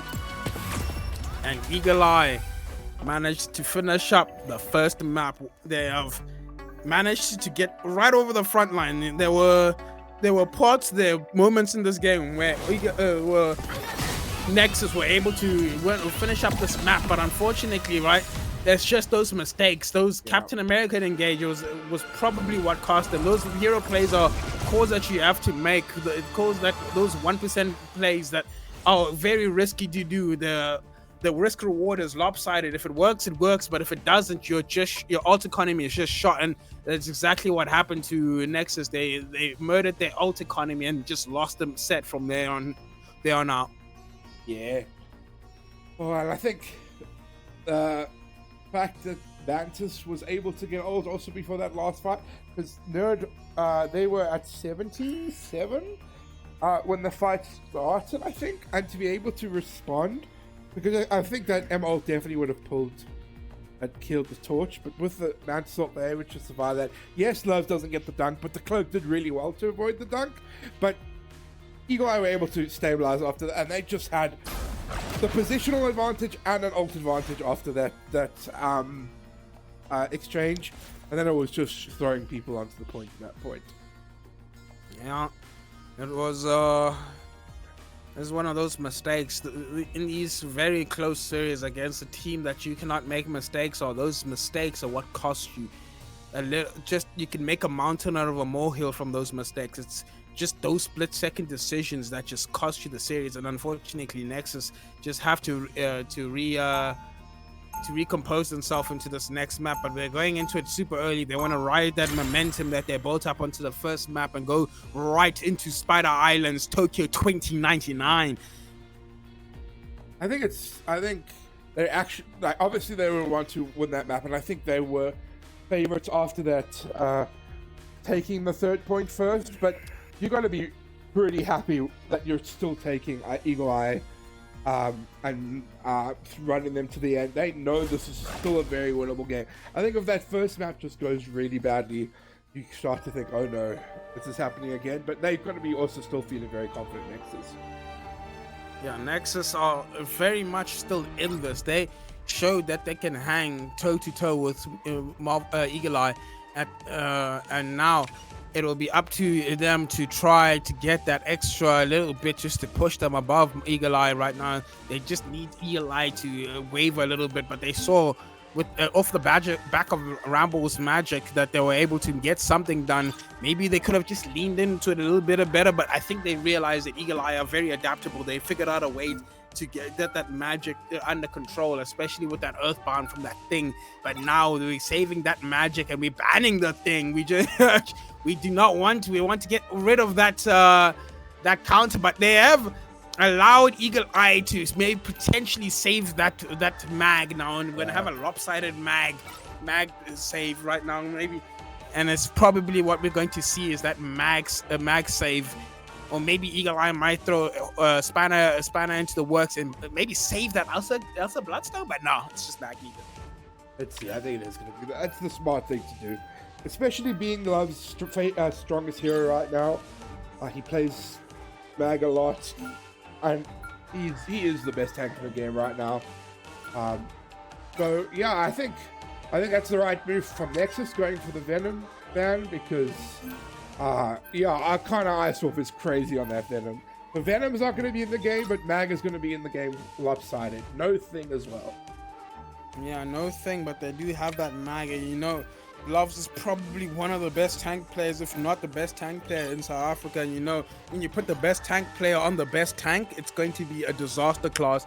But maybe Nexus have something to answer to that, as long as they can fully rely on Rambo on that magic to cause chaos into the back line of Eagle Eye. That may be their win condition, and that's probably what they're going to be banning for here. Maybe getting rid of Namor. Oh, they missed the ban. I think maybe they were going to get the Hela, but I think they changed their mind last minute. But we might get a gentleman's agreement.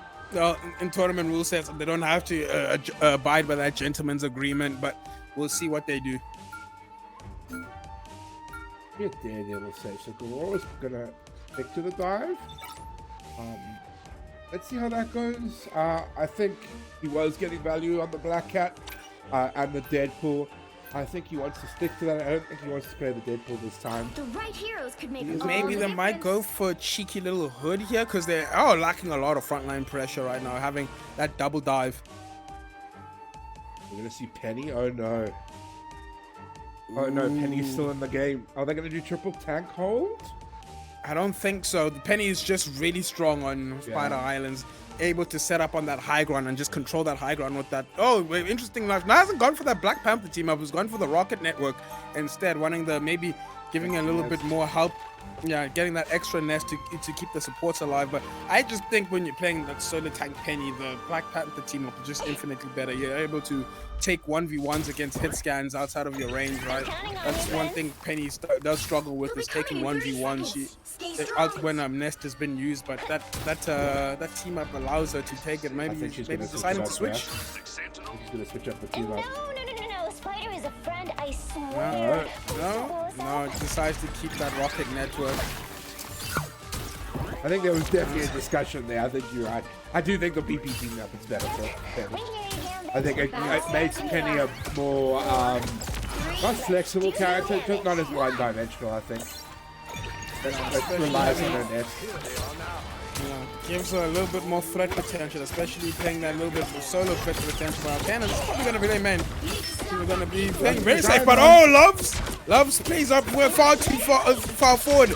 flies too close to the sun, but this is a newly nerfed Penny right now. You need to hit the double web to get the stun now, if people don't know, and we'll see if Arcana knows that's how it works. But Arcana Wolf is going to have that improved slow on the single web. I do want to say it is a nerf in some ways, but also she does get her set nest back fast. I mean her web back faster, so you're always going to have access to that second web really quickly. But I do agree, it is a net nerf. It's just a lot of people are making a big deal out of it being like this crazy nerf for Penny. She's still very playable. Yeah, charge cooldowns, if people don't know, the cooldown for charge cooldowns start immediately when they're cast, so they do get those cooldowns just a little bit faster, but right now Eagle Eye getting pushed back by Nexus, as Nexus are just doing tons of damage, trying to switch this corner. That Storm gets taken out of the sky. Psycho now is the sole DPS, has to make something happen. This is where, but no, Arcana is the one that takes. So Captain again dies first.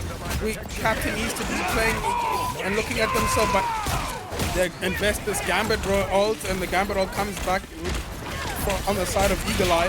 Penny gets stunned up, gets kicked, but manages to survive the Diamond Queen just for that little bit longer. Getting that Penny just to... It's that spider time, right indeed, as Penny just trying to lay off a lot of nest, making sure this main angle is just filled with a whole lot of death and destruction. So many webs, so many bugs, so many little critters doing so much damage to Nexus as they are just set back, packing to their spawn door. Oh, that was a big commitment from Nexus. And it's just, they're probably a fight win if they, like, if Rocket doesn't die so early to Penny Mines. Rocket should not be dying to Penny Mines, chat. That is not looking good for Nexus on that side. They do have the support ult of the Rocket, but there's so many ults on Eagle Eye's side as well. And they still have access to that TP. Oh, and another support going down to it. Miss. Why are we walking into the Penny nest? Why are we taking different angles? We know that these nests, but again, we keep forcing our way into these Penny setups, and we are just getting taken down. QV manages to get squishy, manages to get a little kill there, and we know Storm takes a very long time to get back to one point. I think that's what sets Eagle Eye. They're just from the other teams. Like, obviously they're very talented, but they just always have something for a map. Something you just never seen. We really didn't expect the Penny, even though we know Penny's good here. And they're playing it so well. We do this combo, but oh my, we're just trying to suck up all of that damage, and oh! Captain gets taken down first again, Squishy gets the Roro. And now this Magic is trying to clean up, but good Mag Bubble comes out from Love, saving the Invis Woman. And right now, Nexus are just getting gatekept from everything they're trying to do. Oh, almost low-key, almost getting taken down right super late. Last minute portal trying to set up, but and I think they need to protect the Strange right there. We do have that Penny to get there, but oh, this Dr. Strange, Mr. Steven Strange, hit a big IR mode. Psycho takes the initiative. This initiative gets nobody mind controlled by Emma, but does get that res. It's not so much of a big deal. Gambit ult, Love's taking down the I mean, I don't think that was a very one of was going to be going to Nexus, but they totally forgot about the point. A massive C9 from Nexus, as they were just pressured so much that the last thing they could think of about was the point itself. And Eagle Eye just showed Nexus the door. They were like, you are not coming in. You're not getting first point. A first point home in dominant fashion. But on the back of that Penny, too many times did supports die to Pennies. I don't think that should be happening on the side of Nexus. They need to get some discipline from their supports. I think that's like the one problem with Nexus is they seem to roll switch Captain a lot. I know him as a tank player. I don't think he's as strong as a support. You're also having another player go on a roll that they're not 100% comfortable with. Roll switching is just not something that should be done in 66. Like, you can sometimes do it here and there, but there's a reason why Eagle Eye keeps doing what they're doing. Is they mostly stick to the same roles. Loves knows what to play. He knows he can play Strange, knows he can play, and he can obviously play out all the tanks, but he knows his comfort picks, he knows what he's good at, and he always makes sure to pick it. And it's the same for the rest of Eagle Eye. And I think Nexus need to stop role switching and just make sure that they're playing their comps and their heroes correctly.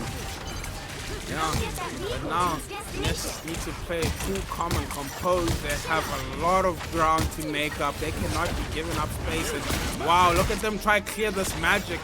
And Aurora on that Angela. And Angela gets taken down by Nick Syke. And now they have permission just to walk short, but the shackles from that magic. She is trying to get a pick against Mad Valor. That Mantis off of the board. The chess pieces are falling now. As they're going crazy, Alto manages to finish Arcana on that rogue, but Rambo flies too fast to the sun, gets too greedy, and Psycho. And Eagle Eye have extreme spawn advantage right now. The trading just doesn't suit them, especially with Psycho rezzing as well. There should be an opportunity for Eagle Eye just to walk this down here. Alto gets the pick on the rogue. Not if Alta has something to do with it. He gets that final hit on that rogue, and now it's just rogue, just Love on his lonesome to hide the point as he's getting pressed by Mr. Steven Strange. But Steven, you're going too aggressively. What are we doing? And now Love has an angle, making sure this magic is not of a big deal, trying to make something happen, but has to go back to the backline tail between his legs. But Bucky. Bucky gets pinned. Now we're just going crazy. We're killing them all. Last minute thing from the team up. And now we're just trying to defend our supports. I think Nexus is staggering.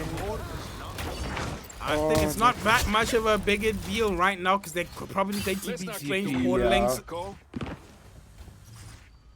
But you're just giving free all charge right now. You should have just died as fast as possible. But now we're getting Nakambo number falls. A lot of damage. Alto has to make something happen, but he dies before that Strange ult. He was the closest. Bucky's the only one that has it. And he dies as well, Captain. Last to die. And we're going to map 3 and maybe the final map.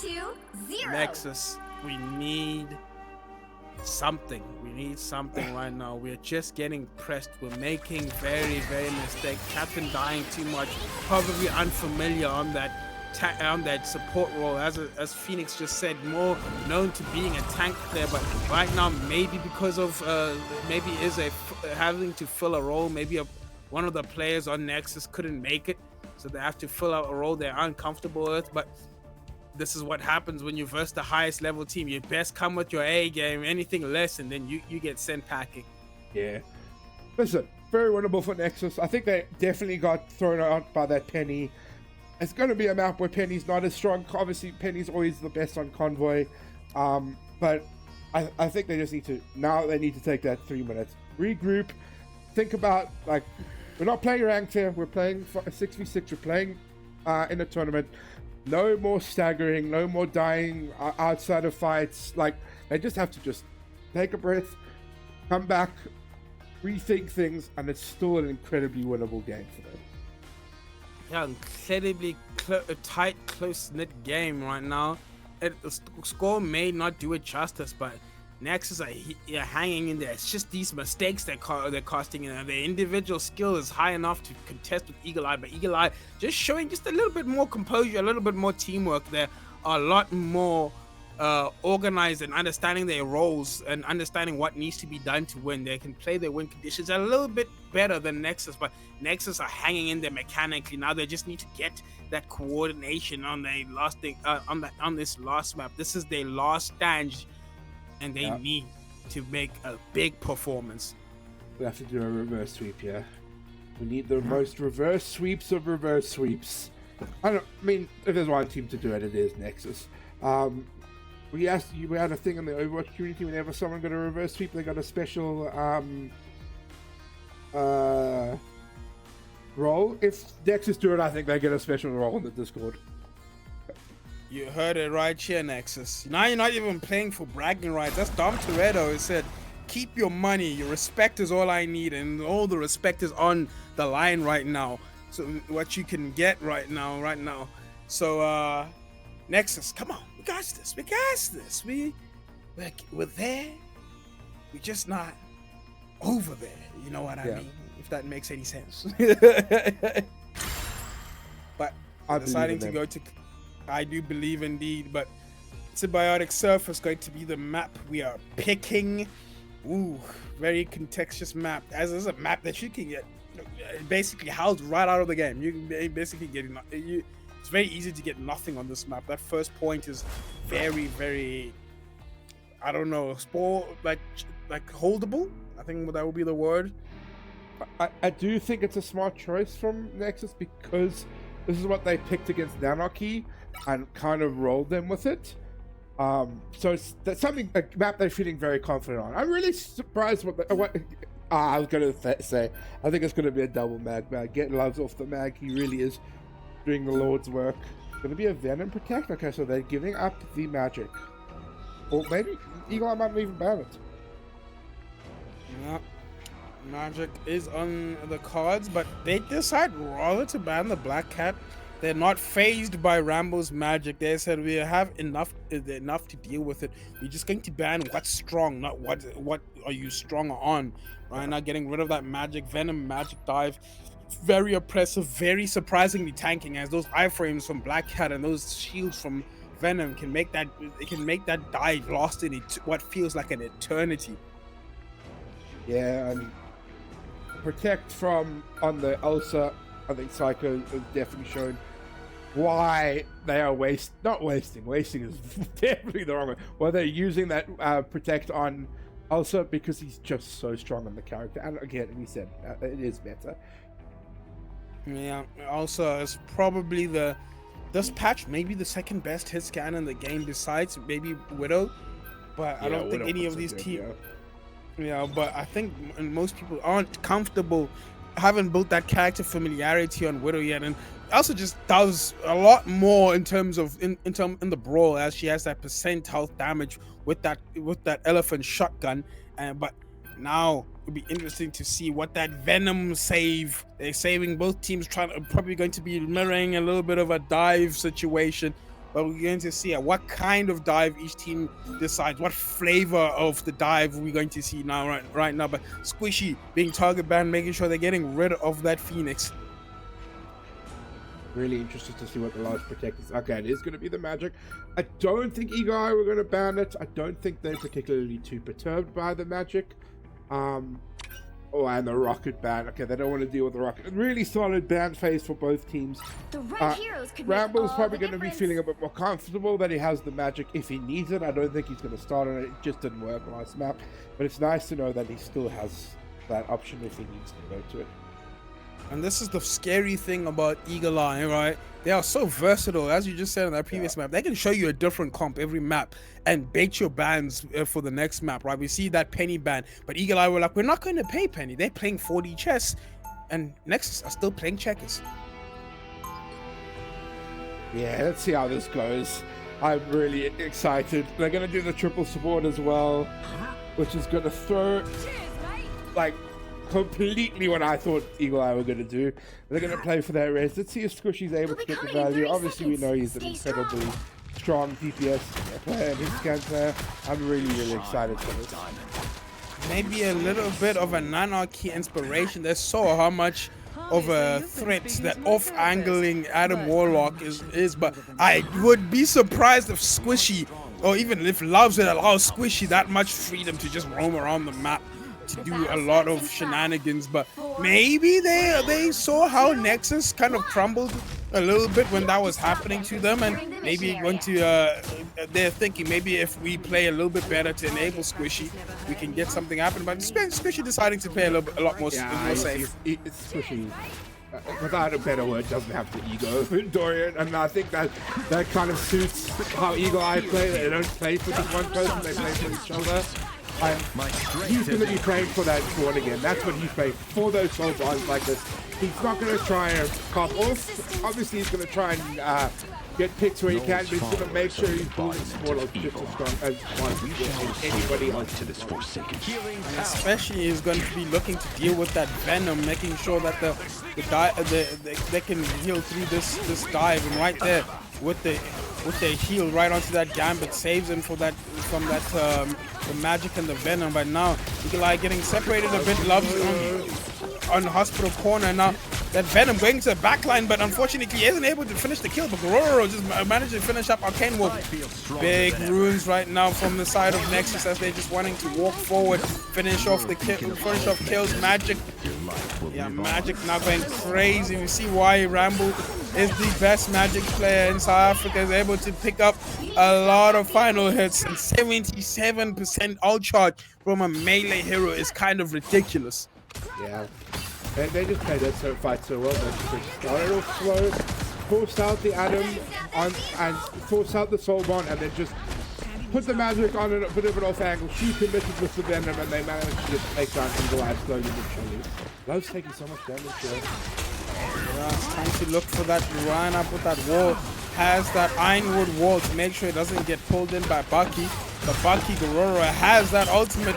He can use it super early as Eagle-Eye don't really have a response for it right now. The longer he waits, the less the window closes. Now Squishy manages to shut down Rambo. This is why he's on that Adam Warlock now. He's looking for an opportunity to get a little bit of an off angle, getting some good damage onto the backline, but Venom manages to make him kite. Now that Gambit ult, we're flying right in.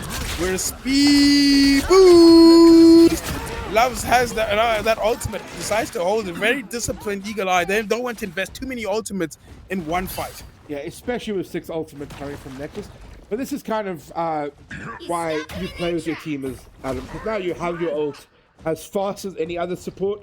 Nexus are going to probably commit a support ult and a tank ult or a DPS ult, and Squishy's just going to be like, cool, I'll just hide and res. That's Adam's strongest ability in this game, is his ability to res. Adam Warlock has the ability to basically erase a mistake one may be able to do. Bucky goes down. Oh!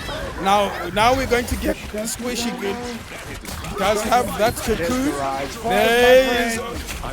There it is now. Adam has put the fries in the bag and he's gotten that res. Make sure his team is back up, and now we are just flying maybe to erase the mistake, but that eternal. Ooh, also followed up by that magic that ultimate, but Valor pops that Mantis ultimate, wants to kite, but ooh, next Psycho has that Gladrox. As long as this magic is able to be dealt with, you probably look for the Gladrox right after that comes out, and now we're gonna walk forward. We're gonna waiting just a little bit. Now we still have that copy, but oh, Venom just gets deleted. Gladrox super early, but oh, she gets taken down. Rambo taken down Psycho, and now we're having that copy into the Gambit ult. Also takes down Arcane Wolf. I think this is going to be a fight win from Nexus. Great copy on BFG Loki, living up to the name, well played, and that should be Nexus taking the second point. BFG doing what their namesake implies. They are playing that Loki and they're playing it well, managing to copy that Raging Royal Flush and use it to great effect. But Squishy, are you going to be staggered? He manages to live, but oh, that health bar is not looking good. He is trying to spam so that he can build up his heal stocks, but he might just get out. Oh, but ooh, Gororo one very low right there. Manages to get saved. Well, now also, there needs to be a stabilize here from Eagle-Eye. Eagle-Eye, they're really upstarting. Huge hook, and Sarka's gonna go down. This is starting to get similar to the Nano key map for Nexus. They're really running through the opposition team. And another pick, okay. Arcana Ice Wolf is gonna go down. Oh, this is not looking good for Eagle-Eye. It's not looking good, bruv. As Eagle-Eye are just getting pushed back, but we're getting we get some good picks. We get quick auto tank on the side of Nexus down, and now oh, Groot, the Groot gets a kill with that wall. Someone shot at that wall, and someone manages to get that kill. Now he has that Groot ult. He's walking that backline down, wanting to get, but the lamps come out, maybe allowing Nexus to stabilize just that a little bit longer. And now on this high ground, we're just looking for the, oh, he gets a clone, but I think he manages to get the real Loki in there as well. You got Dark Child, and Again, we're going for these high-risk plays, but it seems we're getting that born again. Oh, but we're still getting to get some kills. Oh my god, we're building a ton of shields on the side of this Magic, but the Dino goes crazy. He is trying to make the side of the side of Nexus extinct, and now he is going bestial crazy, getting to get that damage onto that Venom. Venom has to retreat, but Nexus still have a decent amount of time still remaining. Yeah, not the end of the world again for Nexus, because they still have that low kill. They're pushing towards one fight here. Eagle Eye doing the right thing, holding really close up, so they are able to get a second fight. But it's all going to depend if Loki can get a sight on the dirty side. And not less than DC, because then the Gambit also is going to come from the outside of Nexus. Oh, nice lap from Loki. He's definitely looking for that Gambit. Against the wall. He's going to go for the close. I think we have to. Yeah, and there are people trying to live this Cloak and Dagger ult, the Eternal Bond on that point, and now we are just picking up all of the rest of the kills. We think Eagle Eye might have a lot. No, they're not going to have a last-minute touch. Also, isn't able to get there in time, and wow. Wow. Time to switch Nexus things up. on the including board which side you're in on. pretty strong fashion. I wouldn't say we were dominating. Early they were dominating, but Eagle Eye managed to stabilize just a little bit longer. But they were inevitable. Nexus, they managed to finish the full push 3. And now they said, Eagle Eye, match us. Oh, yeah, I think Nexus are making some examples there. I think this map is far from over. Obviously, we've seen Eagle Eye come back in crazier fashion, but that's what Nexus really needed, right? They really needed a strong performance after that last map. They needed to take the point quickly first, which they did. They managed to do it, and eventually they capped with almost a full minute. They're going to look feeling really good after that first map, and you know, the map where they definitely got more value out of the Magic.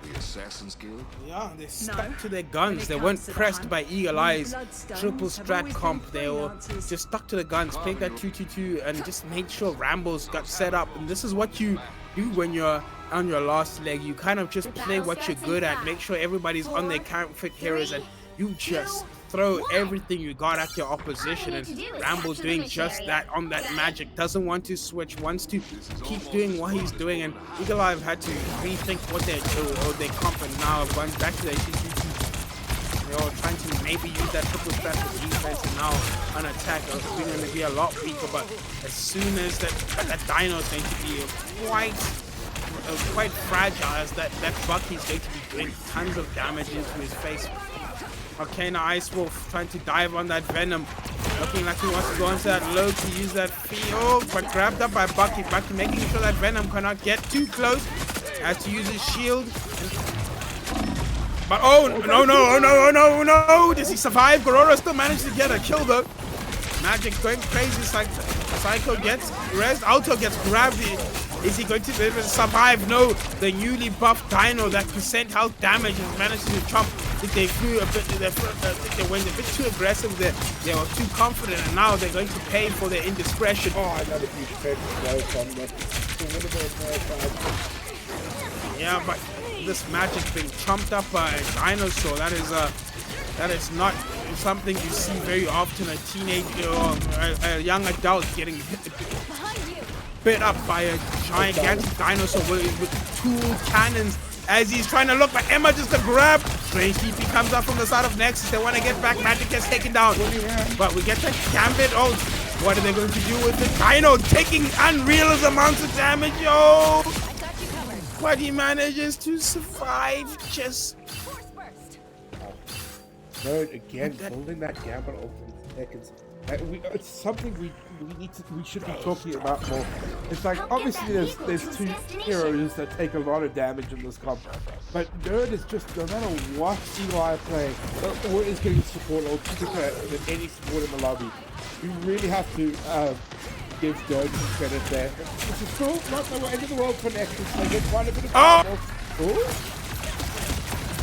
Loves has a jump scare. His health bar disappears in within a mere second, but we do have that Dino ult here. We might want to get... Oh, but Venom gets taken down too early.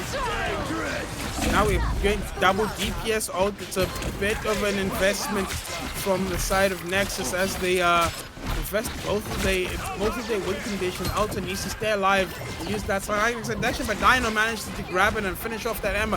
Venom going to dive in, looking up for that Loki. Uses that Hello team up just to heal and heal that backline to live a lot longer, but now we get an us against the wall. Cloak and Dagger going into their backline.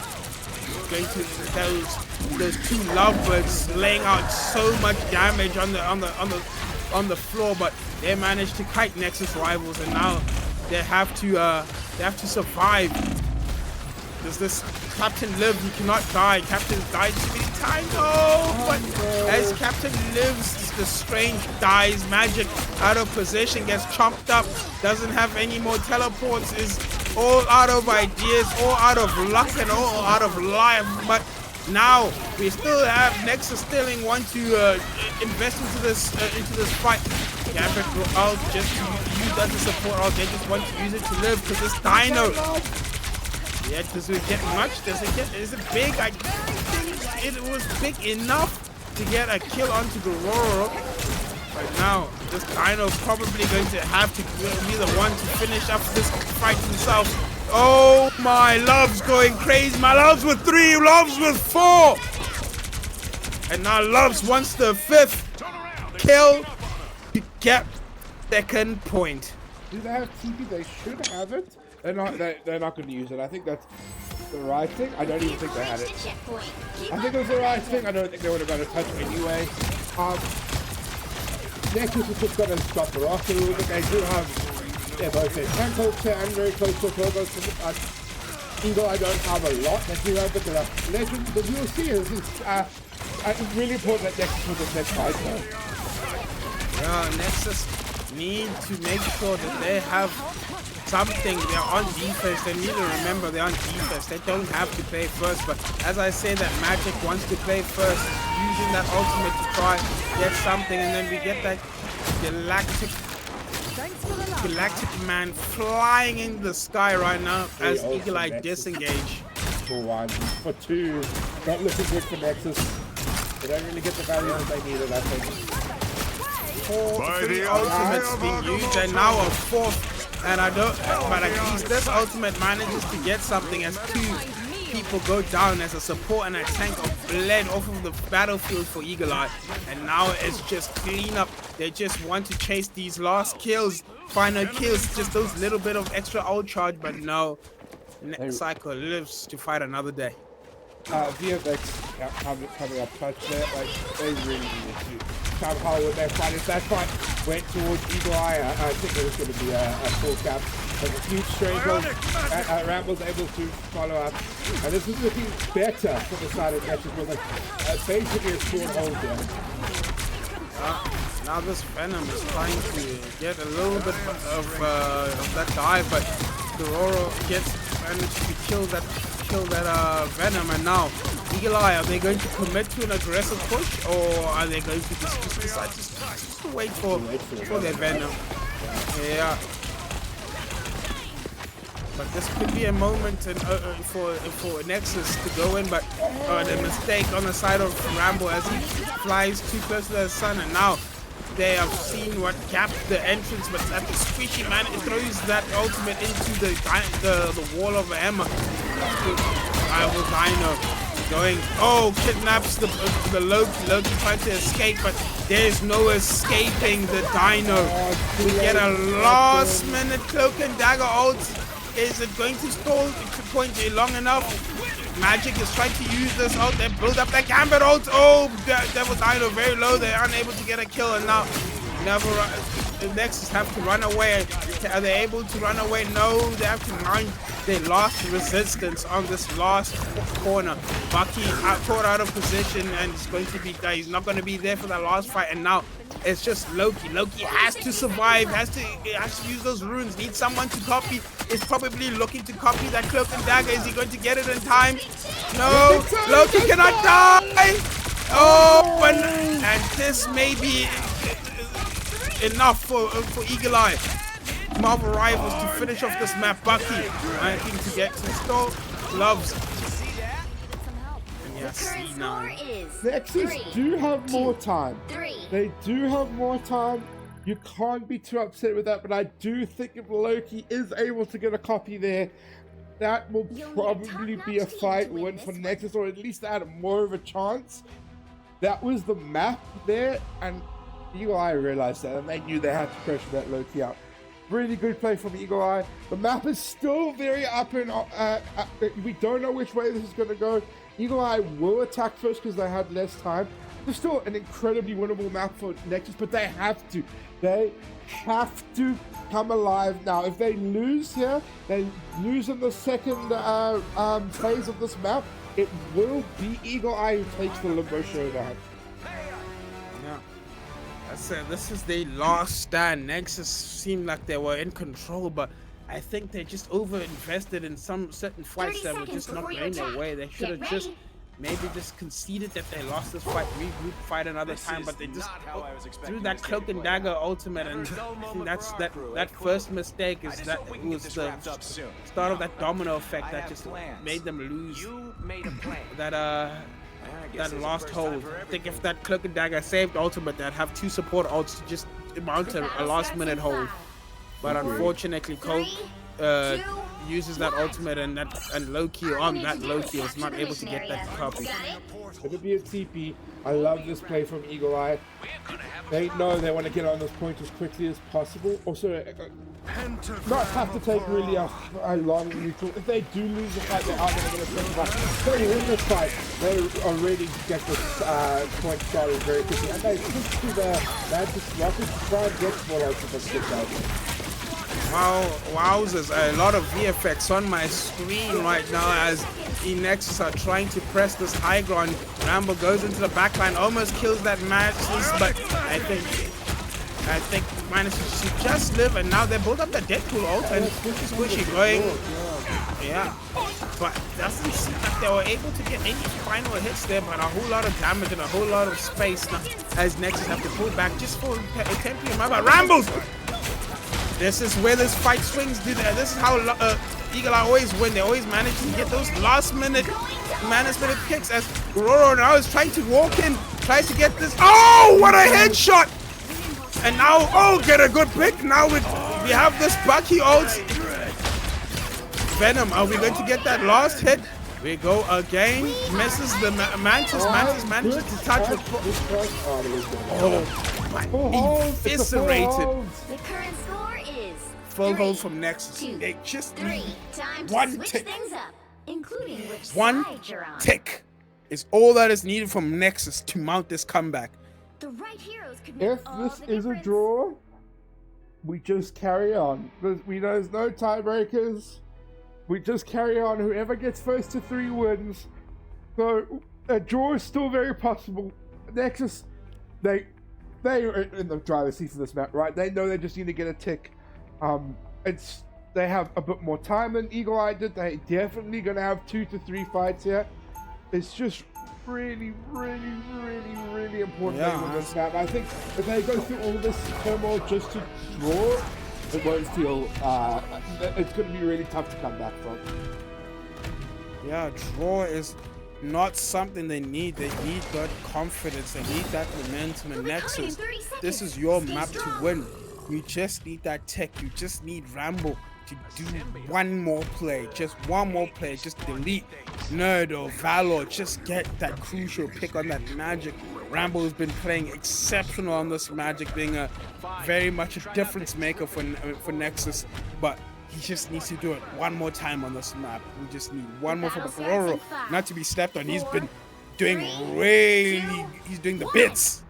He's been doing the bits. But now Nexus Stone are not going to do that strange TP. They're going to save it for later. Wanting to be able to just walk up with in the Venom now, grabbing that high ground. They're going to go for a dive. But Eagle Eye are matching that dive. They're matching Nexus's freak on that Venom. Oh, big pull. There was a bit more forward there. Would like to be able to grab the strength, but Icewood does get the pick here. That is all Eagle Eye need right now. They have gotten more than enough. And on this off angle, there is Rambo probably just waiting for that support, and he needs not be found out. He needs to play very patiently. Don't show that shoulder. But decides to show it right now. Decides to just get up. Feels a little bit uncomfortable. Now Rambo looking like he wants to go in a little bit. Oh, is he going to get taken down? Iframe save is bail him up, but Squishy has to take out Alto. 13 seconds left. No ultimates on anybody but Gororo very close to that ultimate.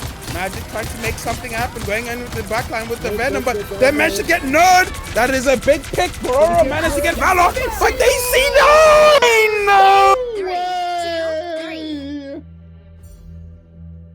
2, 3. No way. That is a textbook C9. I think Nexus had that right. They had picked off both of the supports of Eagle Eye, and they just needed to get point presence and just clean up, just stall a little bit. Have a Strange was dead. The Strange had that Strange portal. They could have just come back really easily with that Strange TP. Re-gone point. Bucky had that ultimate. They probably would have been able to get Eagle Eye wouldn't have had enough time to get that Strange TP to come back, but that C9 was disastrous. Oh no, that's all you can say is that was the map win. I think you're right. They had taken. It's also a really notorious map for TP. You have to walk so far just to TP from your defensive spawn. I really think that next probably would be sitting 2-1. Oh, that is heartbreaking. Heartbreaking for Nexus. Not only to draw, as I said, that was always going to be a little heartbreaking, but even more to a C9 is... Yeah. Oh no. That's all you can say, right? Yeah, they thought they had that in the bag, right?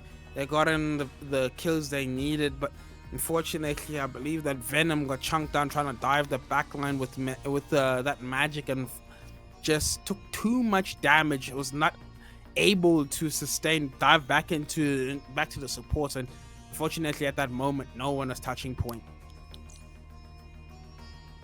But Nexus now kind of have to get their chins up. They don't have the luxury to get depressed. They're still at Eagle Eye is still at match point, so they need something.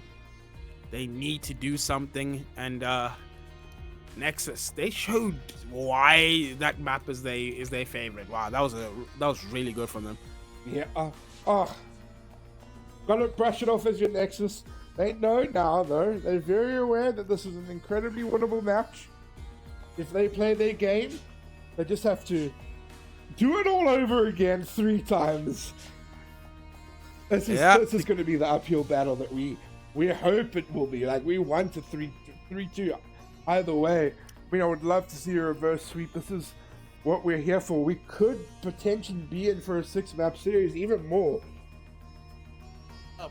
Draws are possible on multiple game modes, and we just saw, I think this might be our first draw, at least certainly the first draw I've casted in Marvel Rivals ZA, and wow, they have to mount a humongous comeback, but the tides are changing. The wind is blowing in Nexus direction. They showed why they were able to do bits there, but I think we got a DC on the side of Eagle Eye, so we're just probably just waiting for them to join back to get into this hopefully not final map. And it's all up to I believe in a draw the Nexus still have the map pick, if I'm not mistaken. I think so, yes. We usually just use what the game says, like their in-game lobby, because it's the, like, you can't overwrite what it says. Like, you can't say, like, loser, the draw, whoever was the loser first. But that would be the rule anyway, right?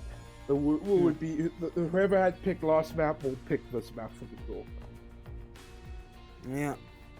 So right now they are just taking that little bit of a break just to compose themselves. Eagle Eye, they didn't think they'd be up to those first two maps that were so dominant from them. They didn't think they'd get pressed so far by Nexus in that last. But Nexus showed their final stand. They showed grit and determination, and I am so proud of them to see how they managed to bounce back, dusted their shoulders, and then picked themselves up at the scruff of their boots and managed to do the bits right now, as they are just trying to claw their way back into the series. A heartbreaking draw, but a draw is better than a loss.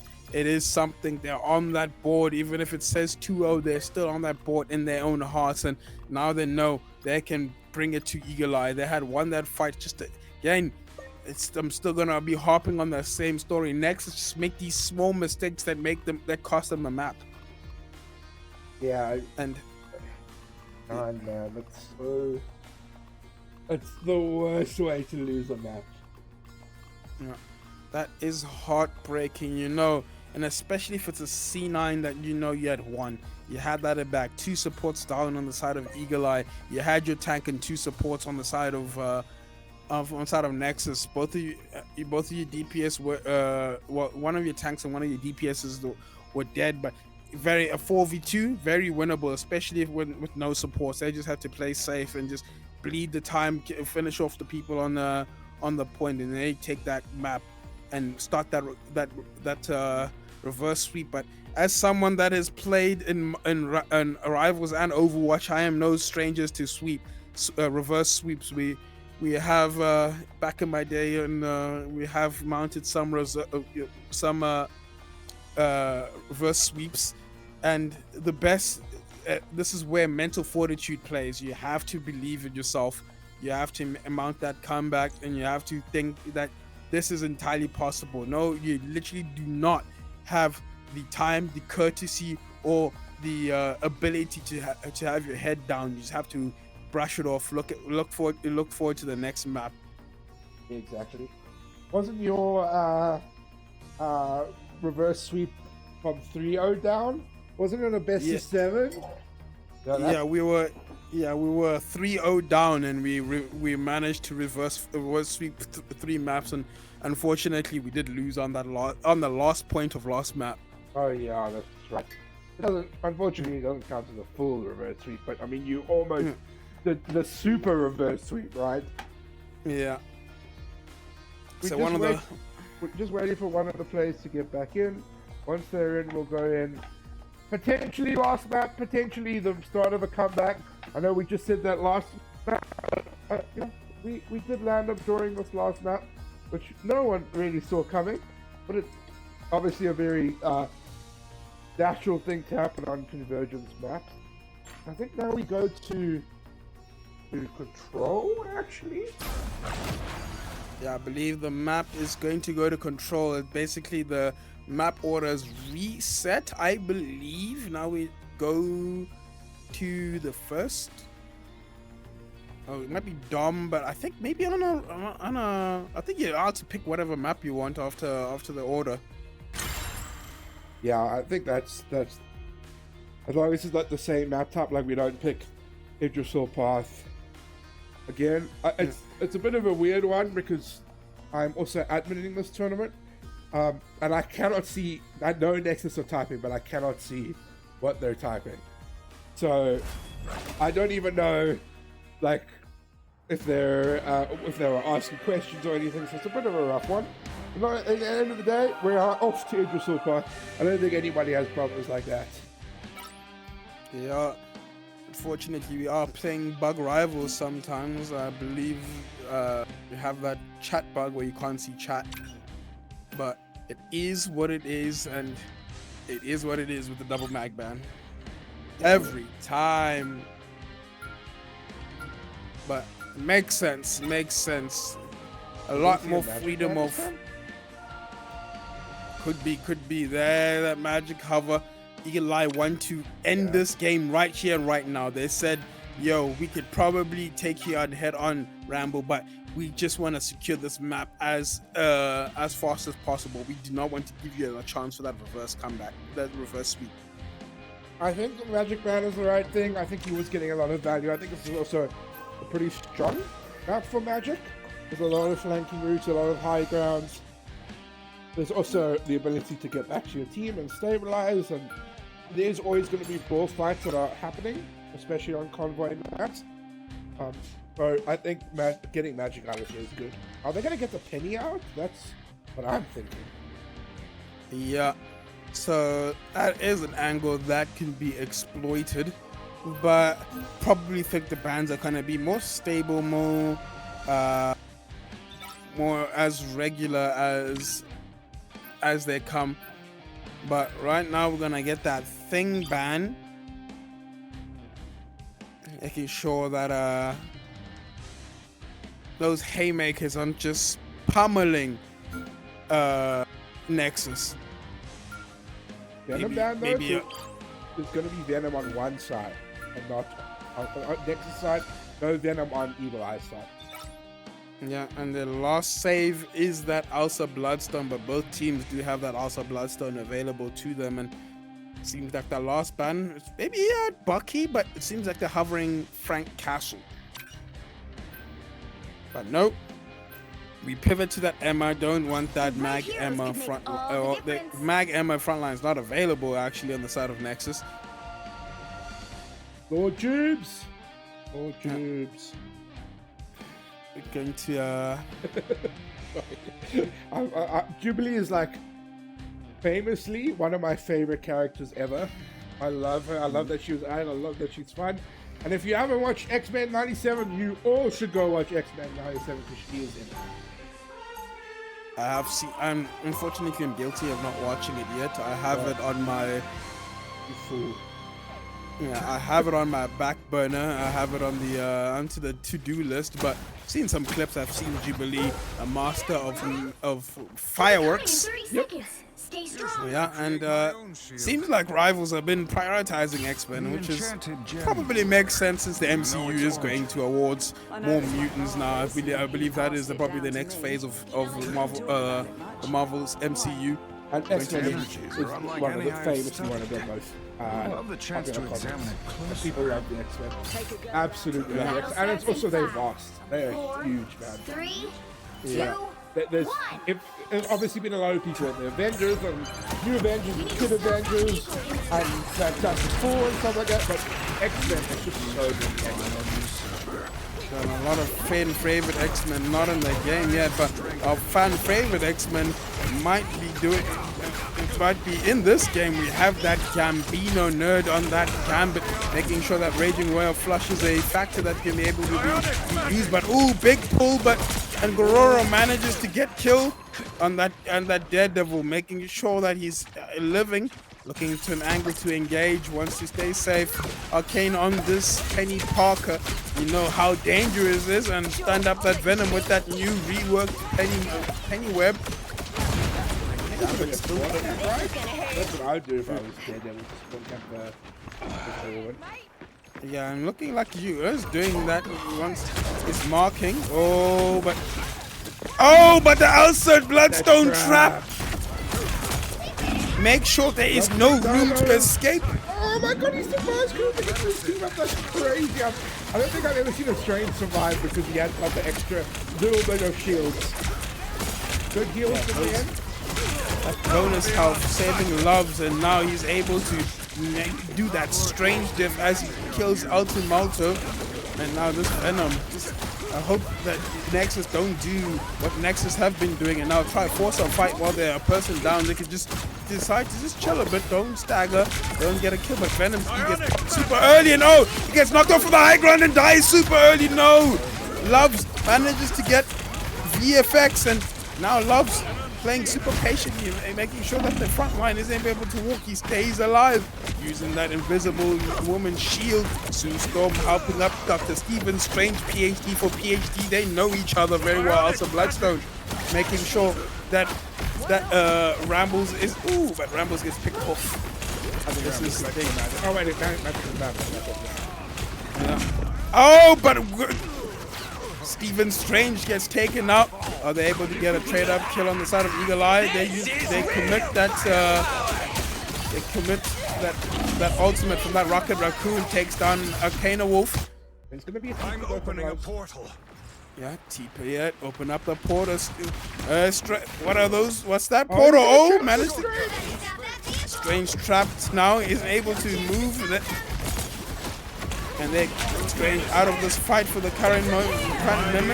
Invisible boundaries.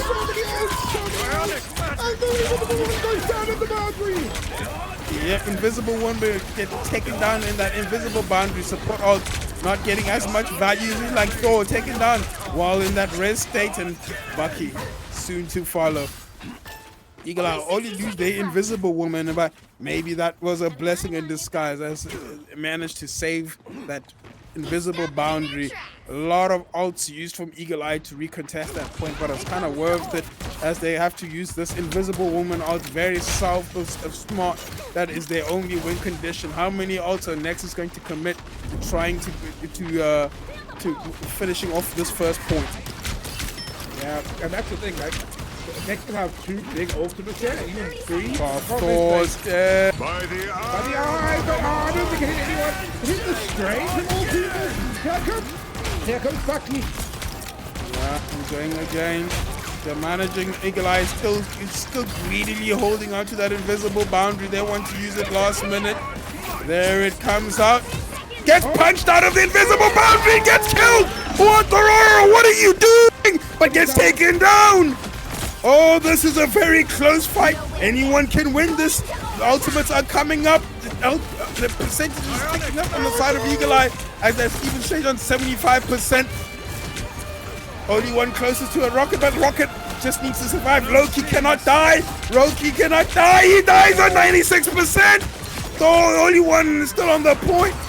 And oh, Strange, the chest he just stole out. Get that Rocket Raccoon is Strange being very cautiously wants to make sure he's able to live. Can he live long enough for it's the invisible, but the Rocket on comes out in the nick of time, and Love's dead. Love's been killed, but he gets that res beacon. Learn is the key here. Can they get the Gambit ult? Gambit ult is the key. Comes out in the nick of time, but Rambo managed to kill Loves in before that comes out, and Captain Rez, they have that res available. They have to pay very patiently. Eagle Eye are bleeding. They want to do something. Someone has to make something happen. No ultimates on the side of Eagle Eye, and Captain coming up on that invisible boundary to secure the point. Legendary as Mr. Star-Lord yells at the top of his lungs as he's trying to beam a little bit of aimbot, but Penny manages to get that Penny ult, but oh, what a hook, and gets killed. Wow, Eagle Eye, Strange. Don't think it hit, oh no, it did hit someone. It hits Psycho, and last minute does Eagle Eye, Nexus managed to capture this Rocket, trying to do that ADHD Rocket, trying to just dance on that point. Spider-Man diff. Put down the Moss Peter Parker. We got a double kill for Goro. Bad for Nexus, though, really bad for Nexus. Committing that invisible boundary. They really didn't need to do that. But they kept the point. That's all that matters. They're still looking good on this now. They still have a chance. This is one of those matches where it's really hard to push. Oh, what a pull! Does Penny manage to deliver? Oh, now he's going for the Spider-Man ult.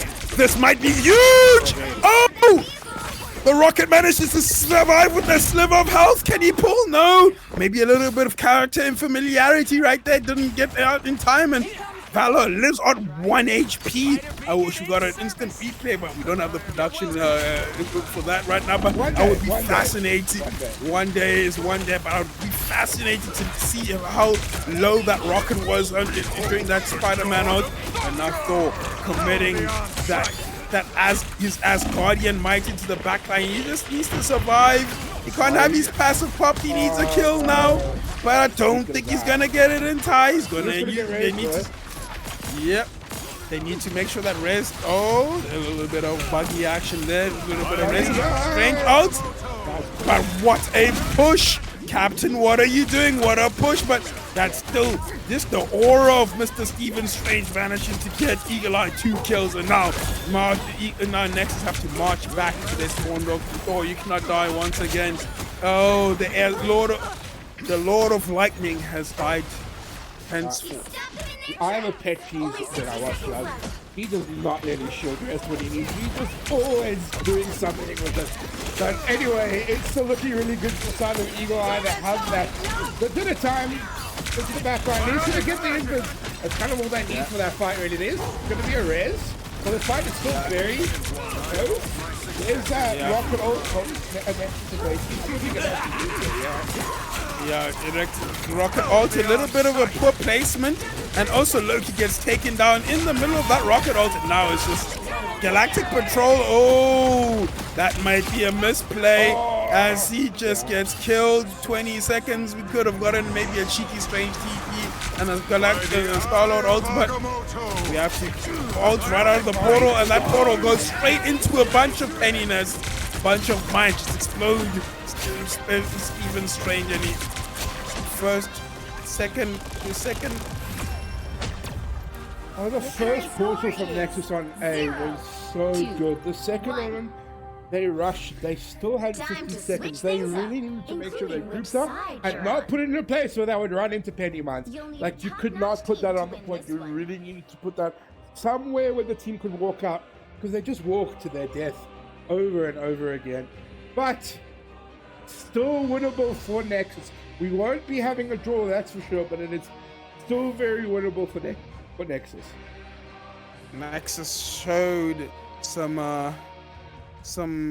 something, right? That strange TP, very questionable.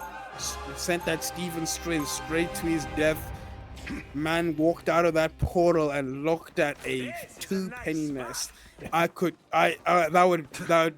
a nightmare. I'd wake up in a cold sweat if I was staying at 2 penny nests, but unfortunately they panicked with that strange TP. Felt like they had a lot less time than they actually did, and now they are still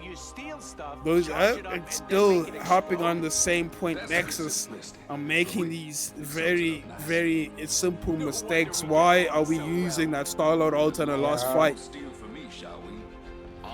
Why are we putting the rocket ult into the open so that they can be destroyed? These are the things that are costing Nexus. They have the individual skill to overcome Eagle Eye, but these mistakes are what's costing them. But we'll see if they're able to mitigate those mistakes on defense, because they are running this more of the same, just but switching out for that Ben Grimm.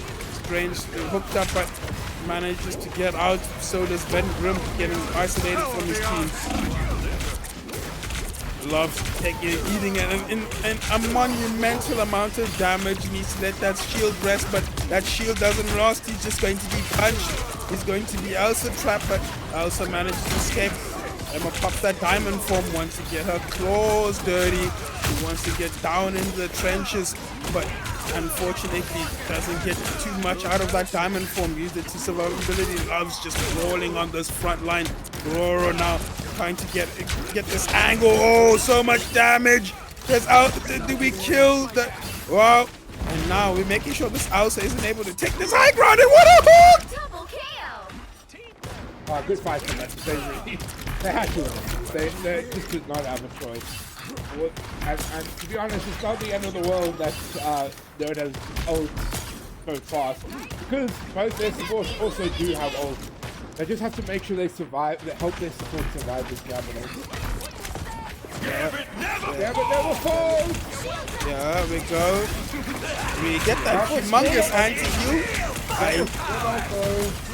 Very much panic, but they need to get kills off of it.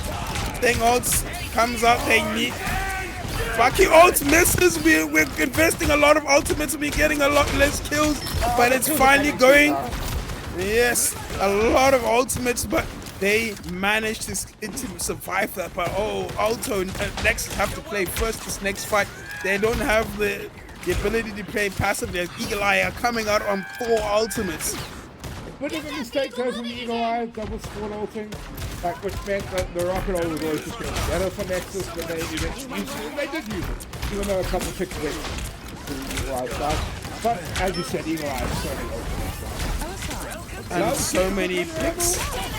Yeah, if they're able to Maybe are they able to kill this Emma Frost, but no. Psycho takes down Joel. Now Arctic will using this ult to clean up this fight. Ben Grimm is going to be taunted. Oh, he has eyes for Emma. Aren't you mad, Ben Grimm? Why are you looking at Emma like that? A stagger from Captain. He just needs to go and point and die there. They are obviously going to get a TP this fight. It's still... Are they? Are they walking? I'm opening a They're portal. portaling now, but I don't think they touch, right? No, not going to have it in time. That's the problem when you play the strange straight out. Obviously, I think that's a kind of a good for ulti, but that means you obviously, if you're getting staggered or you're dying late in the fight, you're not going to be able to have that TP when you really, really needed it. But they are going to at least have it for this point, but this is looking really good. This is do or die for Nexus. Yeah, this is the last minute hold. Strange goes in. Stamps up the Bucky in midair, but that Bucky manages to get the punch in midair when Arctic takes down Rambo. I don't think that hits anybody. He manages to get the peel. Gets sent right back to that res beacon. Psycho very low, has to get out. Eagle Eye retreating, playing very cool, calm and composed, making sure that they don't stagger in. They're just waiting for the attack, maybe looking for a cheeky pick. Oh, also, we're going back to Lartrox. Also, I don't think that was the play. You were the sneaky also only works if you're actually sneaky, but everybody saw you and everybody called you out, and now Rocket ult in the corner. Our own amp goes out, kills the struck. Captains it looks like Nexus are managing to clutch up this fight, and they have yet another chance to take this map. But yeah, now, this Gambit is key, right? Gambit ult, probably Bucky ult as well. They do have the invisible boundary to respond on Nexus, but if they can kill through this invisible boundary with the Bucky ult, then that will be over. Setting up for this raging whale shot, just getting in, moving into position, but oh, the Emma smells very low, but they have to use it now. They're going in now. Getting that invisible boundary, good anti-heal. We're trying to look for a Gambit. Oh no, Gambit. He manages to get. No one in the background, just the thing, but the thing does go down. Thing go down, but I think they do maybe have that rocket res, but no, I don't think it has. Now they're trying to retreat. That big anti, now they have no choice. Bucky manages to get a support. Is he managed to get a second? No. And do we get a strange TP in time? No. Oh, Rocket comes through. The first Limbo Showdown. Eagle Eye showing why they're still the Dons here, why they're still kings here.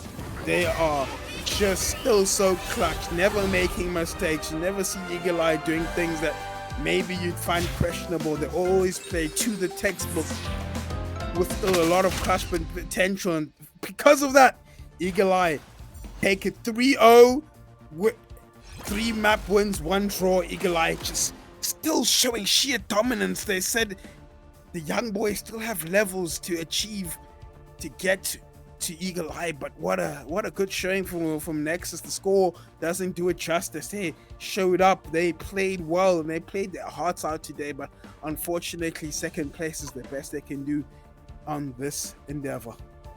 Exactly. We are going to do a player interview with the MVP, and usually in Overwatch we would have to vote as a cast and decide, but the game is basically telling us that Love's got MVP. He got 3 MVPs of the 3 maps they won, so we are going to get Loves in to come have a chat, quickly talk to him about the map, the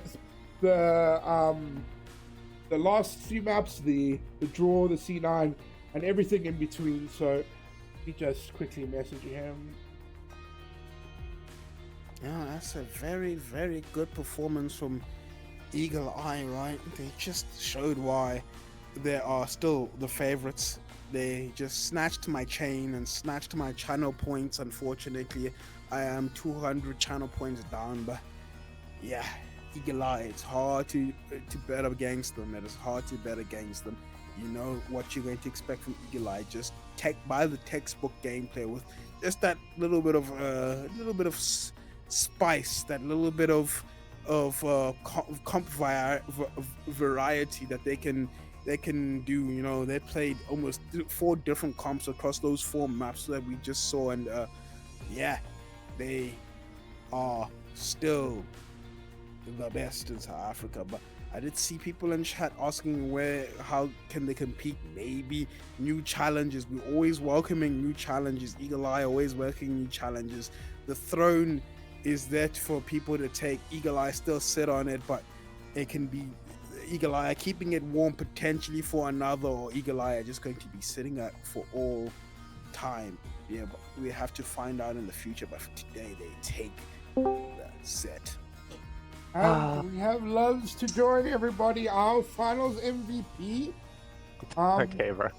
It's not even like we voted, right? It was like the game was like, yeah, this guy got 3 MVPs, right? So we're gonna ask you a few questions. Okay. How are you guys feeling going into this tournament? Like, obviously you got to be feeling confident you won everything, but you know, you had 2 kind of, obviously I kind of played the last game, but 2 kind of new roster, new players in the roster. How are you feeling about it? Okay, so to be honest, like, was honestly quite exciting to see what the 2 new players can do and what all their hero pools and stuffies are. We've not had like a lot of time to practice with them necessarily, but they honestly fit really, really well with the team, and we were just more so excited to see what everyone else is going to do with the Ignite bans and like see how all the other teams are going to adapt to it and what plans and strategies are they going to come up with. Yeah, I think that's my next question, is like the bans against Imperial Onyx and Nexus were very different. Obviously they're 2 very different teams, but you didn't really want to play the mag against, well, I mean, I think you knew that Imperial Onyx was always going to ban it. What was your thought process with the bans with the Imperial Onyx? Was it like a bit more targeted for them, or did you have a specific strategy for them compared to Nexus? So to be honest, in all reality, we have kind of to some degree accepted, like, before the tournament begins, that Magneto will probably be banned 90% of the time, especially like against us, against like the better team, so Onyx, Nexus, and if we were to play against wait, what is their team name? Anarchy? Yeah, Anarchy. If we were to play against Anarchy, we were honestly like accepting that Magneto will honestly for the most part be banned. A lot of people know that that's probably like my strongest tank, and it's very fair of them to get rid of it, especially due to like where Mag stands in the meta at the moment. Like it's completely sensible for them to get rid of it. But overall, to be honest, we just knew Nexus is a really good and very strong like dive team, whereas Imperial Onyx is like much more orientated towards front to back comps.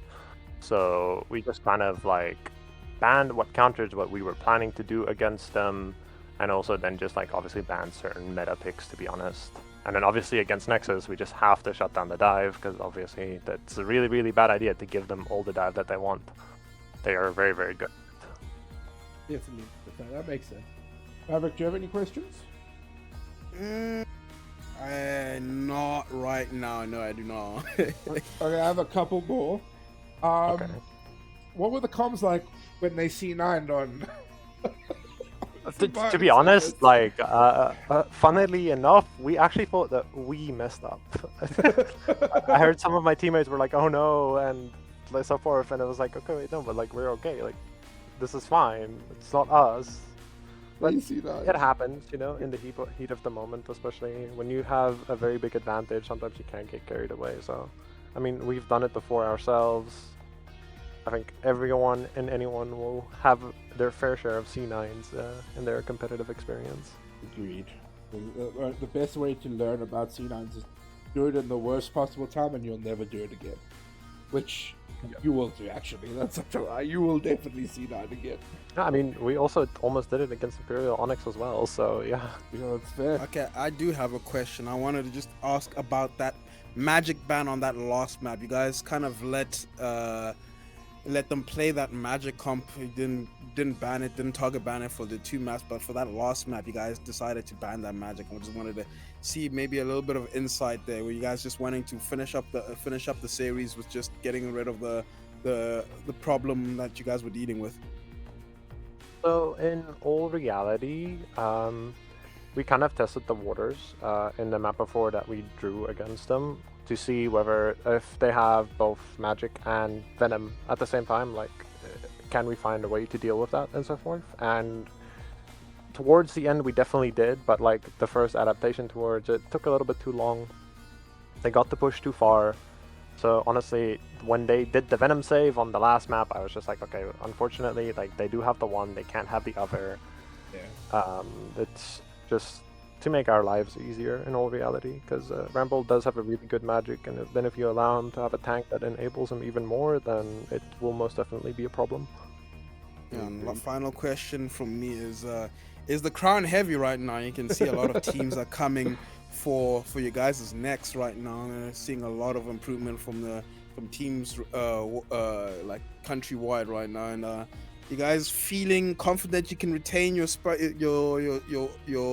at the top, or you guys are feeling a little bit nervous, feeling a little bit of the pressure from Onyx and Nexus and even Anarchy, as maybe you guys didn't verse them, but I'm sure you did see a little bit of gameplay from them. So, to be honest, as it stands right now, if the teams keep practicing and scrimming the way that they are and they're just working towards their improvements, I think there will definitely come a day where we will lose. Not quite just yet, but I mean it's fully possible. Like if everyone just keeps playing and like playing the way they are, it's something that I've told my team as well. Like if everyone keeps scrimming and scrimming and scrimming, then yeah, there will come a time that we would actually lose. Yeah, I mean there will be a time, for sure. I think the last question is more like a remark. The three of us have been in the scene since like there were tournaments, right? The first ACGL tournament. Like, how proud are you of everyone and just the scene in general? How like the growth has just been incredible. I mean, we had 11 teams today, and like 5 or 6 teams just couldn't make it. Like, imagine if we have close to 60 teams. Like, how proud does that make you? Honestly, I am very proud. I'm very excited for like the future events, especially the community ones as well. I would love to see more and more teams, you know, like so that we can get to that like final ACGL prize pool. It would be very, very great. But I'm very happy. Like the scene is so great right now. Everyone is working their way up, and it's really nice to see. I very much agree. Thank you, Loves. Well played to you. Well played to Eagle Eye. Huge MVP performance. Is there any final remarks you want to leave with?